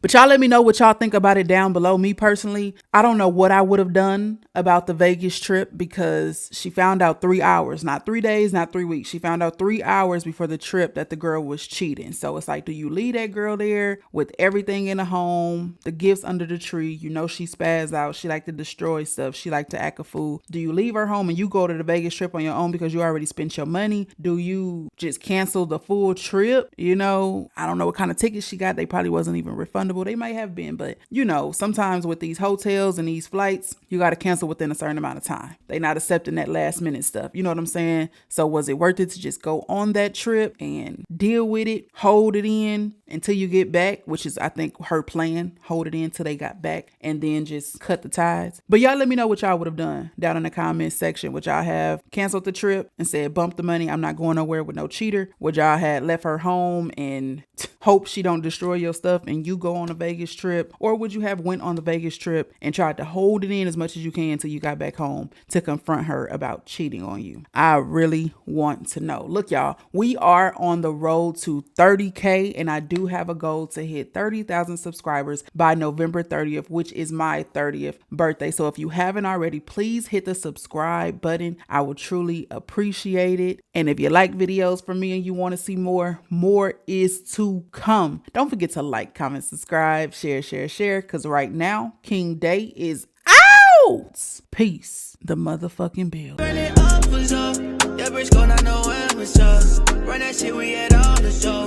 Say that shit for your camera.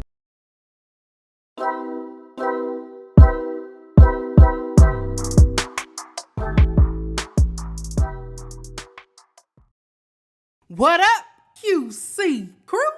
King Day is in the mother building. Run it up, was up. Yeah, BRISKO, not know when was up. Run that shit, we had all the show.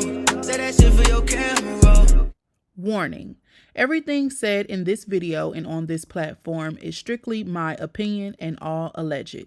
Here, we speak about hot topics on YouTube and other social media platforms for entertainment and conversational purposes only. Viewer discretion is advised. What it do? It is your homie King Day here in King's Corner, and I am back with another reaction video for you. Now look, what up y'all? We are back with another reaction video, and today we are reacting to a woman that says she made her mom's friend her girlfriend. All right, so not sure how old her mom is or how old her mom's friends are or how old she is, but hopefully everyone was of age if this is a story time about something that happened back in the day. I don't know too much about what's going on, so let's go ahead and get into it. All right, look, I ain't gonna hold you no longer. I never do. If you mess with me like I mess with you, you know what to do. Hit that subscribe button, like, comment, share. We're gonna get straight into this video. Let's get it. Let go. Story time on how I turned my mom friend into my girlfriend. She's scared to say it, ain't it? Short, I don't recall in all my years my mom having a gay friend. Like, I just don't recall. And then she don't just have, like, this friend wasn't just a regular gay friend. This was one fine, just put together stud, like a stud that got it all figured the mother in my eyes. This girl just knew she was fine. Like, a person that knows they're fine is like danger. Like, that's a dangerous right there. Men or women, that's a dangerous person right there. So the first time I met, I'm not gonna say that. The first time I saw this person, we never spoke. It was almost like love at first sight. Like, It's like a stranger walking by, going on by their day, and I'm just like, who the is that? After I saw her, not even like 30 seconds later, it was like 2 seconds later, I saw a million follow up. Million was her girlfriend. And they was color coordinating. Like, how old are y'all? But in my eyes, you never too old to color coordinate with your bitch. Like, I think that's cute. I'm not gonna lie, I think it's cute. But when y'all do all them other colors, like when y'all do loud ass colors, I just feel like it's a little too much. But again, it's cute at the end of the day. So again, my first time seeing her, we never smoked. I just saw her. She went inside the house. It was like at a family function or whatever case may be. My mom was invited by, I'm finna give y'all name. So my mom gay friend, who ended up being my girlfriend, we're gonna call her name Kiki. And her cousin, who my mom was actually friends with, we gonna call her Chrissy. So my mom and Chrissy was actually friends. Kiki was the cousin of Chrissy. So Chrissy invited my mom to like a family function, whatever the case may be. It was just me and my mom at the party, right? That was the outsiders. So when I saw Kiki, I was like, damn, whatever case may be, kept my comment to myself. By the end of the party, I asked my mom about Kiki. My mom told me who Kiki was, whatever. Kiki got a girlfriend. That's what that was. They not engaged, or whatever the case may be. Kiki girlfriend at the party had a ring on her finger. So one of the family members brought it up, like, oh, we see you got a ring on your finger. What's up? What's something we gotta know? Kiki goes like, child, that's just something she did on her own. So the girlfriend like laughing it off or whatever, like, I like to be taken, whatever, feel like I'm taking whatever. So she said, I hate secondhand embarrassment. Like, it's no way you just embarrass me like that. I got this ring on and make like fuck this, like, even though you give it to me, what it mean to me, whatever. But that's neither here nor there. My opinion really don't matter. So like I said, at the end of after the party, we got in the car. I asked my mama about Kiki. My mama told me about Kiki. They've been together for a little minute. They work together. They just stay there, whatever. Kiki girlfriend don't stay on this side of the town, but Kiki girlfriend always on this side of the town, probably every other weekend or whatever case may be, when she don't have kids. Mind you, Kiki girlfriend had like 2 or 3 kids, if I'm not mistaken. I think I don't remember, but for what I knew for sure, Kiki girlfriend had 2 kids, and they were like teenagers in high school. Around this time, this was like holiday time of 2017, probably like November-ish, whatever case may be. Fast forward to February, my birthday, February 18th to be exact. That weekend of my birthday, we went to this place called Club Fate. My mama had a hook up there, so I didn't really have to show ID there or whatever. I had just turned 20. Okay, we got some ages. Yeah, around February 18th, I had just turned 20. This was 2018. Okay. When she first came, everybody was giving each other hugs. Or the case maybe Kiki never gave me a hug, but Chrissy then was laughing. Chrissy had came with like her other best friend or whatever case maybe, and they was just like lollygag whatever talking. So, Chrissy cousin was like, Chrissy was like, dang, Kiki, you ain't gonna get a girl a hug for her birthday or whatever. She already got like a little crush on you. Like, it was up in the air that the family knew that I liked her or whatever. But Kiki family, Chrissy mainly was like really against it. They just thought it was all a joke or whatever. Like, it was just cute and like funny, whatever, right? Until it wasn't. So Kiki gave me a hug, and then she kept it PG. I don't know, because the family was there or because it was still a foreign thing. Like, we never really had communication for real. So we get inside, everybody buying me drinks. I done probably had like 7 drinks at this point. So Kiki buys me a drink. And she say, here go your birthday drink. Me and her got a drink. She brought herself a drink and me a drink, so we drinking. So then she was like, oh, how old you turn? I'm like, 20. So she like, dang, you're not even 21 yet? What do you mean I'm not even 21 yet? Yeah, you around here buying drinks. So that was my green light. So when she said that, I'm like, I just gotta be 21? So she ended up laughing like, LOL, I ain't say that, but I'll catch you later. Okay. So the night is young. We all get drunk, toe up, whatever case may be. So Kiki don't stay too far from where my old girl stay at. So Kiki follows us down the street home. Ooh. Kiki follow us home until it's time for her to make a left while we make a right. When we get home, I'm like, Mom, let them know that we made it home or whatever the case may be, right? My mama toe up. So this was like my event, because I'm told too, but I'm still coherent. I'm more coherent than my old girl was. So I'm like, Mom, what's Kiki number so I can let her know we made it home? So she's like, you think you slick? And I'm like, no, for real, I'm gonna let her know that we made it home. She gives me the number. Her drunk, to this day, my old girl think I just stole the number of her phone. But my old girl give me the number, and I text Kiki. I'm like, we made it home. She like, who is this? I'm like, who you was just with? I gotta be fucking sick in here, because there's no way. Like, there's no way. So I'm like, who you was just with? So long story short, she was like, okay, cool, whatever the case may be. Then she that was the end of the conversation, right? 2 days later, I think I had text her like, hey, what's up? Have a good day or something like that, right? After that, we kind of was texting like here and there. And by this time, around my birthday time, her and the girlfriend was no longer together. So don't think I was hitting on the bitch that was with a never that. Her and the girl, they wasn't together. I don't know if they was on break or I don't know what they was on, but they wasn't together, right? So in the midst of us texting from them 2 days later, after I wrote her 2 days later, like I said, we was texting like every day, every other day, right? The chemistry was there, baby. So mind you, I said my birthday was February. My old girl and Chrissy best friend and somebody else, they had a trip planned for the first week of March, which was like 2 to 3 weeks after we all went out. So in the midst of us talking, we had planned to see each other. So she was kind of paranoid. So she was like, she don't know when we could really see each other. So when I had reminded her that my old girl then was all going out of town, and I found out that she wasn't going out of town, I was like, we could see each other this weekend. Like, we could just go hang out. Oh, baby. And mind you, her and my old girl around the same age, but I think she was a little older than my old girl, if I'm not mistaken.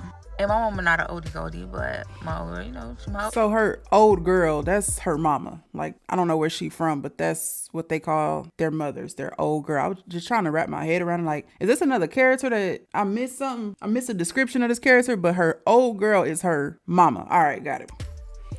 So fast forward to the first week of March when they all get ready to go out of town. My old girl leaves her car. My car wasn't working around this time, so my old girl leaves her car.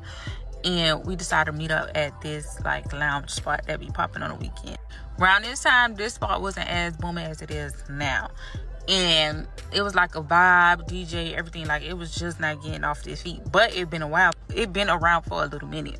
So we was there kicking it, whatever. She was strawberry Hennessy. I said, let me get a strawberry Hennessy. So now we both on the same. So we gonna see who get lit first. Of course I do, duh. So we drinking or whatever the case may be. You still 20. At this point, the conversation starts to go left, but in a good way. Like, it goes left to where I'm talking about that we need to be talking about in the bed. And she's down for it. And I think we kissed there, but she stopped me and was like, oh yeah, it's time to go. Oof. Glad she made that move. So after that, we had ended up leaving, and I told her I'm gonna meet her at her house, because again, we had drove separate. Like, she had met me at the spot, whatever it is may be. So I forgot what I ended up doing, but I know I ain't go directly to her crib. But I ended up at her crib, and baby, the rest is history, because that was my. Well, I'm not gonna lie, we had got into it. Her birthday was in May. We had got into it. Mind you, from March to May, we was just kicking it, hanging out every weekend. And then around her birthday time came, and my old girl birthday was in June. We got into it again, and then that's when we finalized that you're my bitch. And yeah. Let me know if y'all want a part 2. Girl, you know we want a part 2. Let's get it. I'm up, y'all. I'm up. Give me a second. It's so crazy. I thought I was going to get more bashed and like weird comments than the comments I got. Like, I really y'all is funny, right? In part 1, I ended it off by saying that we ended it off at her crib, and then fast forward all the way to May, which was her birthday. We got into it, so we gonna go from there. In May, since we've been hanging out every weekend before her birthday, we planned to go out of town for her birthday. But remember, she was just in a relationship, and she was supposed to go out of town with her other, like, her ex, basically. They never got back together from their love, whatever they was on. They never got back together. So that was X'd out. She ain't had no plans. So I'm like, where you want to go, whatever, or like whatever his baby. So fast forward, we end up going to Colombia. When I say this girl was one like old but young single age, like this was in the streets, okay? Like not bad, but she was in the streets, okay? I didn't know this until we at the airport, right? We at the airport, and she just sitting there with like a fresh ass hairdo, big smile on her face, and just locked in her phone. But her phone just keep going off. Don't. So I'm not trying to do too much because, like I said, this is still not my official yet. Like we just still vibing, but we finna go out the country. So I'm like, okay, I'm gonna play it off. Now I'm gonna play cool. Like I look good. I'm gonna be on my phone. Like I took me some pictures, whatever. Cool. Like I look good as I had me. This one I was wearing wigs too. And yeah, 8 down. So we getting ready to take off. She letting the whole world know that she leaving. We land, is going off. So I'm looking like the like my insides and my insides was fighting the fuck out of reality. Like that shit was eating me down. Like I wanted to go the fuck off, especially on the what? So we land, we make it to the room. First of all, we was in Bogota. I don't know what the fuck made us go to Bogota, because that's like going to Tallahassee in Florida. Like it ain't shit to do there. Like I don't know what the fuck made us go there. We make it to our room or whatever, because maybe first red flag, baby. No, second red flag, because the first flag was her on the motherfucking phone the whole fucking time. The second issue, bitch, it was no AC in that hotel. It was only fresh air. No one live it. So now we hungry as fuck. We don't know what the fuck to eat. Mind you, our phones wasn't really working. Oh my god. I don't know how we survived Bogota, because our phones was not working. They only spoke Spanish. We couldn't really call Ubers and shit. Like, so we had to walk like a lot of places. So we walked like down the street, not too far from where our hotel was. We saw this place. We was just like, fuck it, we just gonna eat here, because like it was already getting late and we didn't know what the fuck to do. So we go here. But my attitude is on like, bitch, I'm ready to go back. Y'all know me, dramatic. So I'm ready to go back home. So my attitude is like stank as fuck. So she keeps trying to talk to me, but I keep like brushing her off or like giving her like the silent treatment. So in her head, she like, well, bitch, since you ain't finna talk to me, I'm finna talk to somebody else. But mind you, like I said, our phones wasn't working. So it was only so much texting that she could motherfucking do. So at the restaurant, I guess they had Wi-Fi. She wasted no time to connect to that bitch, because she went to texting mommy.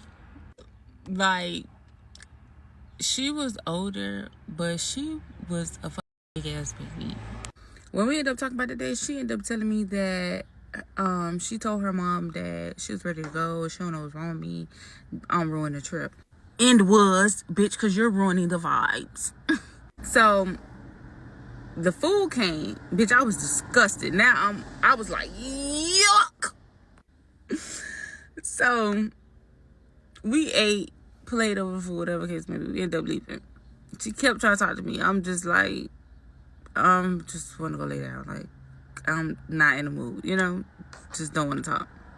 We make it back to the room, and the only thing she could think of to get me to talk is, baby, pipe me down. Yeah. I didn't condone in that, but I'm never turning it down. What you mean Never. you ain't condoning in it? So we get it popping, whatever. So after we get it popping, I end up playing Trina single again. Mind you, I'm already single, but it just makes it funnier because I'm singing this song with my heart out. Like, I'm saying, like, back on the prowl. Thought it was perfect. I don't know how. So she ended up like smacking my phone down. So now we ended up play fighting. Girl done broke my nails. Oh my God, I gotta find the pictures for y'all. Cause we had ended up going to some like little park or like flower spot. I don't know what the fuck we went, but we took pictures and you could just see like one hand is fully done and my other hand is fucked up. Like, that's how we ended the night. We got some cootie. No, ain't nobody in here only get cootie but me. So yeah, next day we end up being tourists or whatever. It's a vibe. It's a vibe. It's a vibe. Whoever the fuck she was texting, I let it be. I let them have their time because when I get back, I'm finna show my ass. Yeah.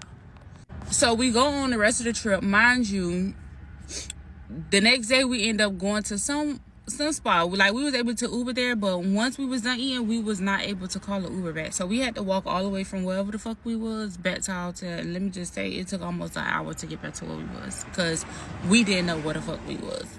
Aggravated. But I'm not gonna lie, that timing was so refreshing for us because like I said, we was walking. It was a lot of like paintings and like different stuff on the streets. Like it was a cool little vibe. Like even though we walked it, like it was no, you could tell we was tired and hot as fuck, but we didn't like let that get the best of us. Like we really like enjoyed the walk. We got back to the hotel. We said we ain't doing this, right? Our dumbass. Later that night, we ended up finding somewhere to go. We went to like some little club, but it was like a big club actually. We get to the club and I don't know why I got a lot of brain farts right now. Maybe because I just got the fuck up trying to give y'all a part two. But we get to the club, get some drinks, whatever the case may be. Drinks wasn't as strong or whatever, but you know, it was a little vibe. We on our little, you know, couples vibes, whatever the case may be. So now it's time to go. We cannot call an Uber. Like our phones was not working till like I don't know what the fuck. It's like somebody was jamming the signal and then they knew that we were trying to go home and then they unjammed the signal, right? So we finally was able to get like a cab, if I'm not mistaken. It was an Uber. I think it was a cab. No, it was an Uber because it was cabs out there, but we were scared to take the cab. Like nah, that shit just looked crazy. So somehow we was able to get an Uber and get back to the crib. Scary as fuck because we was out there waiting for like 20 minutes for our phones to work. That shit was not working. I swear to God, you would think somebody was jamming the signal. Like they just knew we was black and we wasn't from there. So fast forward to the rest of the trip. We end up enjoying the rest of the trip. Let it go. Get back, showing my ass. Okay? When I say showing my ass, barely responding, barely like, you know, we ain't really talking about the trip. Just like, girl, the vibe's not there. Like, fuck you, for real. So mind y'all, remember I said my old girl birthday is in June, which was like 2 weeks after we just left Columbia. So for my old girl birthday, we all planned to go to New York. Now, this is where I showed my ass, okay?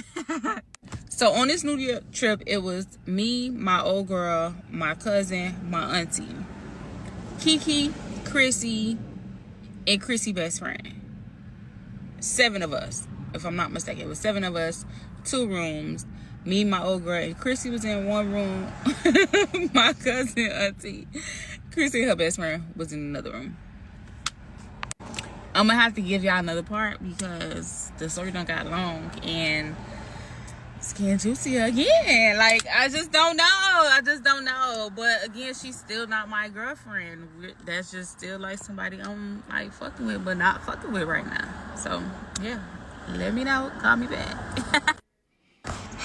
What y'all think so far? We only got 2 more parts. If you thugged it out with me so far, thank you. I am just trying to get to it. You know what I'm saying?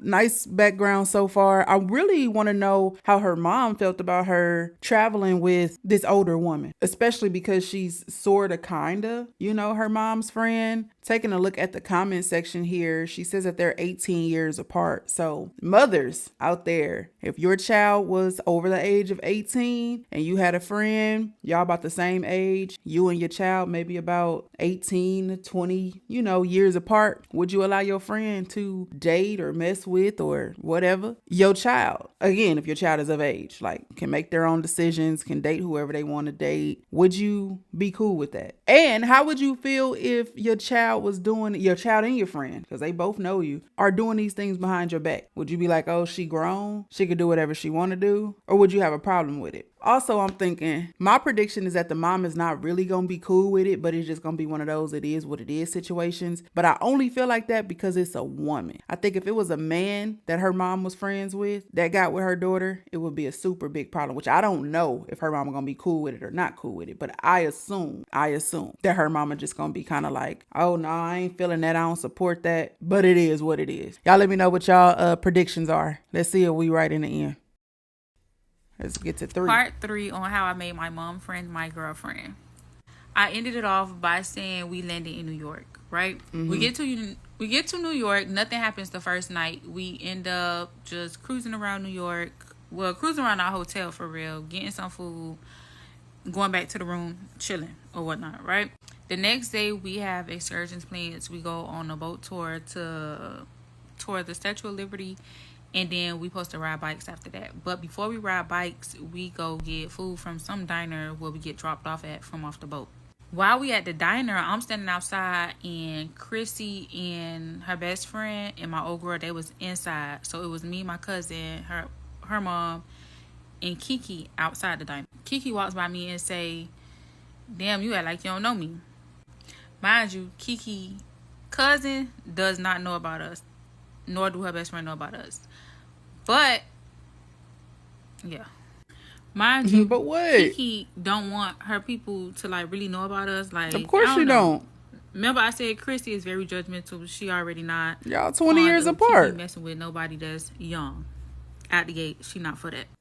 So after this, Chrissy, not too long after this, Chrissy ends up peeping like we got something going on, right? So Chrissy end up saying something like, "What y'all got going on?" Kiki looks at me like, man, watch out. Like, looks at Chrissy, looks at me, but talking to Chrissy. Like, man, watch out, right? So we end up heading over to Central Park. We finna ride bikes. While we getting ready to ride bikes, I done said I'm finna let Kiki and Chrissy be together because I don't have time for the shenanigans, right? I'm just ride with my old girl and my cousin them, right? So me and my old girl riding next to each other. Kiki still decided to be by us, but she in the back, but on the side. Confused. Chrissy and her best friend and my aunt them was in front of me and my old girl. We riding bikes, we riding all through the trail. Kiki left in the dust, like, cause she in her feelings. She really was in her feelings. Cause she don't know what the fuck she wanted. And I personally feel like Kiki was under some pressure that she created for herself. Like, you was under pressure that wasn't really no pressure. Like, it just was not their business, like, who gives a fuck how they feel or what they think. Fast forward, we finished riding the bikes. We walked a little around Central Park, the hotels and stuff, the little stores. We walked that area. Finished that, we head back to the room. Now we at the room. Once we get to the room, we get changed and get ready to go out to a lounge later this. I feel like I was drugged or laced or something. Somebody tried to get me and my family wasn't on peachy. We get to the spot that we hanging out at. It's really like a little lounge. Like, it's really like a lounge. You can dance, they play music, got hookah. I don't recall them having food because I was starving. Mind you, I only had 2 drinks. 2 drinks with some other Coke inside. So, now that I think about it, I don't know what kind of Coke was in there. Probably, after I drink those 2 drinks, I'm toe up. Like I said, I don't know how. I don't know what was in there, but I'm toe up. To where now I'm making all type of videos, biting my lips, doing dumb shit. Like, I'm the stud of the group. We end up leaving. We go next door. I forgot what we even went to the store for, but it was like a door or 2 down. We go to the store. I get ice cream. Open up, eat the people ice cream. They like, what the fuck? I'm laying on the ice cream like, I'm ready to go. I'm hungry. Fast forward, we get back to the hotel. I am begging them to feed me. Nobody wants to feed me. They keep saying, wait, we gonna feed you, we gonna feed you. While they just sitting, standing in the damn street of the lobby. No, in the street of the hotel. And then in the lobby. So I decide to walk my ass down Brooklyn Bridge and go find me some food. I decided to walk my ass down Brooklyn Bridge to go find some food. Kiki decides to follow me. While she's following me, she's telling me, let's go. Where are you going? We're going to go get some food. Let's just go this way.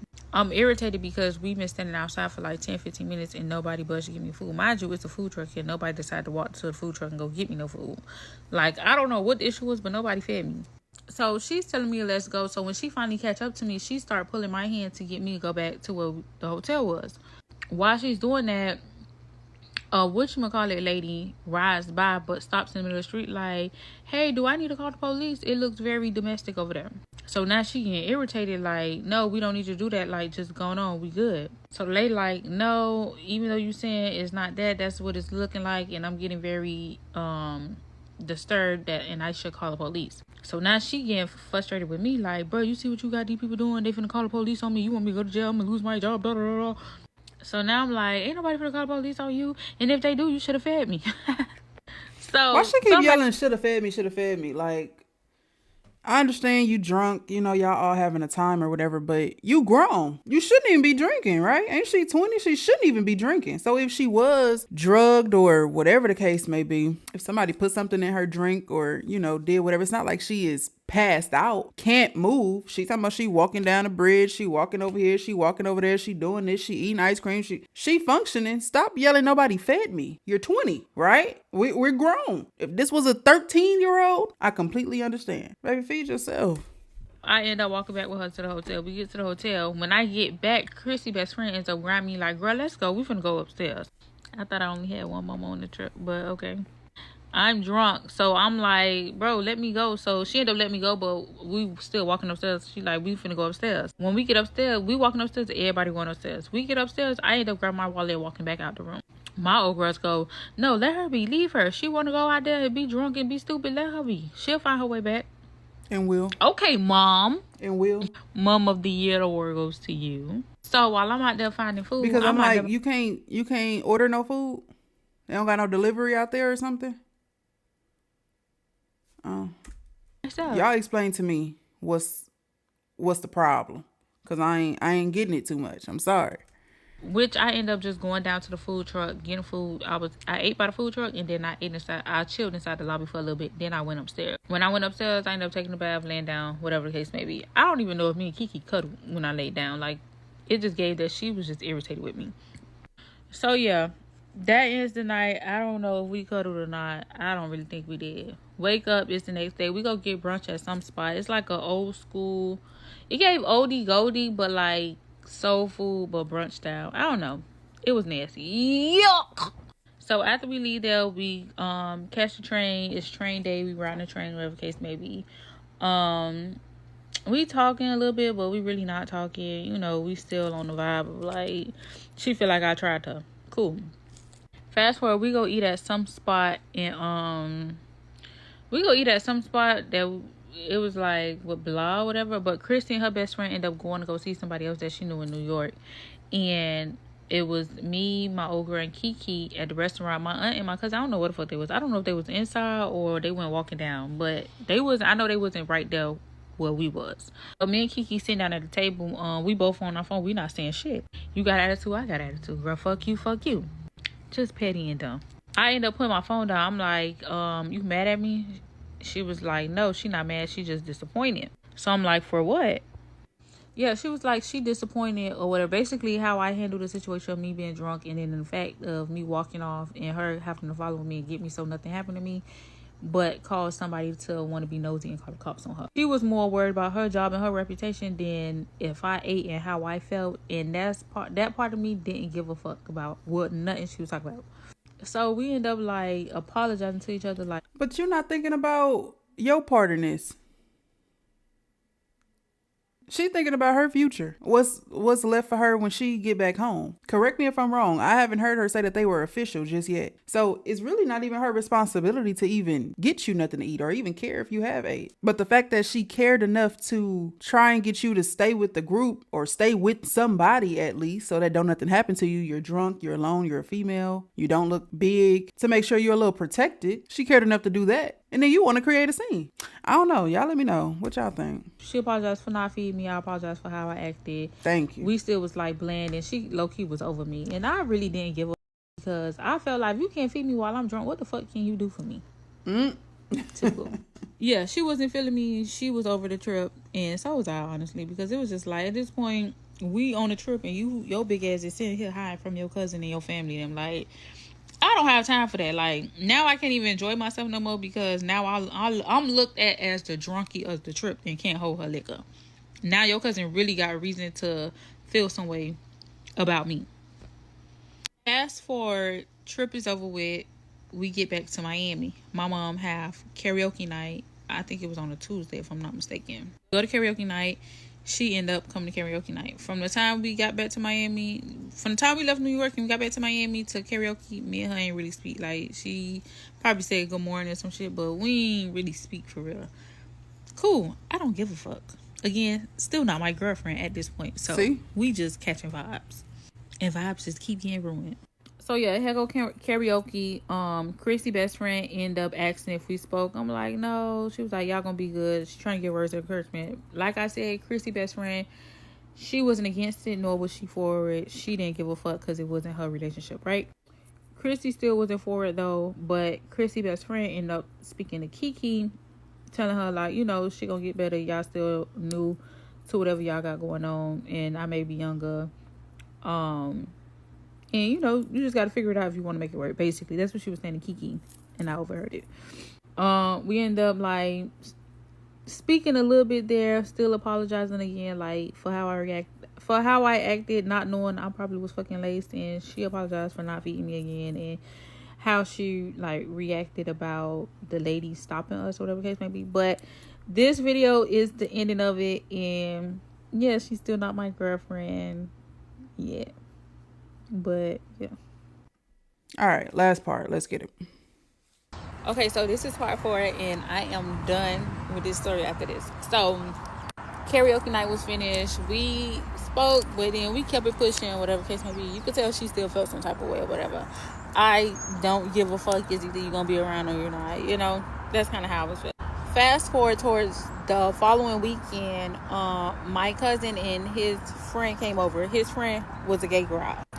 Kiki had hit me up like, oh, what you doing? Mind you, it's like 9, 10 o'clock when she hit me up. So I'm like, I'm outside chilling by the pool with my cousin and his friend. So she said something. And I end up sending her a picture of us out there vibing. Mind you, my cousin friend is a gay girl just like Kiki. So you can tell Kiki got a little like jealous or whatever case may be. So Kiki wasn't feeling the vibes. Kiki called it a night, whatever case may be. But before she called it a night, she was like, we need to talk. What we need to talk about? So she like, oh, we need to talk. So I'm like, about what? She like, about us. So now I know Kiki feelings is really involved, right? So the following day we end up talking. Now me and her is by the pool. Me and Kiki having a conversation. We air it out. I'm airing about Columbia. Like, who the fuck was that you was blowing up in Columbia? What the fuck was y'all talking about?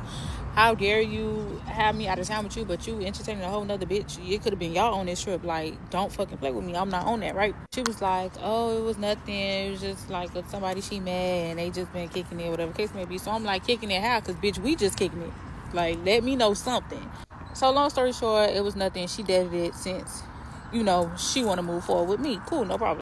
Then we go to talking about New York, what happened in New York. She felt embarrassed, disappointed. She felt everything in the fucking book just because she's law enforcement and she's a black gay girl. Cool, noted, got it, understandable. Well, do you understand that I felt like I was motherfucking laced?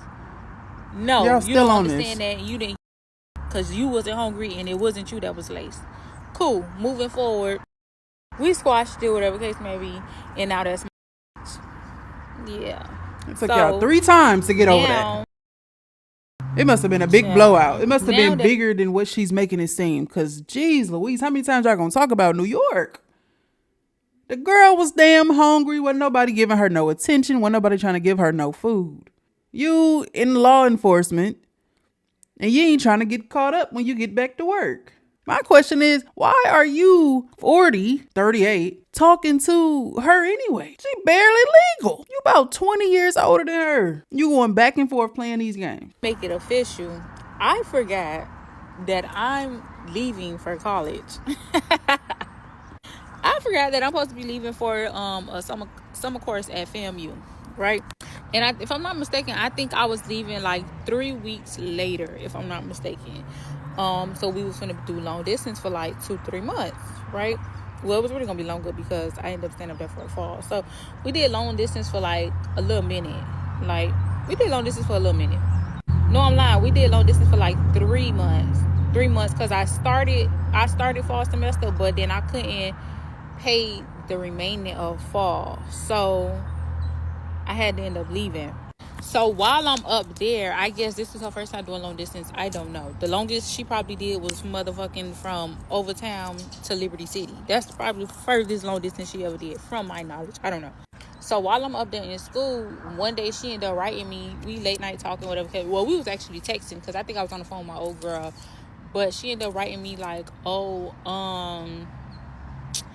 this is getting really hard and she really want me to prosper, but she don't want me to be far away. Would you consider moving in with me and taking classes at Broward? Anything for you, baby. So when she asked me that, I was shocked that she asked me that because, bitch, you want my young ass there? Yes. So I didn't respond right away. It gave me, I took a little minute, but by the time I responded, it was like she was kind of thrown off. Like, I don't know if she wanted me to be like super excited and respond in an excited manner, like, oh my God, yes, thank God you asked. I don't know what the fuck she expected, but she was bothered that I took a little minute to respond. I don't give a fuck, bitch. It's my life. Like, like, what the fuck? So, that was that. I responded. You could tell she felt some type of way. Changed the conversation next day. Come on, let's like, fuck that. Now we on some other shit, right? Winter comes. Now it's time for us to go on break. We go on break. I pack up my whole dorm. She don't know that I pack up my whole dorm. I pack up my whole dorm because I know I'm not finna finish. No, I'm like, was it winter? I don't know. It was a break that came, and I know that I wasn't finna finish fall here. I knew I wasn't finishing fall, right? I was transferring to Broward. So, I packed like my big suitcase and like an extra bag with all the shit that I could possibly need while staying in Miami, and I could just get my other shit in there. Whatever else that was left in the dorm, I left at my friend's apartment because she stayed up there. I definitely also think that my friend felt some type of way about me leaving up there in FAMU, leaving up there with her to go with my girlfriend. And I think she looked at it in the perspective of like leaving school to follow behind somebody, and it was deeper than that. Like, I really didn't left just because of her. I left because it was financial issues, and financial aid wasn't covering the rest, and I didn't have nobody that can just take out a loan or was willing to take out a loan for me. I didn't have that, and I feel like that's something that people fail to realize. Just because you have a strong support system or you have all these people around you that's willing to do this and that for you, don't mean everybody have that around them. Or just because it may look like I have a lot of people around me, don't mean I have all the support around me. Big differences, and two different people, two different lives. Like, our lives are totally different. But this is not towards her. This is just a general statement for people. Like, stop thinking that somebody have what you have just because of what you see or what it may seem like, But I end up leaving. I get down to Miami. I'm in Miami. I have my friend drop me off to my girlfriend's house. I tell my girlfriend, oh, I got something being delivered to you. It just sounds so cute. I love my girlfriend. So I tell her I have something being delivered. She opens the gate. She don't play that gate. Like, security her down thing, yeah? So little did she know it was me being delivered. Duh! The greatest surprise, right? So cool. So when I get there, she like, what the fuck? Like, she's shocked. Cool, I love that. Yeah. So we get there. Mind you, I get there a day before her mom was supposed to get in town. Ooh. Mom gets in town. And this the next day, mom gets in town, and after mom gets settled in, whatever case may be, we winds down, whatever case may be, we gets it on and popping in the bathroom. Overly freaked the f***. We gets it on and popping in the bathroom, and I end up getting on top of her. I get on top of her, and I'm just sitting on her. Now we start talking. She ended up asking me like, oh, when you supposed to be leaving? I'm not. So she like, what you mean? So I'm like, I'm not leaving. Like, I'm taking you up on your offer. So she like, what you mean? You ain't say whatever the case may be. And I'm like, you want me here or you don't? It's simple. I can go back. It's no problem. I can go back. I was trying to surprise you, let you know that I'm going to take the offer and stay down here. But if you don't want me to, I will definitely go back somewhere else. You get what I'm saying? So cool. So she like, no. I just ain't know that you would do it for real, or I didn't want to seem selfish, and I didn't want you to feel like I was mad, whatever case maybe. That's where the conversation is going. So we end up having like a real heart to heart. Like, it's cool. I end up explaining the situation, whatever case may be, and I didn't expect her to take no loan out, and I wasn't looking for her to say that she'll take a loan out. So that never came up, or whatever the case may be, and I didn't resent or have no type of feelings towards my old girl about the fact that she didn't take it out, but I did feel like greatness would stop, but that's neither here nor there. So we finished getting on and popping. We go in the room. She get a text message from her old girl. It is fucking disgusting in here. I do not want to hear that. Y'all, you guys are disturbing my ears. Ooh. I'm sorry. Who else we at? No, I'm kidding. But definitely was caught off guard, because I did not expect to be heard doing those shenanigans like that. That was very unladylike. But yeah, fast forward to the end of the story. Yes, I ended up moving in with her, and life was great. Life was lit. And yeah, that's how I made her my girlfriend, and how I ended up moving in with her. Ciao. How y'all feel about it? I noticed that when I don't skim through, when I tell y'all, I typically see a video, I skim through it, kind of see how it flow a little bit. I make sure I'm not listening no more than like 10 seconds at a time as I'm jumping through the video, just to kind of see what the rhythm is, Every time I don't do that, I'm disappointed.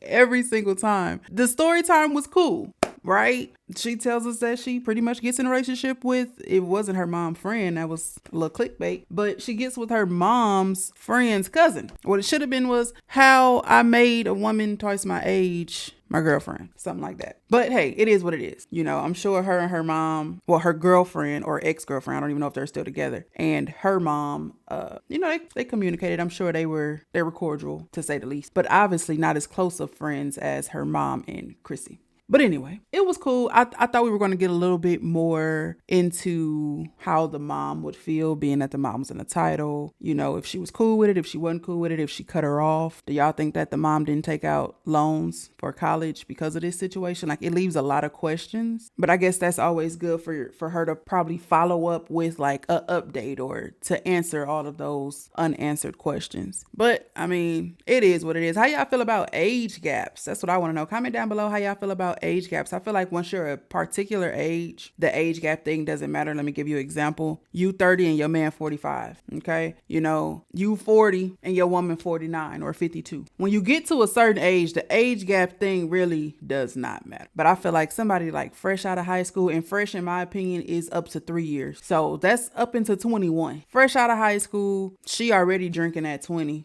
Out in public, not sneaking, but out in public. I ain't gonna hold you.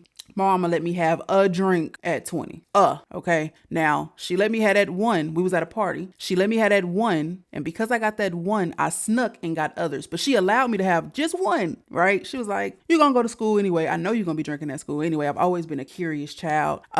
Anytime she'll play with me, like, here, you want some? I'd be like, yeah. She'd be like, no. And don't you ever drink my stuff. Like, my mama didn't really play that whole get drunk, do what you want to do. You're 18. It really wasn't like that when it came to like smoking or drinking. I never was a smoker. And so she let me have one little drink at this party. It was at a family event. It was a family party. So the bartender, everybody was known. You know what I'm saying? It wasn't just at no club or even at no restaurant. Wasn't trying to, my mama ain't never, host me a birthday party at a club or at a lounge and then allow me to just get bent at the club for my 20th birthday. You know what I'm saying? And even when I was 21, she was even like, oh my God, I'm drinking with my daughter. It didn't even really feel right to my mama to even be drinking with me. When I was 21, I have a drink or two at a restaurant. Well, a drink. I never really get 2 drinks at a restaurant. I have a drink at a restaurant with her. And it's like, oh, this is nice, to know that I have a child of age. But it's also a little bit weird because what? We never really understood the whole drinking and smoking with your mama thing. I think we were in agreement with, you do what you do with your friends, basically. Once I got older, past 21, at 21, it was like,